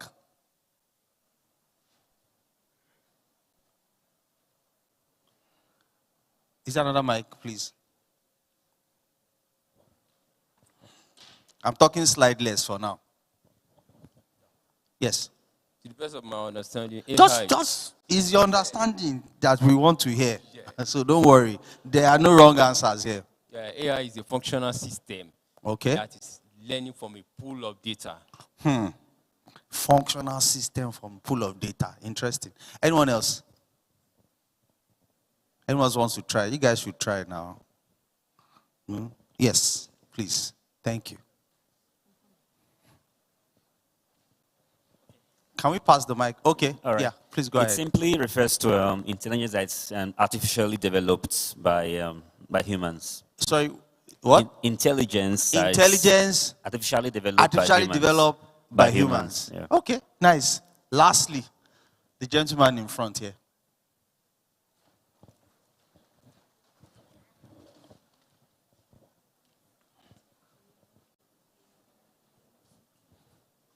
AI is a system that uses human intelligence to work. Human intelligence to work. Like I said, I'm going to tell whether you are right or wrong. But I'm going to pick from one key word that both of you said, and it's the word intelligence. Human beings are naturally created to be intelligent. We're intelligent beings. Okay? I was watching a series recently, and it's very funny. They destroyed the world, and then the survivors had to like start all over again. And it just shows that human beings have evolved over time, and we are creative. So what AI normally just do, or what AI does now, is that it enhances our intelligence. it makes us better. Okay? And it's simply just the process by which you use computers to simulate human intelligence beyond what normal people would probably do. That's just it. Okay? But the key word there is intelligence. Are my slides coming up, or should I just... Let me just even use my phone so I keep the train of thought. Okay? But you'll be wondering that this session is introduction to data analytics. Why am I talking about AI? Okay? Because there is really no AI without data. There is no AI without data. All right? If you are talking about, for those of you that have used ChatGPT, Copilot, and the likes, right? I'm not sure one of the sessions, one of the facilitator was talking about ChatGPT is trained on the data. She talked about machine learning, right? She talked to you about algorithms, supervised, unsupervised, and the likes, all right? ChatGPT is trained on data, meaning that it's like you give somebody a book to read, okay? Let me use this example. If I give everybody in this room an assignment and I say, okay, guys, plan for next year's GTA conference. All right, you're going to go back, you're going to do some thinking, you're going to craft an agenda, craft a plan, speak to people. You're going to do a bit of thinking. It will take you time. But do you know that with all the GPTs and the AIs that you have today, you can probably do it in 10 minutes. I kid you not. Because those AIs have been trained with a lot of data, and the thinking of those of human beings who have the intelligence to create such things. And as such, it is able to now do what a lot of human beings or the brain power of multiple people can do.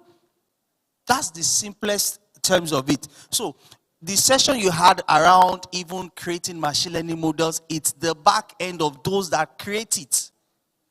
Okay? So even if you are not interested in probably using Python or building mobile apps, the real essence today is, and it was a question I learned last year, is that a lot of people, all right, might not be replaced by AI, but they'll be replaced by people who are using AI. So if you're not using AI, just nudge somebody, are you really using AI? Honestly, that's where the world is going to. And the advent of ChatGPT and all the, GPT's general pre-trained models, general pre-trained transformers, it was based on the computational power, all right, that those machines could do. Let me just call up my slide. Okay, they are back up. Okay. Do I have a clicker?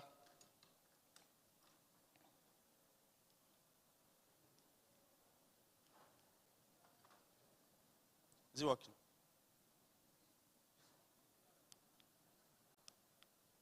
Okay.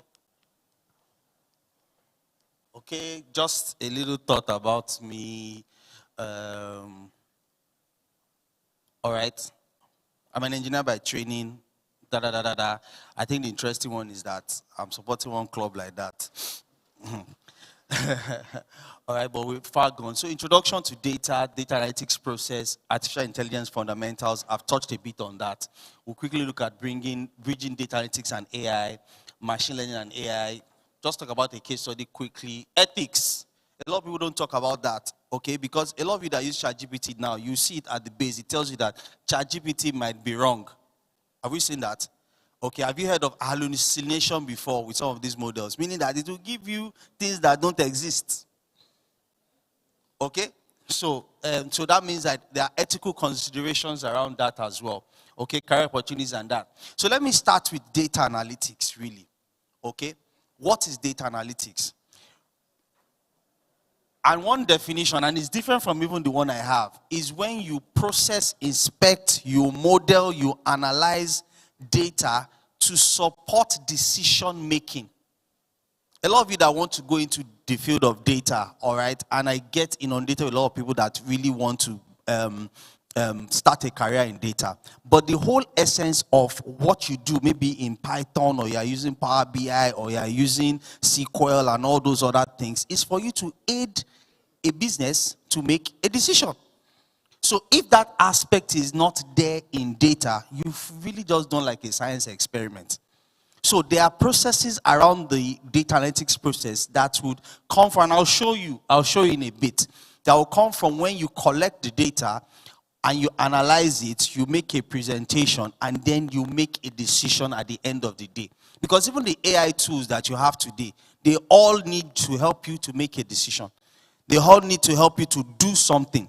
So data analytics itself is when you extract the insight from your data to support the business to make a decision. Okay? And then I don't need to stress that it's important in today's world. And I've been in financial services all my career, but I've had the privilege to actually interact across all sectors. Healthcare, education, finance, tech, it's everywhere. Everywhere. Data is needed everywhere. Okay, if you, one of my friends in the oil and gas sector is actually a data scientist within the oil and gas sector. So everywhere, data is everywhere because you are trying to drive decision making to help the business to grow. That's the whole essence. Okay, and I'll talk to you about the critical stages. So please, this is one of the most important slides today. All right, if I don't get through everything, this is important. The data analytics process. It starts with a business question, all right? And I was listening during the machine learning session where the lady that was speaking talked about problem framing and everything. You have a problem you want to solve. That problem has to be business related, okay? Someone give me a problem, any problem in business, not personal problem. Oh. Anybody? Hello?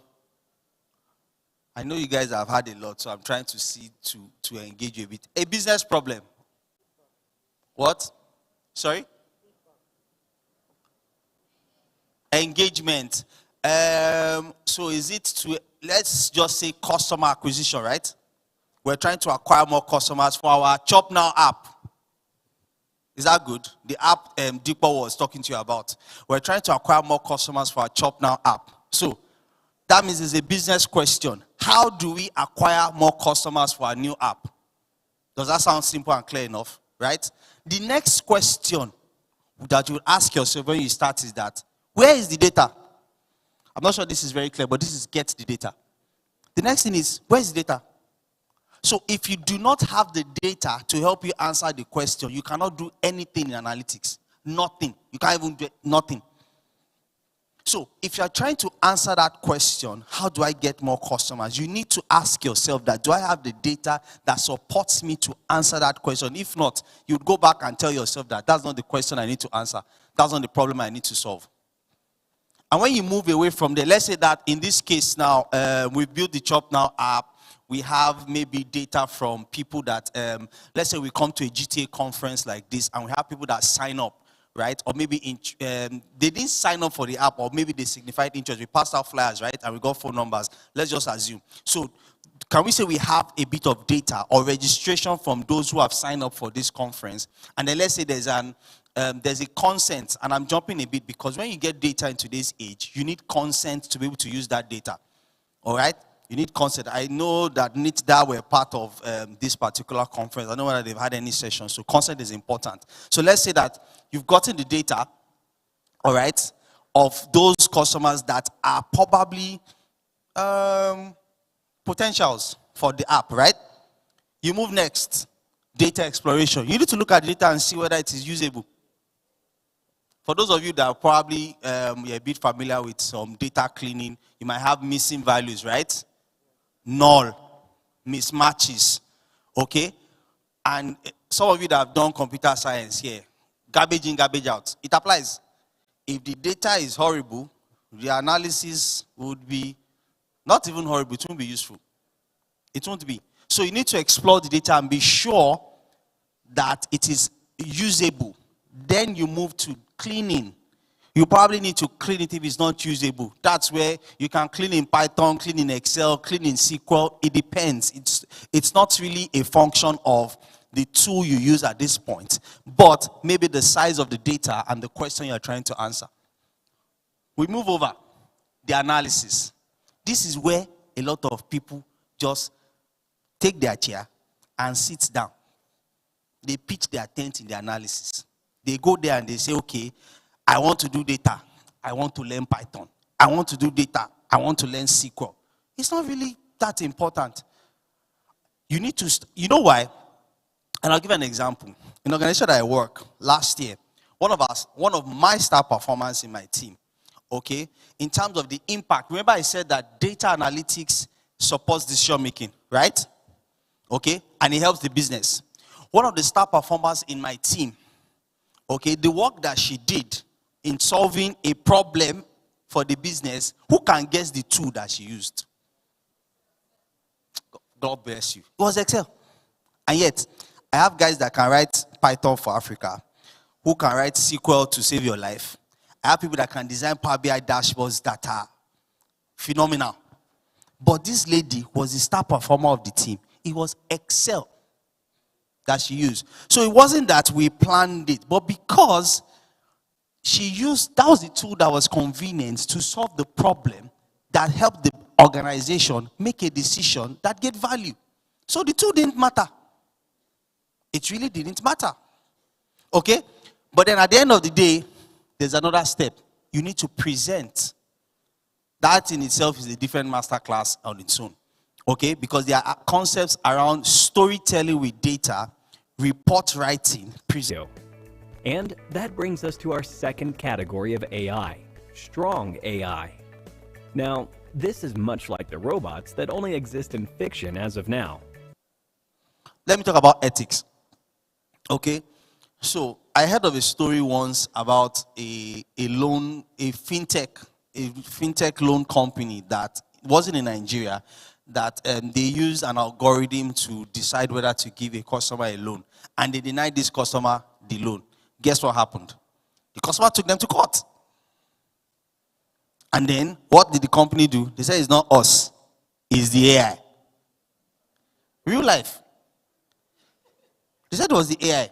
So, we're coming to the day and age where your AIs need to explain why.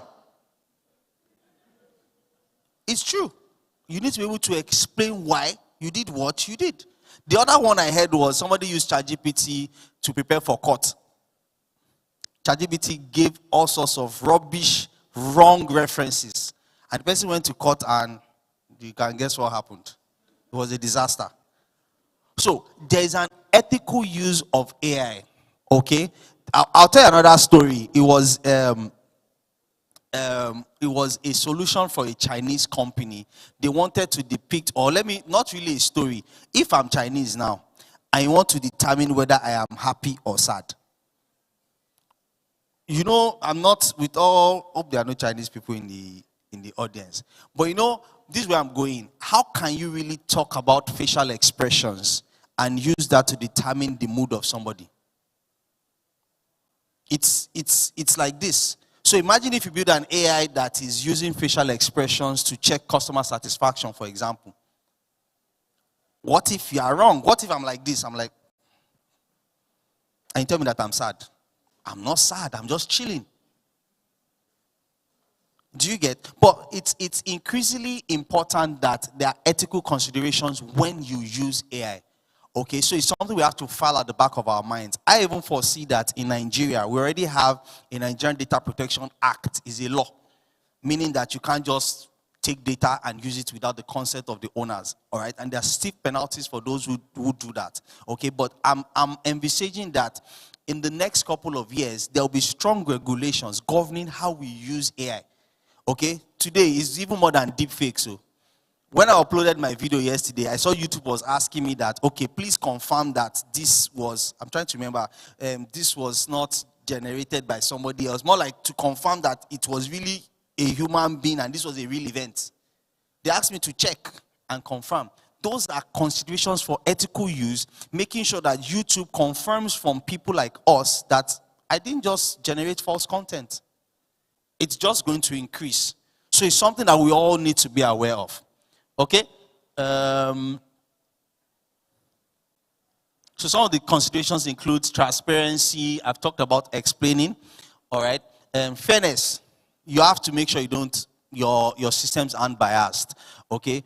for example, it's going to come to a point where I'm sure even in Nigeria, if you use a model and you just use a data set from one particular tribe, they'll tell you you're not fair. It hasn't happened yet, but it will happen. Trust me. Okay? So if you notice, example is implementing checks to ensure your models do not discriminate, meaning that you are fair in your data set that you use to even train. Okay? And responsibility. Okay, this example was in banks taking responsibility of AI decisions like wrongful loan approvals and the likes. Okay? So this is a practical example of ensuring credit models in the banking industry is explainable. I'm not going to draw so much in that. I want to see if I can give room for a couple of questions. Okay, so this is a case study, and I'll just read it quickly. Okay? The first one is how they leverage data analytics for operational optimization. I'm just reading. Okay, so a retail company used advanced data analytics here to identify inefficiency in their supply chain and inventory management. Okay, and at the end of the day, it led them to significant cost savings. Remember, a decision. Okay, and improve operational efficiency. The second one was in enhancing customer experience with AI-powered insights. So by deploying AI-driven personalization and predictive analytics, personalization will speak to being able to cluster and segment. Okay, the company were able to tailor their offerings to specific people and increase customer satisfaction and loyalty. And then also driving business growth through data-driven decision making. Here, the company were able to make informed data-backed decisions, which help them to see new revenue streams. Okay? Careers in AI, I'm not even going to speak to the slide. I'm just going to speak directly. They are coming up every single day. Okay? And I would just like to stress on this part. It's something that I'm trying to drive home the message as far and wide as I can. You don't need to change your career. A lot of people will like, okay, data, AI, I want to move into a data role. You don't really need to. You can stay within that career that you have, that part, and figure out how you would integrate data and AI within it. Okay? For some of you, you would need to switch. Okay? Some of you will need to do probably a data-centric role, which is fine. But for some of you, you don't need to. Okay? Because you have all sorts that are going on. If you find yourself in a particular place, ask yourself, what is the problem that needs solving and how can data analytics, AI be used to solve it? What kind of tools and skills do I have? Or what kind of collaborations do I need to have to be able to use those skills to solve that problem? You don't really need to change your career to be able to start one in data and AI. But for some of you, you might need to. All right? Questions?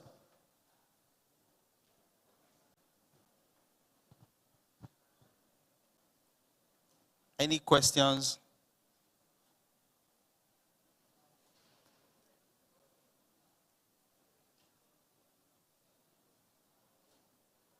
I don't see any hands up. I purposely stopped for questions. Okay, there's one person at the back. Anyone else? So we'll just take all the questions once. Raise your hand now or forever hold your peace. Hope you're not an AI talking to us, Shao. Hope you're not a robot. Okay, good afternoon, sir. Yeah, good afternoon. Okay, you have been talking about, thank you for the presentation, for the moment. It's very educative. So you have been talking about AI, and you mentioned something that when you're trying to upload, and YouTube is was trying to verify if you're the real person or AI. But now I want to, I don't know if it's going to be a question or a suggestion or something. Let me just say it anyway. Okay, in a case whereby AI is trying to verify if you human, you are a robot. How AI is trying to verify Yes. if you, as a human, you're a robot. You can imagine when they say, okay, you need to verify this captcha, and you are Hope you know human. they are beating the capture. Hope you know AI Yes, is I'm into beating captcha cybersecurity, already. so I know that they do that, that they can bypass that. So in that case now, I've been questioning myself, if an AI is trying to verify if I, as human, if I'm AI, then there's something wrong somewhere. Because as much as we want to embrace AI, I think AI is being leveraged on by cyber attackers. You'd agree with me, and they're really doing a lot with that. So in this case, is it, I don't know. It's a tough question. but what application was that? Many applications, even if you try... And is that AI trying to verify if the human is not yes, a robot? Yes. We even raised it in the cybersecurity community. Okay. Like, how do we tackle this? I don't have all the answers, but I believe it's going to come down to that ethical aspect, okay? I think it was the Minister of Communications. There was a pact they signed. Nigeria signed with a couple of countries, I think 20-something countries earlier this year, around responsible AI. So that's what it's going to come down to, because really, until we have something that governs, it's just like the data protection. The data protection wahala started when Cambridge Analytica, all right, they stole data from Facebook users and helped Trump to win. That's what happened then. And today now, I can't just take your data without you agreeing to do so. So that regulation is strong, and a lot of countries all over the world have their existing regulations that help to protect data. But if you ask yourself the question, what kind of regulation do we have today that ensures responsible AI?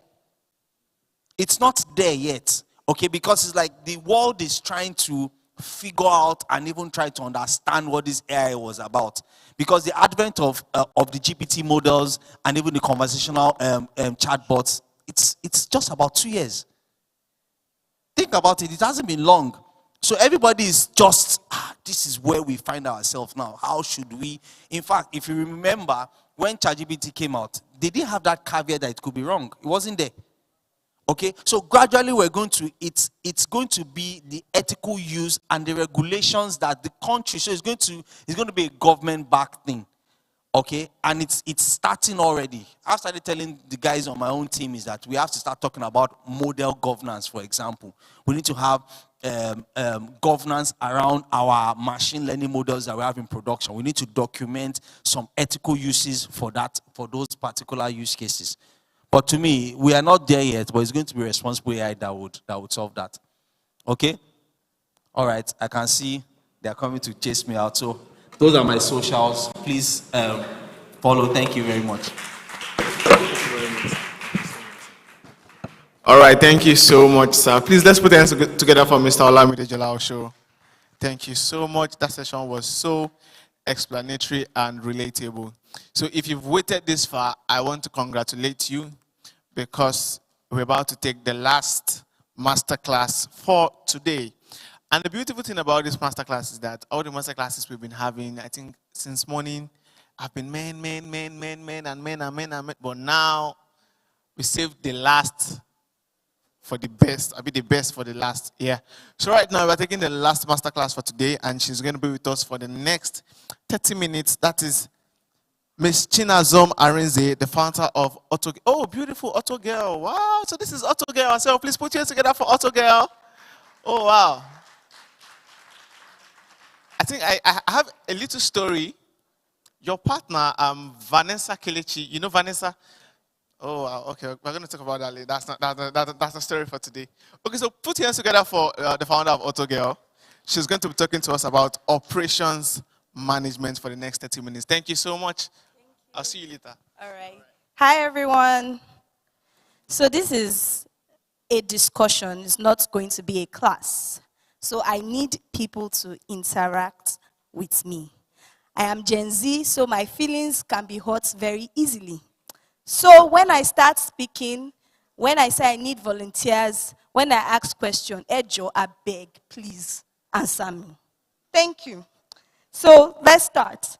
My name is Chichi Arinze. I was lucky to found Auto Girl that has helped my life.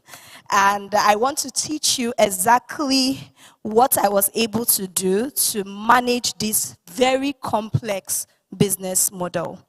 A large, in short, 80% of our business is operations management. And if our operations is not managed properly, that's where you will see people dragging me left, right, and center online that Auto Girl did this and that. So what do? We are a vehicle rentals marketplace. So we help people move around, and we also help people make money through their vehicles. So operations management, and why does that really matter? Let's go to the next slide. I need 3 volunteers.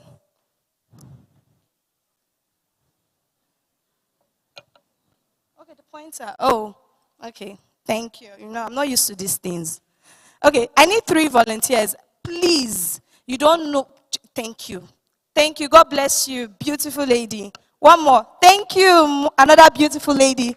The last lady on black, lady on red, you talked in the last class. So let's allow the lady on white and black at the back. Yeah, looking back, you raised your hand now. Or it was a mistake? And you. Yes. Yes, stand. I would love if you can come outside though, but if it's too much of a hand. Thank you. Let's just make it quick. Just very, very quick. I want to show you guys a literal example of the importance of operations management. And that's why I need these guys. Yes. Thank you. Hi. Thank you for indulging me. The last lady is coming up.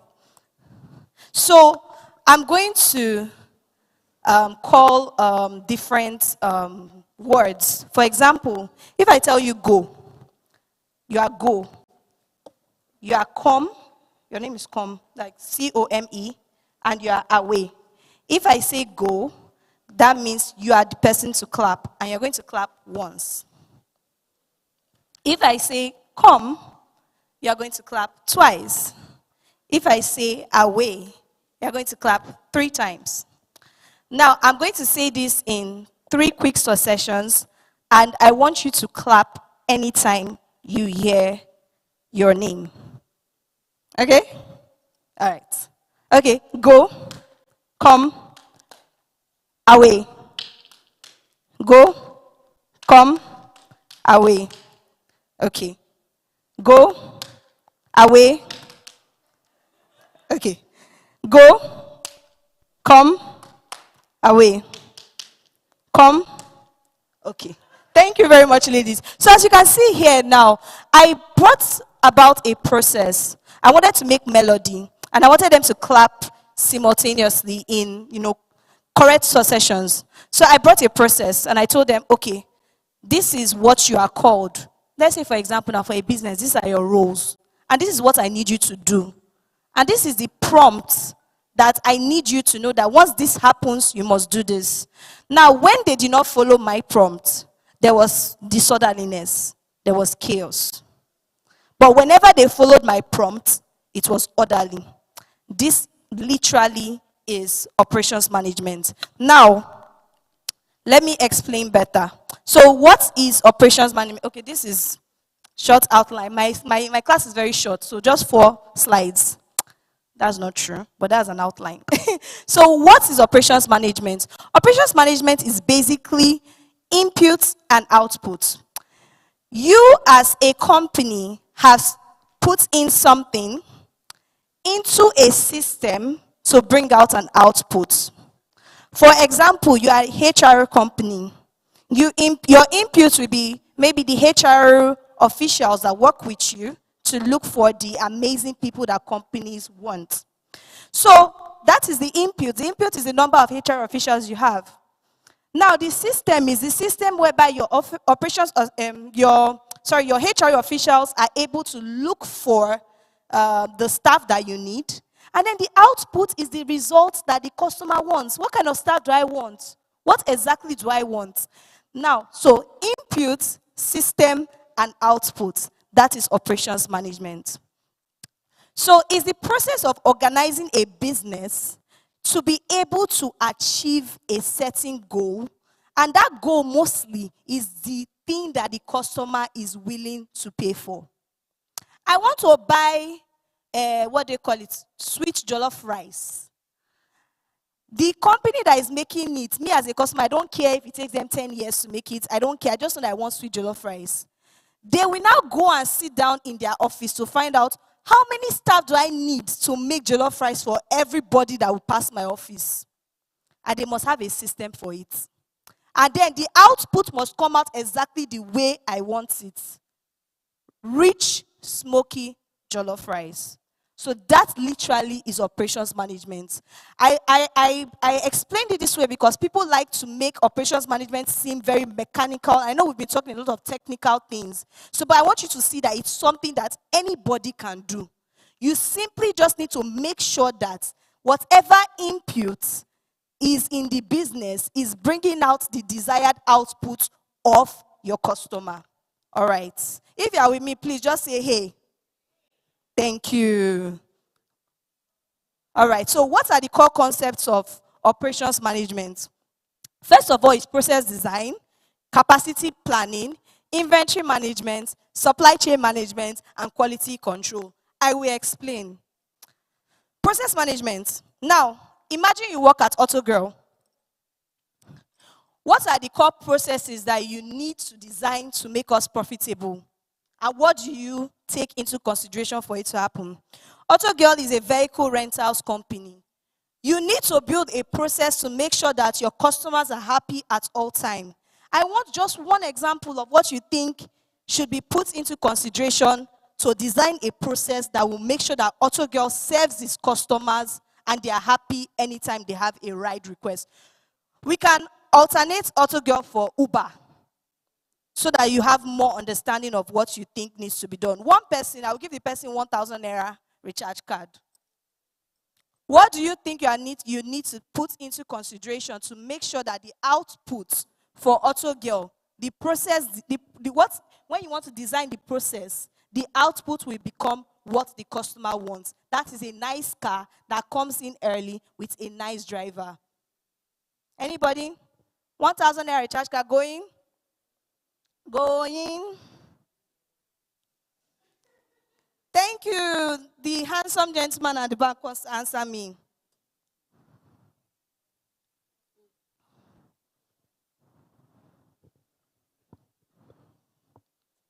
So what do you think you need to put into consideration to come up with a process for AutoGirl or Uber? Okay. First thing, looking at it from a customer perspective, they'll need to order. Mm-hmm. So you look at the flow. Mm-hmm. So if they need to order, that's number one. Mm-hmm. And then so number two, you need to consider also how do you track their location still? How do you track? The location of that person. Of the person, of the right? customer. Yes. Do you understand? Mm-hmm. And then after that, then you have to put into consideration from the other side, how does the driver get to know that this person is placing an order? Mm-hmm. Do you understand? Mm-hmm. So after which, you also look at how, so when you place the order, so what happens next is, how do you know where I am? So meaning you want to track locations and all of that, meaning from both sides now. And then the person who is placing the order needs to know when the person is coming. And also the other one who is order at the other end needs to know where that person is. Exactly. So you are tracking the whole location. And then you also want to check the point whereby you go and meet the person and all. So I think basically when you put that into consideration, you will know the flow. The right process. Thank you. So what he exactly did now is to tell you, okay, this is what, as he thought of himself as a customer. And he said, okay, what would need to happen for him as a customer to get the right car? So now that is how you actually design process. What do you think needs to happen to make sure that your customer is going to be happy? To make sure that the output. The 1,000 naira recharge card. Yeah? No, definitely. I'll see you. I'll give you your charge card. So to make sure that the output is actually what the customer wants. So in process design, there are some major things you need to do. After understanding that, the only thing you need to think about is what needs to happen for the customer to get exactly what they are paying for. That is all you are thinking when it comes to process design. Forget this plenty English. That is all you are thinking. So what needs to happen? Now, when you have found out the things that needs to happen, you now need to document that process. I found out that it's important for me to actually know the location of the customer. So in the booking process, you already know that the first thing is that there must be a location in that booking process, a location request. If not, you cannot please the customer. So you need to document it. you need to write it down so that everybody in your team, as an operations manager, you are literally, I don't like to say it like this, but you are literally like a god looking over the company to make sure that, okay, all the checks, all the things are moving in the right way. So, as you have documented it now, you don't need to tell people or all the departments in your company every time, like, this is how you do this is how you do this. Because there's a written way for doing things. So it is clear and it is documented. The next thing is you need to simplify. Not everybody likes to read long processes. Nobody will even read it. In the heat of the moment while they are doing the work, nobody will read your long processes. But if you've simplified it into a short one-pager like this, that, okay, you know that customer care, if you are coming to attend to any customer, this is what you say. People that, the drivers, if you want to attend to a customer, this is what you say. Once it is simplified like that, you know that it's very easy for people to follow. The next is to ensure consistency. After you have documented it for them, you've simplified it. If they are not consistent, you will not be having the right output. And that means you will not have happy customers. So this shows how important the operations manager is, because if operations management in a company is not in tune and has the right process design, down to making sure that it is consistent, that when Mr. Abiola comes to use this service and Mr. Abiola comes to use this service, is the same output he's getting, then your business is in problems. And this is why operations managers earn a lot of money, because without them, the business cannot go or flow properly. And the business cannot even make money. So you need to ensure consistency. The next is to train employees. I know in Nigeria we like to save money. But if you want to ensure that you have the right process design to keep your customers happy at least 90% of the time, then your staff need to be trained. Not just once, but you need to keep on telling them and reminding them, this is the process and this is why the process is there. And then the next thing is you need to assign ownership. In Autogirl, everybody has ownership over a role. Customer care has ownership of making sure that the customer can easily make a booking. Operations has ownership over making sure that the cars are in the right condition. Finance has ownership to making sure that, okay, the company has the right targets, the company is in profit, the company's accounts and books are well kept. So you need to assign, and by ownership, I don't just mean you're assigning a department. Let there be a name to that owner.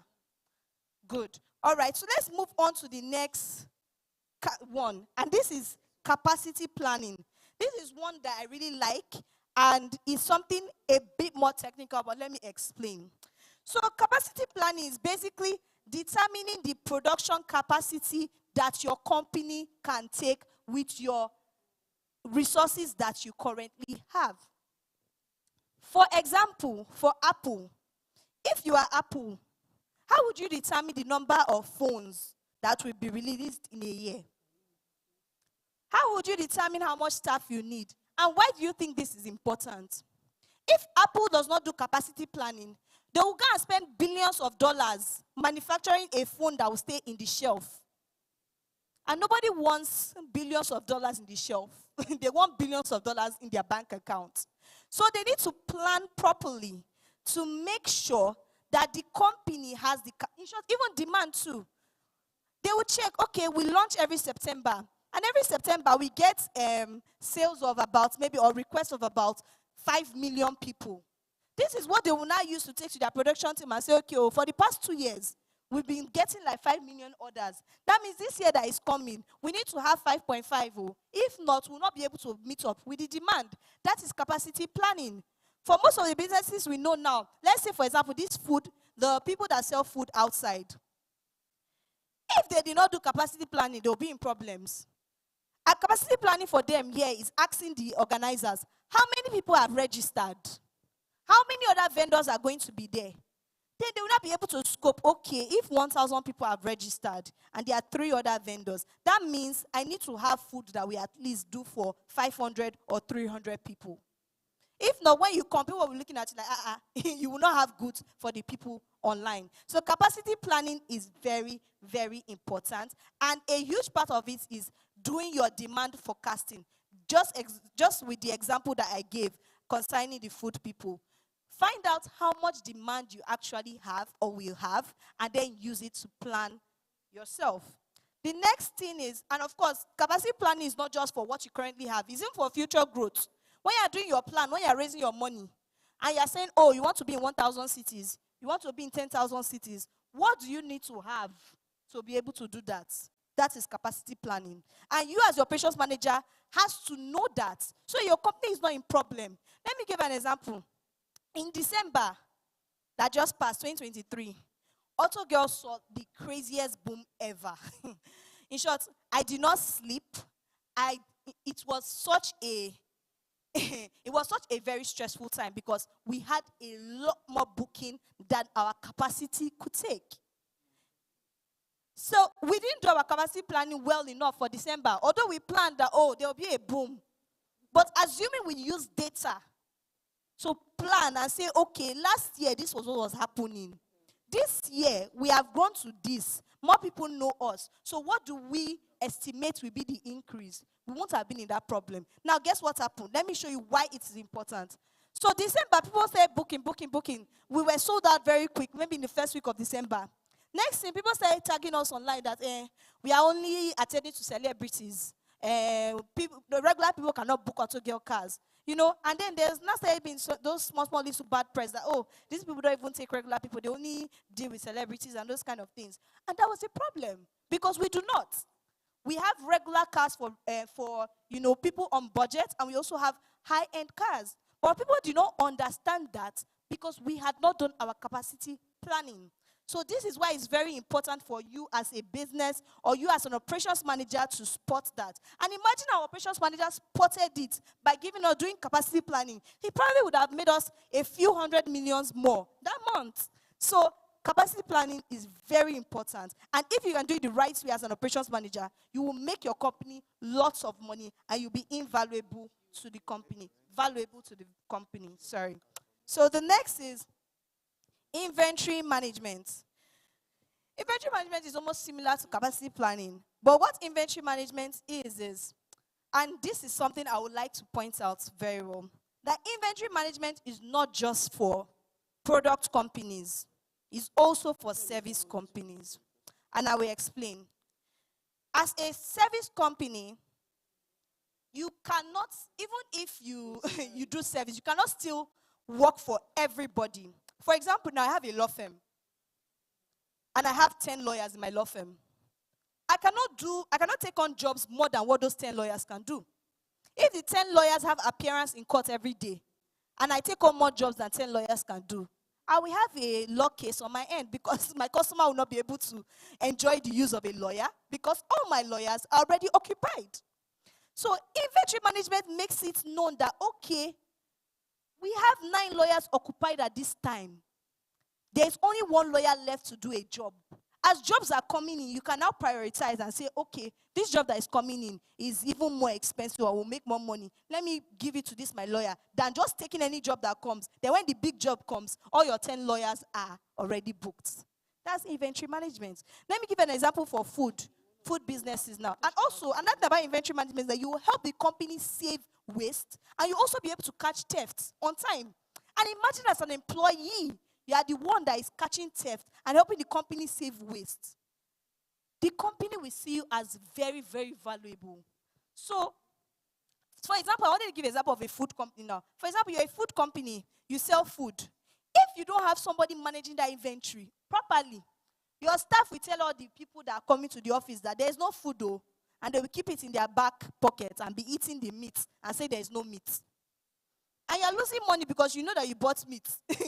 But if you have an operations manager keeping track of the meat that is bought, keeping track of the food traffic, talking with the finance team to see this is the amount of money that came in, this is the receipt, and I put in 100 meat, but it's like they sold only 50 meat. You will spot all those things very easily. So that is inventory management. Of course, you also know when to release new products because you know that your product is about to finish. When you know your product is about to finish, you know when to release new product. Another thing that people do not take into consideration in inventory management is the time that the good will get to you. For example now, I sell food. And I know for a fact that my restaurant is in VI. My market is in Alaba, but my 12. You know that it's going to take you 3 to 4 or 5 hours for your food stuff to get to your office, VI. Yes, you know that it's going to take you 5 minutes, some hours for your food to get to VI. When you know that you cannot wait until the last 1 hour to now say, food is about to finish, or food stuff is about to finish. That is inventory management. And it's an operations manager that will be able to see this and know that, okay, we need to know per time, 5 hours before when our food stop is about, or even 1 day before, so that he can do the logistics and everything and even store the food in time for you to make enough money, and so that you will not be stranded when customers come to your establishment. So that is inventory management. The next is supply chain management. It's very similar, so I'm just going to leave this. But it's just basically to ensure you don't run out of products, to ensure that there is no theft, and also to know when to release new products. The same thing. Quality control is also under operations management. You are going to do an SOP of whatever product you have to say that, okay, this is the least ever quality control mechanism that you need. And your staff and everybody in the company, and even your suppliers, will know that there's a particular quality that if they go below, automatically, it will not even fly for your business. And do you know why this is important? Because of your customers. Because of the desired output that your customers are looking for. So now, the Toyota survival story. Just after World War II, Toyota was dying. And before that World War II, Toyota used to be the second largest company in the entire world. Then World War II happened, and Toyota started dying and dwindling.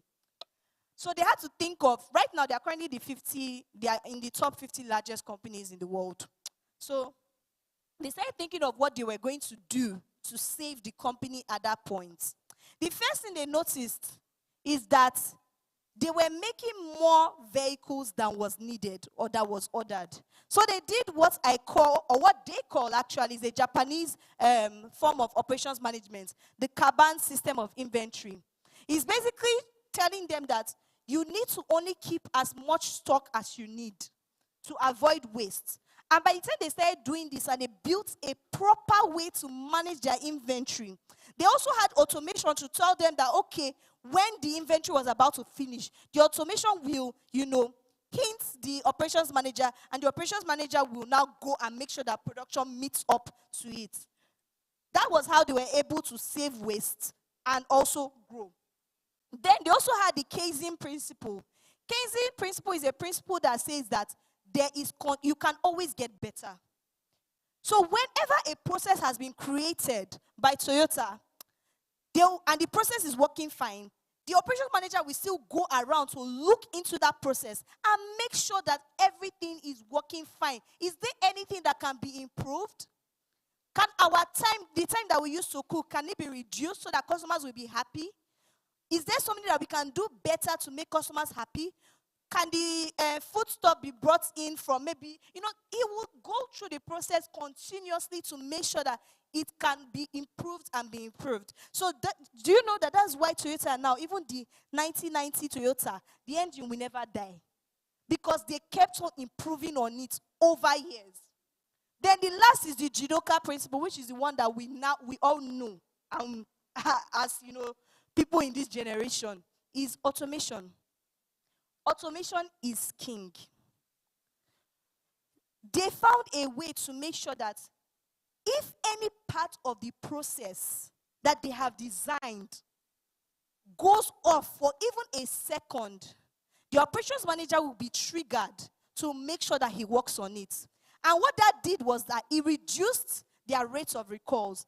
If you notice, Toyota is one of the brands that does not have recalls as much as other brands, like Mercedes, BMW. Some of their models will have recalls. But Toyota, because of this Jidoka principle, that made sure that once there is a break in the system, the operations team knows, made them who they are today. So who would like to be as successful as Toyota or work for a company as successful as Toyota? Okay, it's only me. Yay! I'm the only one that's hearing. So yes, that's the Toyota Survivor. So career opportunities. An operations manager can work in any company. An operations manager can work in any company. And the least salary you can be looking at is 500,000 naira. That's because you are literally the one holding up the company. And if your company is offering you smaller than this, please better go back, develop yourself, and tell them that you cannot do anything less. Because the work that is there is the core business work. And if you don't put your mind to it, the business will scatter. So, operations manager can work in any company, and the skills that you need is analytical thinking. Just the way he thought, he has not met me before. He probably does not know AutoGirl, but he just thought about what the business is. Oh, what does the business need? What would me as a customer need from this business? And by the time he thought of it, he was able to think of, okay, the processes that needs to be laid down for you to work. So that is it. Yes, so this brings me to the end of my class. If you have any questions, I'm very much happy to answer you. Thank you.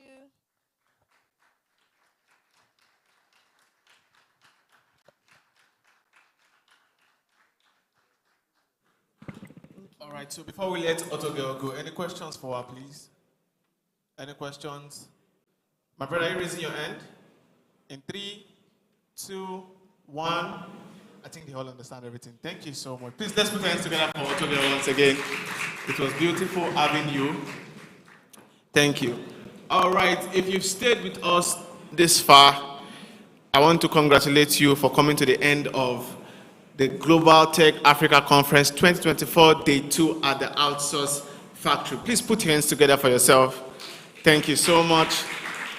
All right, so we've had a very, very eventful day, starting from the keynote speeches, also to learning about machine language, data analytics, app development, the very interesting panel session we had here with Mr. Tafa, and every other professional. I want to say a very big thank you. And to you all, our participants who have taken time out of your busy schedule to be here with us today, we say thank you and we appreciate your presence. My name is Olawale Daniel Oluwatominsi, and I host an anchor event. It's a privilege to have been your anchor at the Outsource Factory.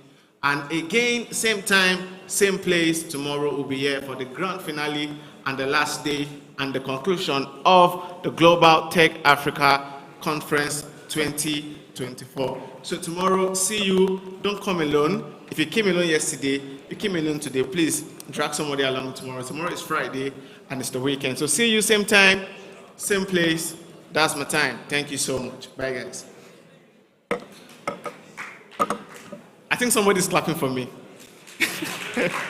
All right, thank you so much.